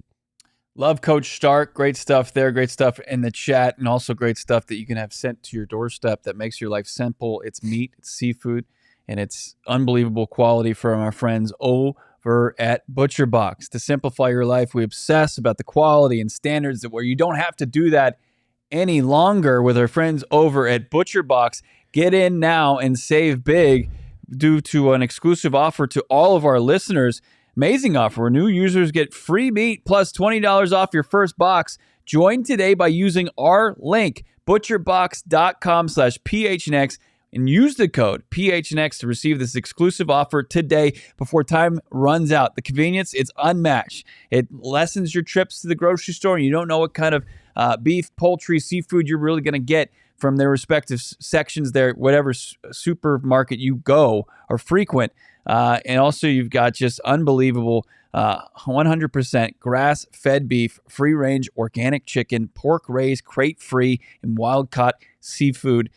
Check it out right now. Save money. Offering that amazing offer when you use that $20 off your first box as well. Using the link butcherbox.com/PHNX with the code PHNX to receive this exclusive offer today before time runs out at Butcher Box. Christian Jones, 2.6% QB pressure rate allowed since 2021, which is fourth among tackles. That's per Pro Football Focus. Now, the only issue with Christian Jones, and he's got 511 pass block snaps, 1 sack allowed, is that the edge rush defensive line play that he sees at Texas is not great in the Big 12, as opposed to some of these guys that are in the Big 10 or certainly the Pac-12 or the SEC. So that'll be the biggest learning curve. Like name a notable, Austin Booker we're talking about is probably one of the best pass rushers in that conference, and he goes early on day 3. So I think that's going to be the biggest learning curve for him. Is I love the numbers, but how much it's even though he played in a Power 5 conference, the defense in the Big 12 leaves a lot to be desired, Bo. Yeah, absolutely. I like this point from Ozzy in the chat. If they'd taken Christian Jones at 82 and Tip Ryman at 162, we'd probably be a little happier bird gang, wouldn't we? Yes, 100%. But regardless, they're both Cardinals and both going to show up in 2 weeks to start their journey to help this team win. You mentioned Austin Booker. against Texas. Okay. Austin Booker had a pretty good game against Texas, actually. He had an 82 Pro Football Focus grade against the Longhorns. I wonder if he was going against left tackle or right tackle there. Let me swap it and look at Christian Jones's what he did against a future NFL edge rusher, how he performed against Kansas. Christian Jones against Kansas performed well. 74 grade from Pro Football Focus. Excellent. So, not bad. Not bad. I got a notification on my phone. Caleb Williams hit up the punter from Iowa that they drafted and said, "You're not going to be needed too much, bro." Oh, all right. I hate Can that. you imagine like reading that as a Bears fan and just like being that's juicing you Yeah, up? that You're is- like, oh my god, That's juicing you up. Yeah. Inject. cool, Those bro. Bear fans. Greg Braggs. What a great use of That can't- resources. Can you imagine GBJ's reaction to that? They might do a whole segment on that. Yeah, he's fired up about it for sure. Oh, you know. I mean, what a great use of resources, though, right? We're never gonna punt the football, but Yeah. here's a punter in the fourth Yeah. round. Say, love you, bro, but Caleb Williams, what he should have done is texted Ryan Poles. That pick fucking sucked. he's look, he's a character. He's a different type of guy in Caleb Williams, but regardless, he's welcomed him to the squad, and you have to appreciate that. Looking at this at the Arizona Cardinals draft, is they'll be back up on the board here shortly in the 6th round. But as we kind of look and recap for the most part what Monti Ossenfort's been able to do, and feeling nostalgic thinking about Thursday night, how unbelievable it was. But the line was held. Marvin Harrison Jr. goes at 4th overall. Yeah. And A it just little emotional. changes the complexion of this offense. It gives you that desperate need, fills the need of the X position. Outside of Max Melton, who I think has a chance to be a day one starter, Yeah.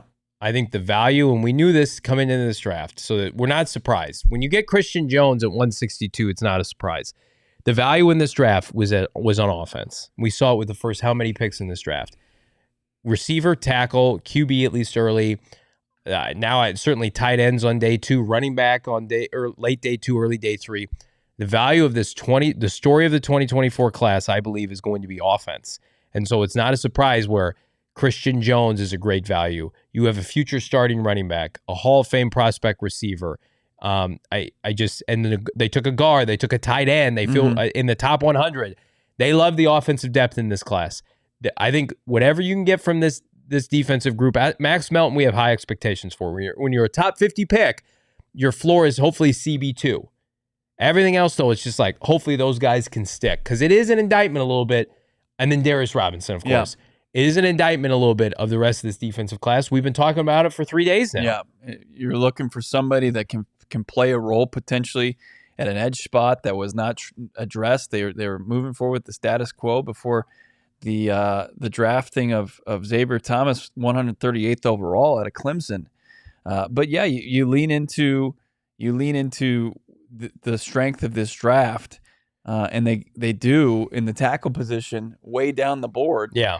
In Christian Jones, but yeah, if you want to start counting starters, I think you've got at least 3 in your first 3 picks. Yes. You've got a future starter in Trey Benson as early as 2025 to start the season when James Conner potentially moves on after his contract runs out after this year. Love to see James stay, but Benson can absolutely spot start if he needs to for JC. And then you've got guys like Isaiah Adams and Christian Jones that are going to play key roles, I think, as backups, versatile backups on the offensive line early on. I just retweeted this from Todd McShay. Goes just basically recapping what he's seen in the draft. Goes, many people are killing Atlanta for Penix's pick. We're the same people knocking Green Bay for Love. Sean Payton betting on himself with the Bo Nix pick. How about this? Chicago and Arizona having franchise-changing drafts so far. Steelers, Eagles, Lions, 49ers doing well. But how about that? Bears, and I would agree with this based on their first 2 picks alone, and Cardinals having franchise-changing drafts. Pretty unbelievable. That's what Daniel Jeremiah outlined a couple weeks ago. Just having a nice, relaxing weekend before this draft madness began, and DJ said this is the type of draft that can make the Arizona Cardinals, and I'm paraphrasing, players for the next 5 to 7 years. Yeah. You got Paris Johnson Jr. last year, BJ Ojulari, who projects as a starter and should have a fantastic sophomore season. He's going into it healthier. And then, you've had the run that you've had with a couple, I think, pieces that you were able to find in the first year group last year. And now this year you've got some big time players in MHJ, Darius Robinson, Melton, and then Benson, who's could be delayed gratification, but at any point he could be tabbed to be the starting running back of this team and be ready to do so. Where you got other guys that they kind of specialize in some things. They're good prospects, really great athletes, but are going to be prepped to play their role, like a Tip Ryman in the run game as a pass blocking tight end, Elijah Jones, who is already elevating the talent level in the cornerback room. Like when you look at the depth across the entire roster, it's finally there. Yeah. I mean, it's not complete. You still need players in the edge as far as the pass rush room, the outside linebacker room. But you need people to emerge and people to take a step forward. But my God, as Monti Ossenfort, and it looks like he's poised to make all of these picks. He's adding 25 plus new players over the last two off seasons as first and second year players. He's really helped himself. You can help yourself right now with our friends at BetMGM. It's the $1,500 first bet offer. And while it's sad, mostly all the NFL props are gone from BetMGM, and it looks like the Phoenix Suns are maybe a game away from their season. No, it's time to start getting in on Cardinals to make the playoffs props the on future, BetMGM. Yes, the future props are available, as is the Grand Slam jackpot promotion with our friends at BetMGM every Friday, Saturday, and Sunday through the MLB season. Weekly jackpot promotion. Place a mere $10 on any player to hit a home run every single weekend. You can't do it with your boy Jackson Holiday, though. He's in the minor leagues. Okay. But you can do it with a bunch of other players. Did you know that, Bo? I was aware of that. Wow. Did you see how angry you got with me there? If a player hits a grand slam on that day, they can win up to $50K daily prizes or share of the prize with the other winning bettors for that day. So again, example, Aaron Judge, when Jackson comes back to the majors, hit a home run on the 31st of July against Houston. If Judge or whomever hits a grand slam, you along with the other 9 customers, each of you is going to get $5K in cash. And in the meantime, if this is your first time with BetMGM, get hooked up with a up to $1,500 first bet offer. Again, you got to do at least 10. They're going to match it with bonus bets if your bet loses, but you got to use the bonus code PHNX. You got to place your first bet through BetMGM with at least 10 bones, and you're going to receive up to $1,500 back in bonus bets if it loses. Check out the show notes for full details. Now listen to our guy Shane Diefenbach talk about it in the disclaimer. Bonus bets expire in 7 days. One new customer offer only. Gambling problem? Call 1-800-GAMBLER. Available in the U.S. Call 877-8-HOPE-NY 467-369 New York. Call 1-800-327-5050 Massachusetts. 21 plus only. Please gamble responsibly. Call 1-800-NEXT-STEP Arizona. 1-800-BETS-OFF Iowa. 1-800-981-0023 Puerto Rico. First bet offer for new customers only. Subject to eligibility requirements. Bonus bets are non-withdrawable. In partnership with Kansas Crossing Casino and Hotel. See BetMGM.com for terms. U.S. promotional offers not available in New York, Nevada, North Carolina, Ontario, or Puerto Rico.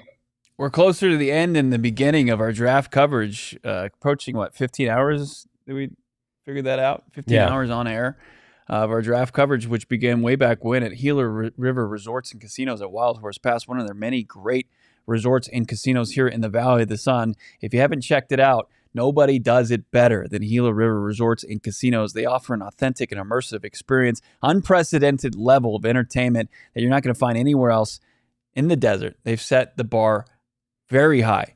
I mean, state-of-the-art gaming floor that has over 800 slot machines, 15 blackjack tables, and live table games, not to mention Arizona's largest casino sports book. It's unreal. Yeah. Plus, great restaurants right out of Wild Horse Pass. Enjoyed Ling and Louie's. You got Shula Steakhouse. You can go get a nice coffee. I've injected caffeine into my veins several times to keep up. And you can do it at Gila River Resorts and Casinos. They got coffee, and they also have poolside service and hanging out at their many great locations around the valley. Head to Gila River Resorts and Casinos. Let them show you what the next level is all about. You do you at Gila River Resorts and Casinos. Visit playGila.com for more details. Damon, dog, let's get these super chats in before the Cardinals make their pick here atop of round 6. All right, we got we're starting off with Kareem Rodriguez. How do you boys see these drafts so far for us? I think yesterday I was at a B. I'm closing in on an A-. And if they hit these next 2 picks with some quality, I don't think you can argue that the quality of the prospect in terms of where we assume they were going to go The Cardinals got, at least to me, better value today, especially with their first and their third pick, as opposed to 2 of their last 3 picks yesterday. So taking that into consideration, again, the picks position means nothing if you get the names eventually. I think it's closing in on an A- right now. And I think they get a receiver of note with their 6th round pick. It's an A- for sure. But we're closing in on that B+ A- range. They got bigger, stronger, faster, more athletic. They got guys on controllable contracts. Obviously, with so many picks, you kind of you're gonna hit on some of these guys, and you're gonna miss on some of these guys. But Monti Ossenfort is getting overwhelming passing grades on this draft, as you mentioned, just from Sean McShay. Yep. Johnny has got it close to an A-. I've got it right around there as a B+. That's right in the same space right there, and he can certainly add to it with 2 more picks here. They'll pick a little later in the 6th round here. They're going to be on the clock at 191, so just under 20 picks to go between now and the Cardinals' next selection, the second to last selection. But I mean, what they were looking for, just adding depth across the roster, adding playmakers at different positions, including some key ones at premium positions, continued the run up front, doing that, going wide receiver, defensive line, and cornerback. I love that Jonathan Gannon's got 3 players in the defensive secondary that he can mold. You just give him a bunch of clay, and he's going to mold them into some big-time players, something they severely needed. I think the only thing you can really look at this draft that they didn't address seriously was the edge position, and there was only a few prospects that could make an impact. So, and even Darius Robinson somewhat qualifies there. Exactly, he does. But he more than anything helped arguably the worst position group in the NFL last year that they've elevated this offseason. And they made it a priority, which my co-host had sourced. It was worst kept secret. They were able to do it without having to go pay a $100 million contract to a Christian Wilkins. Well, we asked Jonathan Gannon at the NFL Combine, would you rather have a bunch of really solid contributors, rotational defensive tackles, or an alpha? And he said, I'm going to cheat, and I'm going to say both. And I think they have the rotational guys in Dante Stills and Powell, and then potentially Justin Jones. And then they drafted Darius Robinson, you would assume, to be the alpha eventually, to get a Christian. They'd love to pay him the Justin Matabuke contract in a couple years. So that's the group now, for better or worse. And I think, again, you're looking at the landscape of this team and this roster. I think the only glaring hole right now in terms of they have a lot to prove. The rookies do. They're unproven. They haven't played it down in the NFL, but at least you have hope and you have a pipeline at every position right now, but edge rusher. Edge rusher, you have B.J. Ojulari, who's a high second-round pick. Zaven Collins is basically year to year at this point. He's a converted inside linebacker that's going to rush the passer, and that's it. Dennis Gardeck's going to be done after this year if he's not done sooner. That's the biggest gap on the position on the team, and you are not going to be able to check every box. So if it's edge rusher, so be it. Maybe a veteran comes along this summer. Maybe they can trade for somebody. Maybe they identify guys during the season. If they're contending and they're above schedule and they're 4 or 5 games over 500, that'd be awesome. And they said, we got to go help this team, trade deadline. Let's add somebody. Yeah. I think that becomes the biggest need, but it's not impossible to fill within the next 6 months. It's difficult, but not impossible. Yeah. They ate their vegetables last year big time, right? They did. And at this time last year, the floor was in the basement. And now the floor has raised to ground level, and with a tremendous upside. And one of also the keys here after eating your vegetables was adding some brand value, right? Some brand name value. And you absolutely did that with Marvin Harrison Jr. Yeah. Like, he's going to sell a ton of jerseys. He's going to put a lot of eyes on this franchise. I guarantee you they're probably going to be hovering around 2.5 total primetime games, right? And then you've got guys like Darius Robinson, who, like you mentioned, like if he pops, if he does become the next Justin Matabuke, because the best way to get one of those guys is draft and develop them. Right. He's going to be a coveted player that people are going to support, probably buy jerseys for. Max Melton, if he's a guy that hits, that they believe in Jonathan Gannon's zone heavy coverage scheme, that he can really, really thrive. And then Trey Benson in the 3rd round, 66 overall. Right. There's another guy you can sell jerseys for. Starting running back, absolutely.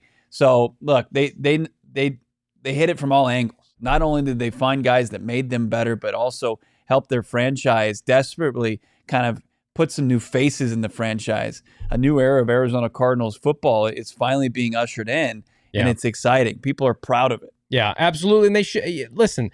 They did the right thing atop the draft. And if Marvin had not been the pick and they had gone and added more picks, they had watered it down with the Giants or the Vikings, they probably would have checked more boxes. But would they have gotten the top end value? Of course not. If they had been picking 11 and 23, and let's say they took, Dallas Turner and Brian Thomas Jr., it would not feel the same way as it does right now with Marvin. No, not even close. Not even close. So you're not going to be able to check every box in a single offseason, but they are dramatically improved as a football team. Michael Wilson sat on our set with us on Friday night, so Thursday night, so we're a better football team than we were last year. And that's unequivocally correct. They added meat and quality depth to the middle of the roster during free agency, and now hopefully during this draft they've done that and then some. They've added star power. Trey Benson could be a star. Max Melton, of course, Marvin Harrison Jr., and then you have a couple flyer picks today that I think from big-time programs, I mean, I know Texas Tech wasn't, but like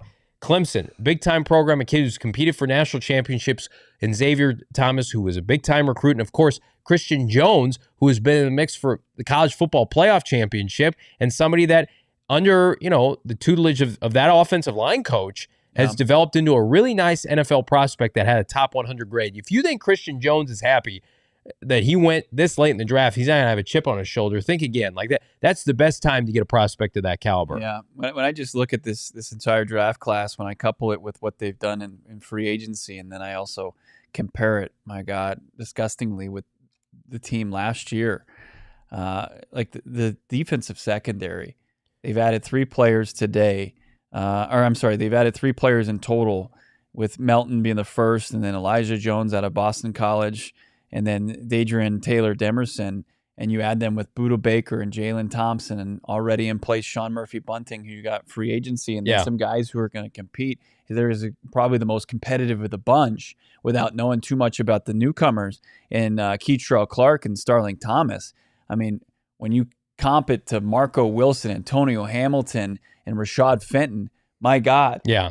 Look what fantastic job there. On the offensive line, I think the offensive line is probably close to where it was last year. I don't think people knew what they had in Will Hernandez playing in his second season, and Yelda Froholt, but of course Paris Johnson Jr., and then you add just the competition and the depth and the players that they've added over time. And then today with Christian Jones, along with Isaiah Adams, who's a very intriguing prospect that they took in the 3rd round yesterday out of Illinois. The offensive line, you've got depth and options, right? Instead of last year, you really felt like you had no options, right? And then the playmakers, you've changed it, overhauls. It looks significantly different than it was, where he was undersized wide receivers and some unknowns. It helps with Trey McBride emerging, Kyler Murray coming back and being his old self, but also being a new Kyler Murray with the infrastructure and the good coaching. But now you add, like, with the emergence of Trey McBride, Michael Wilson, James Conner, but then James Conner having an in-house successor, and then Marvin Harrison Jr. Man, they're just cooking right now. I mean, I know we overuse let Monty cook. He cooked.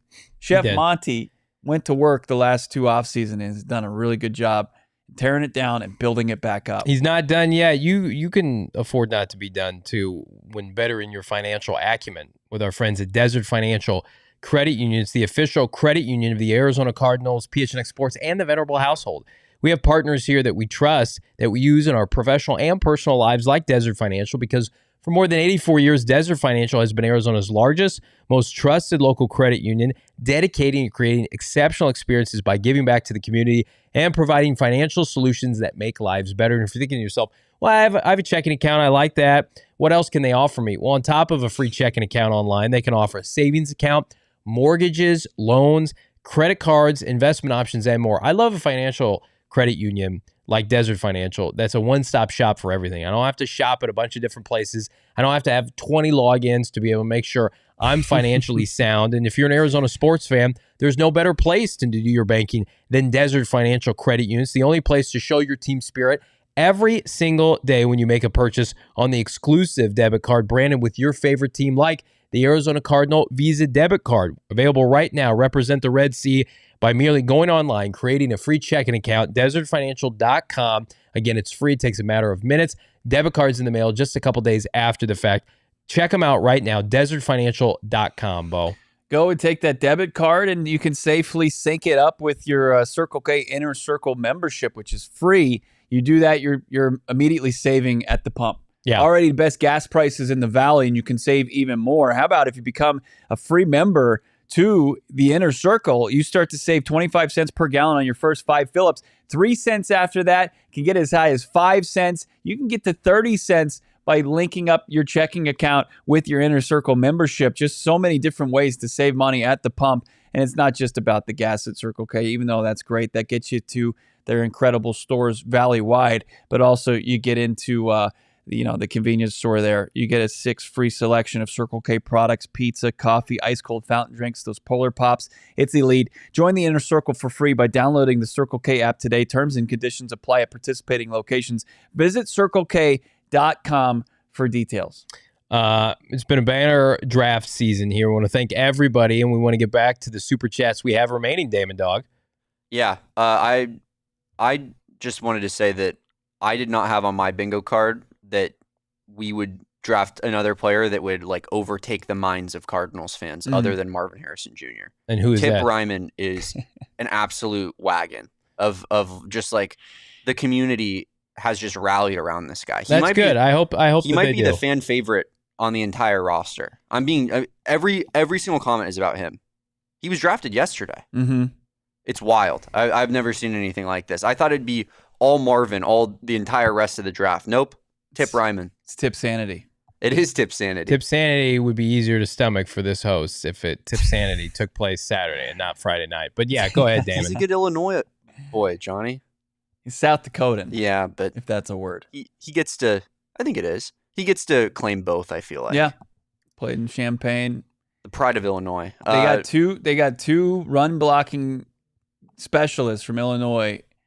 Not to shade too hard, but Illinois was the Illini were 98th in the country in run production. How about this comment I got on Twitter, by the way? Oh, this is not going to be toxic at all. Yeah, I posted.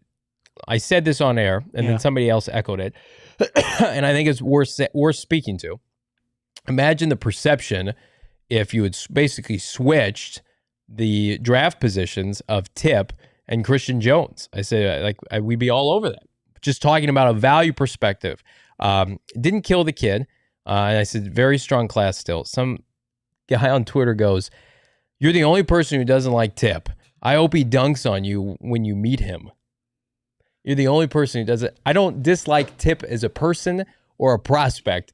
I dislike taking a number 2 predominantly run blocking tight end. He's not going to be number 2 tight end. He's going to be number 3. You think Tip starts over Elijah Higgins? He better. Again, like the fact that we have to have this conversation means where is the value coming from with the pick? If you can't understand the difference between liking a player and liking a person versus value in the NFL draft, and I love Monti Ossenfort, but I'm not going to sit here and slobber over every pick. Right. It's like the value, I believe, was not there to take a blocking tight end top 90 for a team that won 4 games last year. When you have an opportunity to maybe take a better positional player, an edge rusher, and a slot receiver, like I don't understand the value, especially like tight end is already a devalued position. You have one in Trey McBride, and you're using a top 90 pick.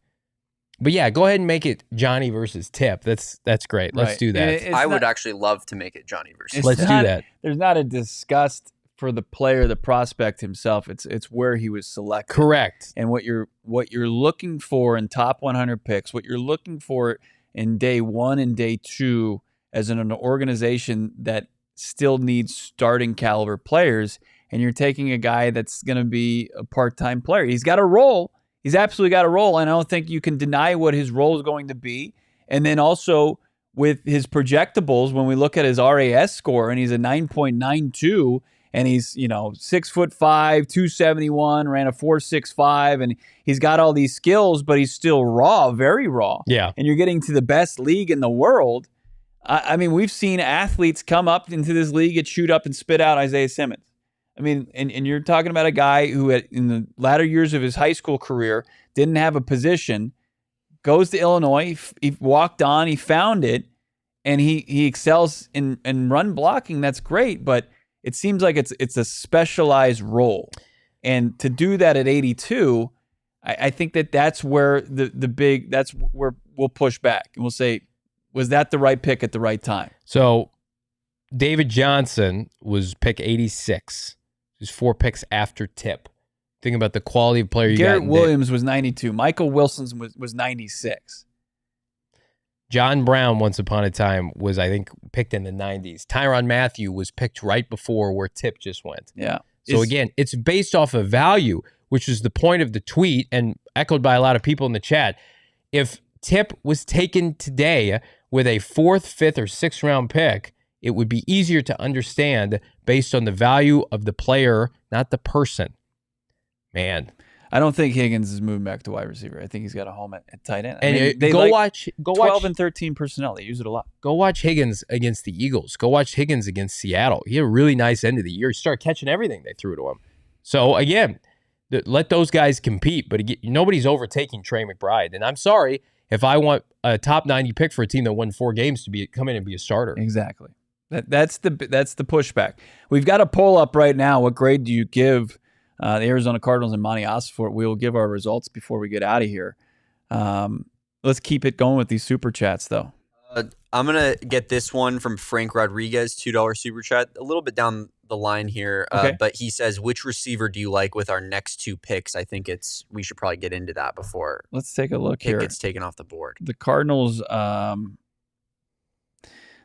still quite a ways to go here for their 6th round Are we going to get the pick while we're on there? I don't know if we will or not. Brennan Rice remains. Malik Washington from Virginia. Johnny Wilson, who nobody really on this show likes. Marcus, was it Roseme Jack Saint from Georgia is interesting. I know that they've shown some interest, not in the way of a top 30 by any means, but you've got Taj Washington. You can go down there, and I think you can go as low as Jordan Whittington out of Texas. Or I see down here at 11th best available wide receiver, Isaiah Williams. Why not? Casey Washington as well. Did you see that? Yeah. 2 Illinois boys. A couple Illini remaining. Can Monty help himself?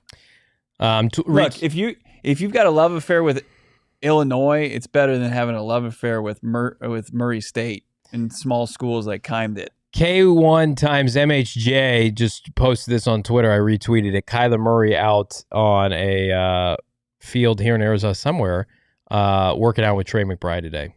I'm sure Michael Wilson's there. On-site location, yeah. Michael Wilson told us to our face, playmakers are getting together this weekend. That's going to happen. He said that. And tweet that out, Johnny. I mean, you got Kyler working out with the boys. Fellas are back in the lab. You think Marv's in the lab? Yes. Marv is a football junkie, man. Like you got some players at the top of this draft that I think are good players, but I question how much certain guys are committed compared to Marvin Harrison Jr. And that was always my argument. And I love Rome and I love Malik. Marvin Harrison Jr. and the work ethic that he has, according to Paris Johnson Jr., was second to none at Ohio State. The jugs machine, first one on the practice field, last one to leave. Like, he loves the game of football. So I would imagine he's happy to put this draft process behind him, as he said yesterday with the media, and commit to football 100% of the time. Damon, keep it going, boy. All right. My guy. I saw somebody say Keep boys. it going, boy. I saw somebody say boys in the chat, and then I entered my brain. I like the new Southern Johnny. Yeah. That's good. Diehard_Mesa, $5 super chat. What time is the live show Sunday night? 0 time. The live show on Sunday night is resting for a week. You see, Johnny and Bo like having wives, and if we went live tomorrow night, I don't think that they would. The have air those conditioning anymore. is about to be turned off in this building, by the way. It's true. Hanging on by a thread. We are almost done. That relationship. Quantez there. Stiggers just got picked by the Jets. Who did? The Quantez guy from Stiggers. the Canadian Football Okay. League. Cool. Cardinals worked him out. Yeah. The Jets also took Jordan Travis, Interesting pick. quarterback from Florida State. A little spooky, $20. Thanks for all the coverage, boys. Best show in the biz. Hopefully you guys can get some fast food and alcohol later. Now just give us one round of patty cake. I think we'll do that exclusively on Monday's show. Yeah, it'll be patty cake time with Damon and the boys on Monday. Skittles, Pepsi, everything you want. How do you feel in hindsight about the things you've said to Damon? Feel really good about it. Feel like I've been really respectful. I was told to wake up, I believe. Keeping it real. Because I'm keeping it real. Listen, the Vikings, they played the long game. I think J.J. McCarthy was just overrated and ended up going about where he should have gone. And the Vikings, they traded up for an extra pick. I know they got Dallas Turner, but there was a fever pitch for J.J. McCarthy where from Benjamin Albright to other people around the NFL that have sources felt J.J. McCarthy was firmly inside the top 5. But then you had to have teams willing to get up and pay the price to the Cardinals and the Chargers that was too high. Yeah. So, in the Vikings, credit where it's due, they called that bluff. They stayed firm, and they were able to get J.J. McCarthy at 11. Props to the Vikings. They've had a solid draft. Not only did they didn't trade up for the quarterback, they traded up later in the first round from 23 up to get one of the best pass rushers in this draft. And then they end up with Dallas Turner. Now they have Walter Rouse from Oklahoma. PFF, 0 sacks allowed in 2023, almost 500 pass snaps. Not quite as good as our guy Christian Jones, but he was playing the left tackle spot, which is basically the right tackle spot for a left-handed quarterback there in Oklahoma. If they had a righty quarterback, they probably would have flipped Guyton and Rouse. Mm-hmm. Keep it going, Damon Dog. Machine Gun Mexican, one of the guys who he changed his name on YouTube here, but he just became a diehard. Sent $1.99 super chat, followed up by thanks for the shout out, fellas. Still trying to figure out this super chat thing. Nice, so, love it. Well, that appreciate one was for $4.99. Appreciate it. Kareem Rodriguez with another one, $1.99. Let's get shit faced, boys. Right. When and where? Not this weekend. Damon's leading the charge. I think that was in response to me saying I'm having beer towers. But let's do it. We've got a quote from Chris Jones, newest Cardinal. It says, "I love Arizona. I love what they got going on right now. They have a rich history, got some really good tackles. I could definitely learn from and bounce ideas off." Awesome. They also have, the cool sunglasses artwork graphic they've been putting. They got a Tip Ryman one if you want to retweet it. I missed that one. Spam. I think it went to my spam. We got a message here from Ozzy, said Pepsi and Skittles on Monday. We can't wait. We deserve this. I think that's fair. We do deserve it. If I went and had a meal of Pepsi and Skittles right now, my body would shut down. It's barely hanging on. Corey the Stew, $1.99. Thank you for the coverage. Been listening while studying. Nice. Well, hopefully you do well on your exams or whatever you've got coming up. And instead of, the incorrect answer, you don't put, or instead of the correct answer, you don't put a second tier tight end that was taken in the top 90 as your answer. Yeah, I don't know about 1980s, the battle scene of whatever war you're studying for, right. But you do know about Illinois tight ends. It was Colonel Tip Ryman, That's right. Ryman who led the charge in that battle. Led the way as a run blocker. Tip Ryman could actually be a Civil War general. That's right. The Jeremiah Trotter Jr. love because he went to the Eagles is cool, but is this going to be one of those things that does not matter? No, 4.8. You're going to slow down 4.39 speed, turn in the corner at 4.8? He does the same celebration. You guys see that? That's adorable. Keep it going, Damon. When the Eagles draft a player like that, he becomes a Hall of Famer automatically. No chance. No chance. No, I don't mean I mean in the eyes of the media. Exactly. Right, for sure. Yeah. Patrick T with another super chat. He's been crushing it. Heard Rice equals effort issues. Could be true with Skip. Jeremiah Trotter Jr., when I mentioned that speed, especially from the back position, he had a 57 PFF grade when he's going up against Trey Benson. Not good. Because Trey Benson, when he sees that 4.8 plus speed, trying to slow him down, he just zips by him. Yeah. Like he's standing still. For sure. We got Topic 64, friend of the program. I wonder why teams are dumping on Brendan Rice. That kid is good. He's good enough to be drafted. Is he going to get drafted at this point? I think he's going to be a 7th round pick at this point. I wonder what kind of with having him in for a top 30 visit. Turn some teams off, maybe. No, I mean, obviously there's the trying to figure out. Is he a team first guy? Is he love ball? That's from Gannon. Like, if you figure that out and the answer is no, then he's just off your draft board completely. It's possible, Bo, like we talked about, with him being from having gone to a Valley high school, that he didn't take up one of those 30 visits and that they just brought him in because they were playing with house money there. Yeah. And they wanted to see what his attitude was like, but maybe they didn't have all that much interest. I don't know. Let's keep it going. I think there's one from the GM, Saul Bookman. Yeah, let's hit Losos first because he's not happy that we haven't read it yet. So why is nobody picking Brendan Rice? We don't know yet because he's not good enough. Is what I think he's not versatile. I think he plays, primarily Z wide receiver position. And this late in the draft, you're looking for guys that can run multiple route trees, right? Yeah. And can he play in the slot? Probably not. I hate the term play X? One trick pony. But is he going to embrace playing teams? And the son of the greatest wide receiver of all time, I think there might be some reluctancy there. And like, I don't want to knock the kid. He's having a horrible day, and I hope he finally gets the call, and I hope he gets the opportunity. But you're looking for reasons why. I think that those are a few potentials. Let's get into Saul's super chat here. Saul Bookman, the GM, $1.99. Beer money in your texts. Great job, boys. I just saw that. Thank you, Saul. We appreciate it, my man. Thank you. Excellent. I can go try to buy back my family's love with this. We got Darren Lewis, $9.99. I finally have a Cards community after moving away from St. Louis in '82 during high school. Lived in enemy territory ever since. Great work, guys. PHNX. Hell yeah. We'd love to see you at a future event if you're ever in the area. And becoming a part of the diehard community, go phnx.com. You can be there 24 hours with our Discord. But we're glad that we were able to provide this coverage. And again, it's evolved, right? Mm-hmm. It's evolved. Our coverage has evolved, and here we are on day 3, 4 hours in, and almost 15 hours combined from 3 days of coverage. It's and consistently holding strong with our viewership. We greatly appreciate all of you. Thank you.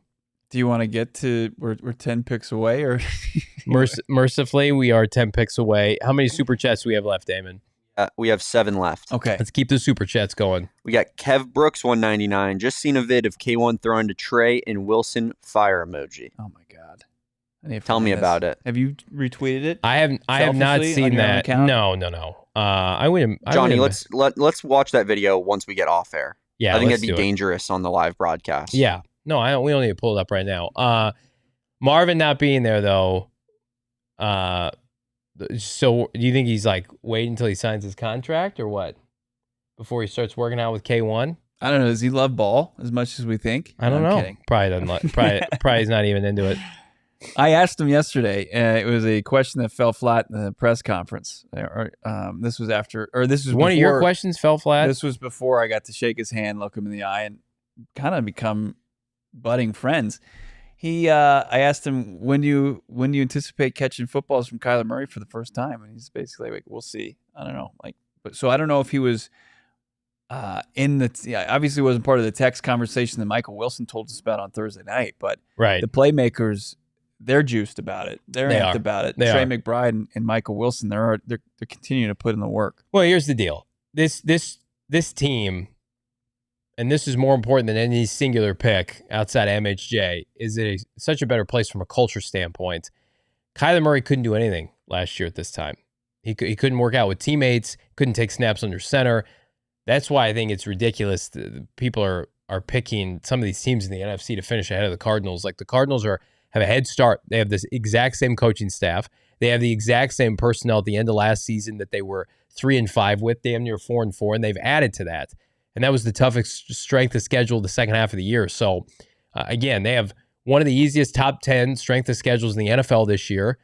Like, to say that they can't win 8 to 10 games is ridiculous. If Kyler Murray plays like a top 10 quarterback, they're going to be in the playoff mix, and they should make the postseason. Like, there is no reason. They have young players that are going to enter their prime, that are about to pop.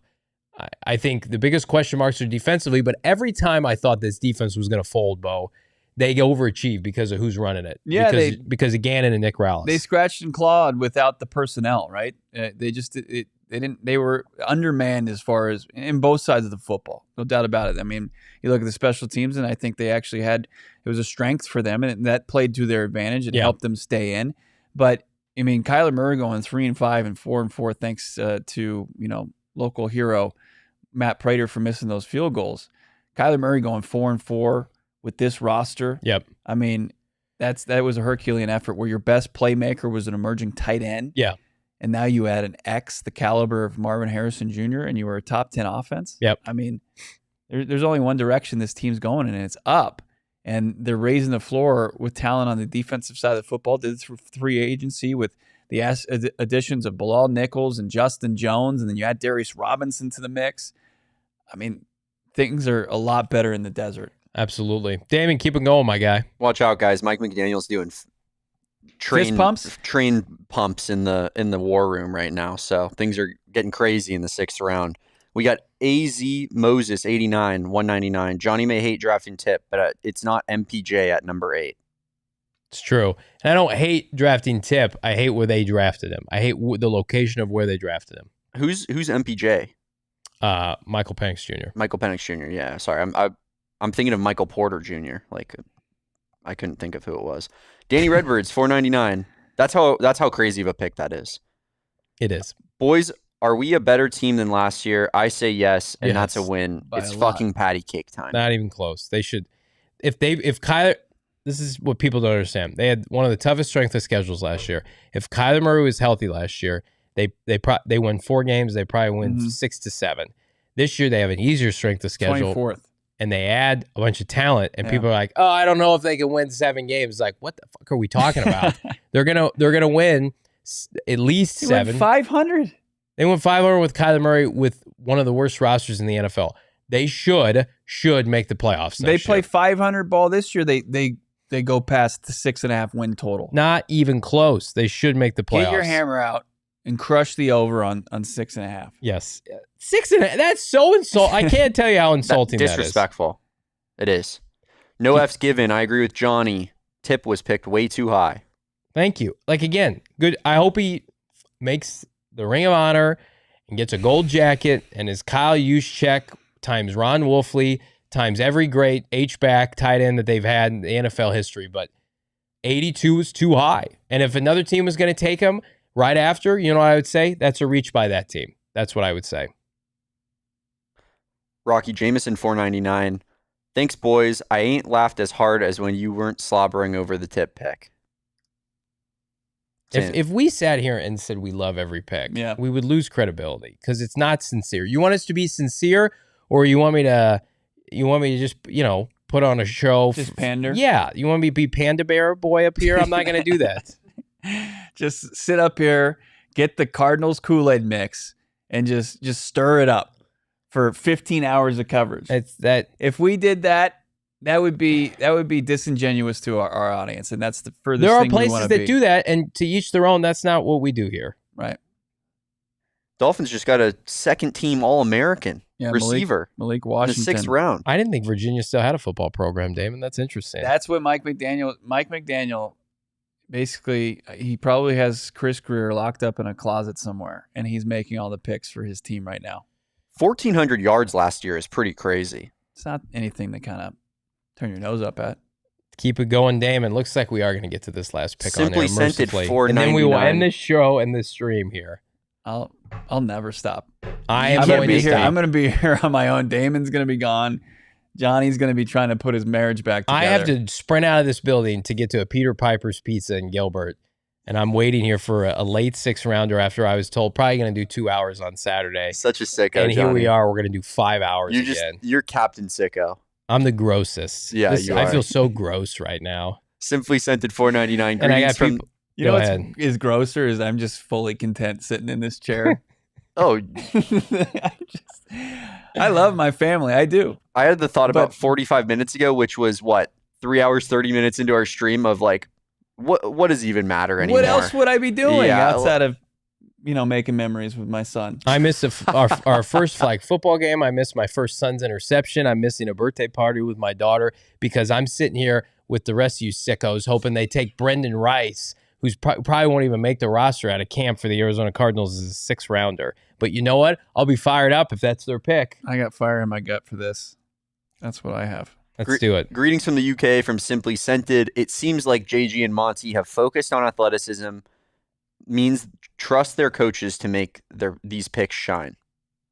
No doubt about it. You take guys with experience, guys that are showing the willingness to put in the work, commitment, and then you couple that with athletic ability that's maybe untapped, and you get the coaching staff, training staff to put them in a position for success. That's what it's all about.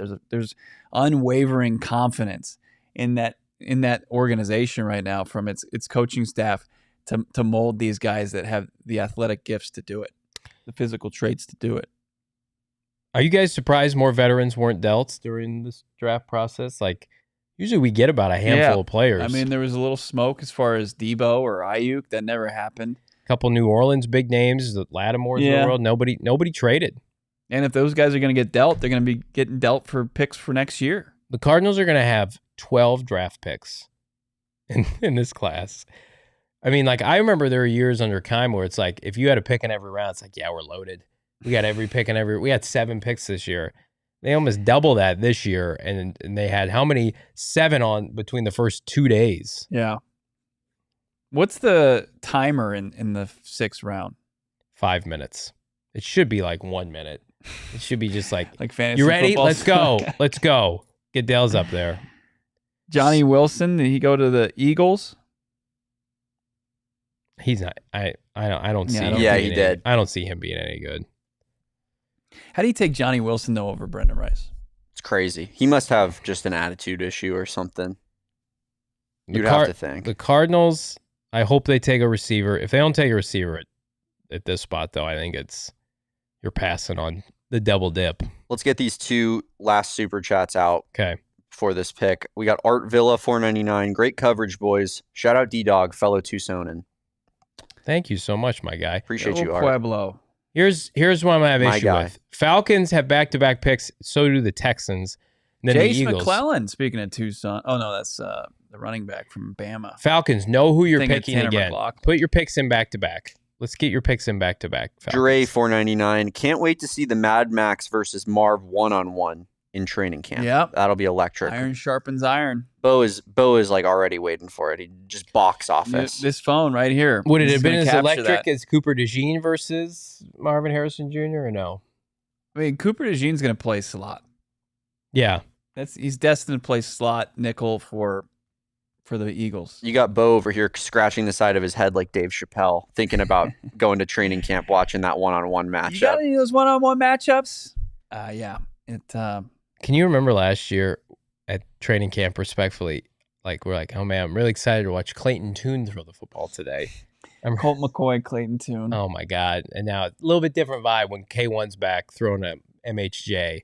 Trey Benson's running the football. They're going to add a camp arm, right? So Ozzy's saying this training camp's going to be crazy. It's going to be unbelievable. Yep. I hope they promote it right and people are able to come out and it's sold out red and white and people are fired up about this team because that breeds into the season. It felt like last year they certainly had an uphill battle, like trying to sell season tickets to people and getting people on game day. Like I know it was in vogue to say, oh, nobody's coming to the games, opposing fans, but I mean, like in a lot of instances, it's Joshua Dobbs. It was supposed to be Colt McCoy. I mean, that's an ask for people when you expect them not to compete. This is going to be different this year. Yeah. Marvin Harrison Jr., we outlined it throughout our entire draft process. He's box office. Like, how many true stars do we have in the desert right now? We've got 2, in my opinion, rock stars on the Suns right now. Got a couple on the Diamondbacks. And then now it's like, I think the stars on the Cardinals are Kyler Murray, Budda Baker, Trey McBride, Marvin Harrison Jr. now, and then maybe like a James Conner. Mm-hmm. Those are your star players.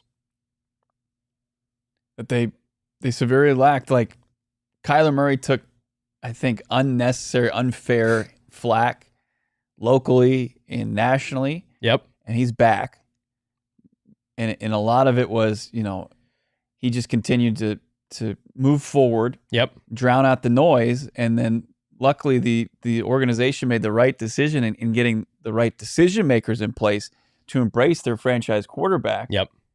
And that got it right back on the trajectory. And now that he's got somebody you can couple with, like the hilarious, it's always like the Shaq Kobe video that people, that's Marvin Kyler. Yeah. That's what they're poised to do. Detroit, you got the pick in. Looks like Houston traded out of their back-to-back picks.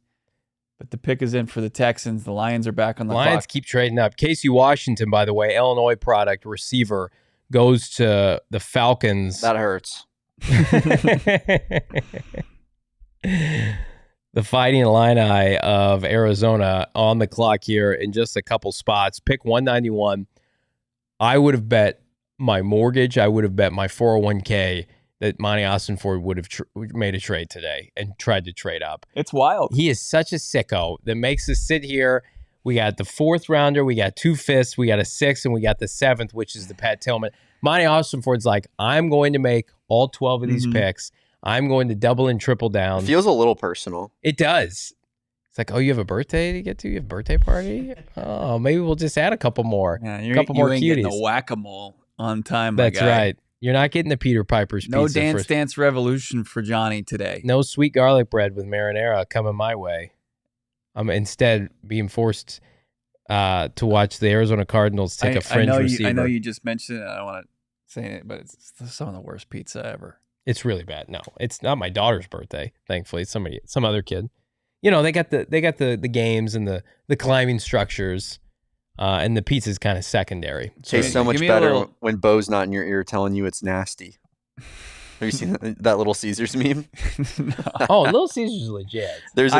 I'm not naming any names. There's a Little Caesars meme where this guy's like, Little Caesars tastes so much better when you don't got a bitch in your ear telling you it's nasty. You know, it's good. Little Caesars plus the spicy jalapeno cheddar. It's excellent. I love Little Caesars. I love their crust, and I love that it's hot and ready. Yeah, I love to be able to walk in and get a pizza and leave. We're doing pizza rankings. I love it.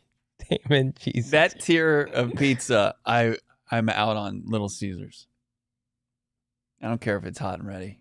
Wow. You're just a snob. When you're hanging on. I'm not a snob. I like nice, Garbaggio pizza. I'm hanging on for dear life sometimes, and I just need to go smash a Little Caesars. I need to be able just to throw pizza at my kid's face, and it takes 2 minutes to get it. Oh, yeah, let me just order some, high-end pizza that takes 90 minutes. Rudy says triple P greater than double C, Chuck E. Cheese. That's a bona fide fact. It is. If I'm going trash pizza, it's probably Domino's or Papa John's. Yeah, I'll go Domino's. Trash. They're all in the same category. Yeah. They're all in the same category. They're the definitive power rankings. Agreed, Saul. Bo is pizza bougie. That's a good point. I love Pizza Hut stuffed crust. Pepperoni. I would smash that so hard right now. Well, we need to smash a couple picks here. Derek's pizza that he brought in last night was really good. What was that? Barrows. That was solid. Yeah. That's a tier up. Valley Staple. That's a tier up. Very solid. Yeah, we can't put it in the same tier as some of the places we're ranking. Yeah, that's fine. Like this video, by the way. We got to get this video 1,000 likes. We got 600 more to go. What did we get to yesterday? I don't know. I'm going to pretend like we got to 1,000, even if we didn't get to 1,000. The viewership the last couple of days has been fantastic. It's been unreal. Yeah, we reached 1,600 live viewers yesterday, and you guys are, for that tip pick alone, that was unbelievable. Electric vibes. This team's going to be really good this year, and I can't wait to watch it and share it with all of you. And again, if you're not checked out, go phnx.com, become a diehard, load up on our newest merch, including the Phoenix Cardinal t-shirt. And we've got some new t-shirts coming out. We can't reveal too much yet, right? But it's a perfect time to revamp your wardrobe, become a diehard, go phnx.com, read the many workings of our very talented peers. If you're not checking out the work of Craig Morgan right now, what are you doing? Got it covered wire to wire as it relates to our departing Coyotes, which is brutal. And then, of course, and a different kind of brutal, Gerald Bourguet talking about the Phoenix Suns collapse. So we're keeping it positive here, the NFL draft, because well, frankly, we have to because of what's going on with Phoenix sports elsewhere. But if you want to cut to the skinny, you want to know exactly what's going on, go PHNX.com is where you want to be. Check out 90% of the content's free. That's sweet 10% for diehards. Plus, and this is the best part, the community is unmatched. The PHNX Discord is popping, specifically Cardinals this weekend. So the membership from the merchandise locker is a long-term play, the diehard membership. So we appreciate all the new diehards that we've welcomed this weekend during draft season, Bo. The Eagles just made their 9th trade of this draft. The pick has been made in for the Lions. They take Mekhi Wingo out of LSU. I like that pick for them. You like that, but you weren't big on LSU defenders. I like the value in the 6th round. The Eagles are just addicted to making trades. Yeah. I mean, Roseman's just playing around right now. He's legitimately like a Madden GM. Yeah. I think he just wants to show people that he's important. Like, hey, look, I can do this. Look what I can do. Cardinals close to being on the clock. Lions traded up to get that. Eagles now on the clock, and then the Cardinals will make their pick, their second and last pick. It'll be our last pick here on the broadcast. Then we will abruptly end this show and end this stream for the betterment of my family. The Arizona Cardinals, 12 picks. And then they'll have one in the 7th, 226. We mentioned the Pat Tillman pick. Interested to see what JG and Monti Ossenfort do there. The Cardinals, though, adding at least 12 rookies to camp, plus undrafted free agents. If you're a Keim guy under contract still, buckle up. Not good news for you. No, this roster has been turned over on a dime, Bo Brock. Yeah, it absolutely has. I mean, when you're pointing out, tough times for the Phoenix Suns, and you would have never guessed that a team trending in the other direction just a short year later is the Arizona Cardinals that were down on their luck. Yep. But with good leadership and savvy moves, you can put yourself right back in it. And with the way that the NFL's set up, they do, help you go from zero to hero, from worst to first as quick as possible. And the Arizona Cardinals are taking advantage of that by also doing their own heavy lifting on that and giving themselves as much draft capital in order to do so, and ridding themselves of potential, contracts that burden them against the cap, and players that necessarily don't want to be here or love ball. So Arizona Cardinals are in a good spot. The pick is in. The Cardinals are officially on the clock, and we'll give you that 6th round pick for Monti Ossenfort and crew before we get out of here. Who we see the Eagles getting here after Wingo went off the board to the Lions? Who do we want here? Can we be the team that ends Brendan Rice's nightmare? Saul Bookman in the chat says that Brendan Rice is not good. I think the NFL is telling you that they don't think he's good. How about Christian Mahogany? I wouldn't hate that. Come play left guard, brother. I would not hate that, Damon. Best available right now on the big board for the Arizona Cardinals: Brendan Rice, Curtis Jacobs, linebacker, Tanner McLaughlin, Arizona tight end, Cedric Johnson, pass rusher, Ole Miss, Gabe Hall still available, Gabriel Murphy still available, DJ James, Christian Mahogany.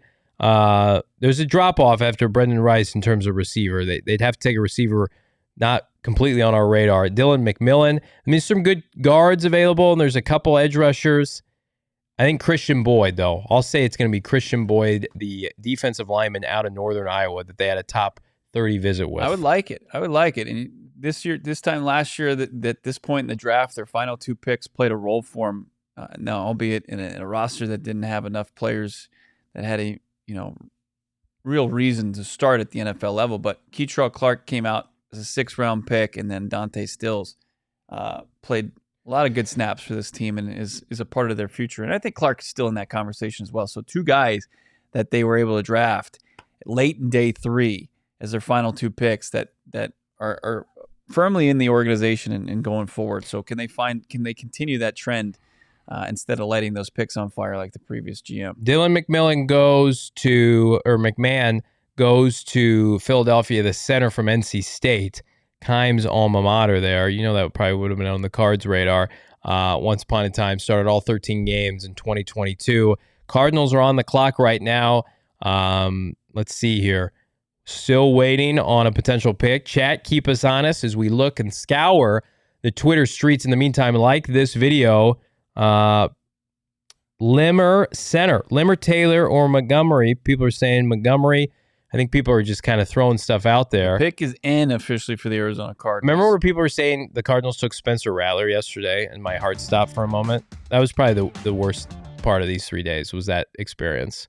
People were saying it's Rattler with a third rounder. I could not have continued on with the program had that had happened. Just hitting the old refresh on Jordan Schultz, who's been ahead of most of these picks. People, I just love our chat. They just throw grenades in there. I think that would be. Can I just say real quick that would be an awful job, being the guy who's tipping the picks. Oh, they asked at this late in the draft, like the worst job ever. Peter Schrager was like, "Please don't do it this year," and Jordan Schultz is like, "Nope, I'm going to do it." Peter Schrager said that, and then Ian Rappaport, like legitimately an hour later, was like, "Watch this, guys. Michael Penix Jr. is an Atlanta Falcon." Before the pick got announced.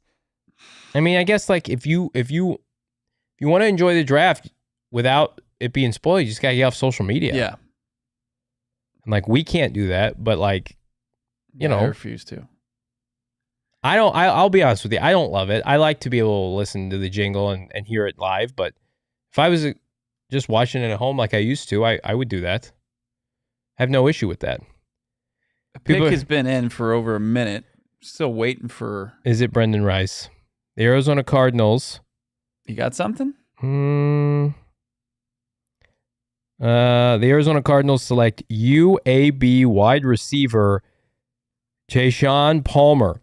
6'1", 210, big wideout, had 47 catches, 858 yards, 7 touchdowns to lead the Blazers. ACC best, 18.3 yards per catch. A developmental receiver. This is from Darren Irvin of the team site, Cards Chatter. So they officially punt on Brendan Rice. Not an option for the Cardinals. They go wide receiver here. And I apologize if I'm not saying his name correctly. Tayshaun Palmer. Right. 6'1", 210. Senior, as you said, he's a Blazer. Like, what was it, J.J. Nelson back in the day? Yeah. That was a pretty good pick. NFL body type, proportional length, carries build, speed, ran well at his pro day. Expansive catch radius shows up on tape. You look at the player that they added in free agency to the wide receiver room and Chris Moore. I think that he comps maybe pretty well to Chris Moore as far as, you know, Chris Moore was at 19 yards per catch. And maybe that's what they're looking for, some depth on the outside. Look, the inside belongs to Greg Dortch. Greg Dortch is your slot receiver. And obviously, Marvin Harrison Jr. has the ability to run any route on the route tree. He's going to maybe be moved around. I think the biggest threat to Greg Dortch underneath are the tight ends at this point, are the tight ends underneath like Higgins and certainly Trey McBride and Tip. And so now Palmer, I don't know if he can play inside, but he certainly projects as an outside receiver and maybe some depth for Michael Wilson if Michael Wilson misses time. And it's a developmental guy. He had a 6th, 7th round grade by most sites and is somebody that the Cardinals are not in the business of drafting small players, specifically a wide receiver. Like we have too much evidence now. Palmer, Michael Wilson, Marvin Harrison Jr., the free agents they brought in, Zach Pascal, they are in a position where they go big at wide receiver. So Greg Dortch is the last man standing in a receiving room that was almost exclusively small. And Hollywood Brown and Rondell Moore, Andy Isabella once upon a time. Christian Kirk was under 6 feet. Like no longer. They like big people, and they're going to help their quarterback. Any super chats before we close this thing out? No, but let's take a look at. We can take a look at the overview and maybe give me like 1 minute and let's like run through that real quick. And we're almost there. We're almost sending our guy Johnny Venerable off to some mid pizza and some fun games at Peter Piper Pizza. Yeah, it's electric. I'm going to go from hanging out with these kids to hanging out with actual kids. But it's been a pleasure and a privilege to do this over the course of the 3-day coverage. We promised the premier Arizona Cardinal draft coverage, and hopefully you feel like we've delivered. And if so, feel free, like this video, and think about becoming a diehard. I promise you, if you like what you've seen over the course of the last 3 days, you're just doubling down, tripling down with a diehard membership at gophnx.com. Again, pick up a free t-shirt like our new Phoenix Cardinal t-shirt. We got so much merch coming out. You're going to get free shipping if you become a diehard. So the membership, I promise you, pays for itself as Joe Milton goes to the Patriots at pick 193, developmental quarterback that ran a 6'4", 6'2", 40. But Bo, it's been an absolute privilege, my guy. I've had a great time. Likewise, all sincerity, the entire chat, everybody that's tuned in at any point during our draft coverage, especially those who have been around for the bulk of it, a big, sincere thank you, an immense amount of gratitude to everybody that came out Thursday night, Gila River Resort Casino, to our team here at PHNX that made that possible, for a team that's been in support of us throughout these 3 days, including our guy. We're all Damon's dogs. That's he's an right. award-winning producer for a reason, because he's a legit and he loves ball and continues to just obviously elevate this program. Tanner McLaughlin goes. Yeah, and very fitting that his guy goes as we're thanking him. Tanner McLaughlin goes to the Bengals. That's a good spot. That's a good spot for him to go carve something out for himself. 6'5", 4'6", They need a 140. tight end. Not bad. Not bad at all. It's nice to see a tight end taken in the correct spot. Arizona, get excited about it. Oh, geez, don't start the chat up again. Arizona represented well, University of Arizona, in this draft, as they should be after a career year for that university. And hopefully we see some Sun Devils next year. I haven't seen one Sun Devil this year. Yep. Is there any Sun Devils next year? Get some portal that would guys make in. it? Get some portal guys in and out. Yeah, but our guys at PHNX Sun Devils did a great job with the spring game last night. Check that video out. Like it as well. And like all our other shows. And easiest thing to find all our great content, subscribe to PHNX Sports. We promise you all this great coverage. Dare I say it's the tip of the iceberg as far as our Cards coverage. We got, of course, sights and sounds coming from the press conferences this week. And, of course, rookie mini camps going down May 10th. We'll, of course, be out there getting our first glimpse of Marvin Harrison Jr. Make sure you're following on social media at PHNX_Cardinals and PHNX Sports. Follow Damon Dog, at Johnny Venerable, and I'm Bo Brock. Thank you so much to everybody that tuned in and participated in our coverage. We'll talk to you on Monday here on PHNX Cards. We all silly like the mayor.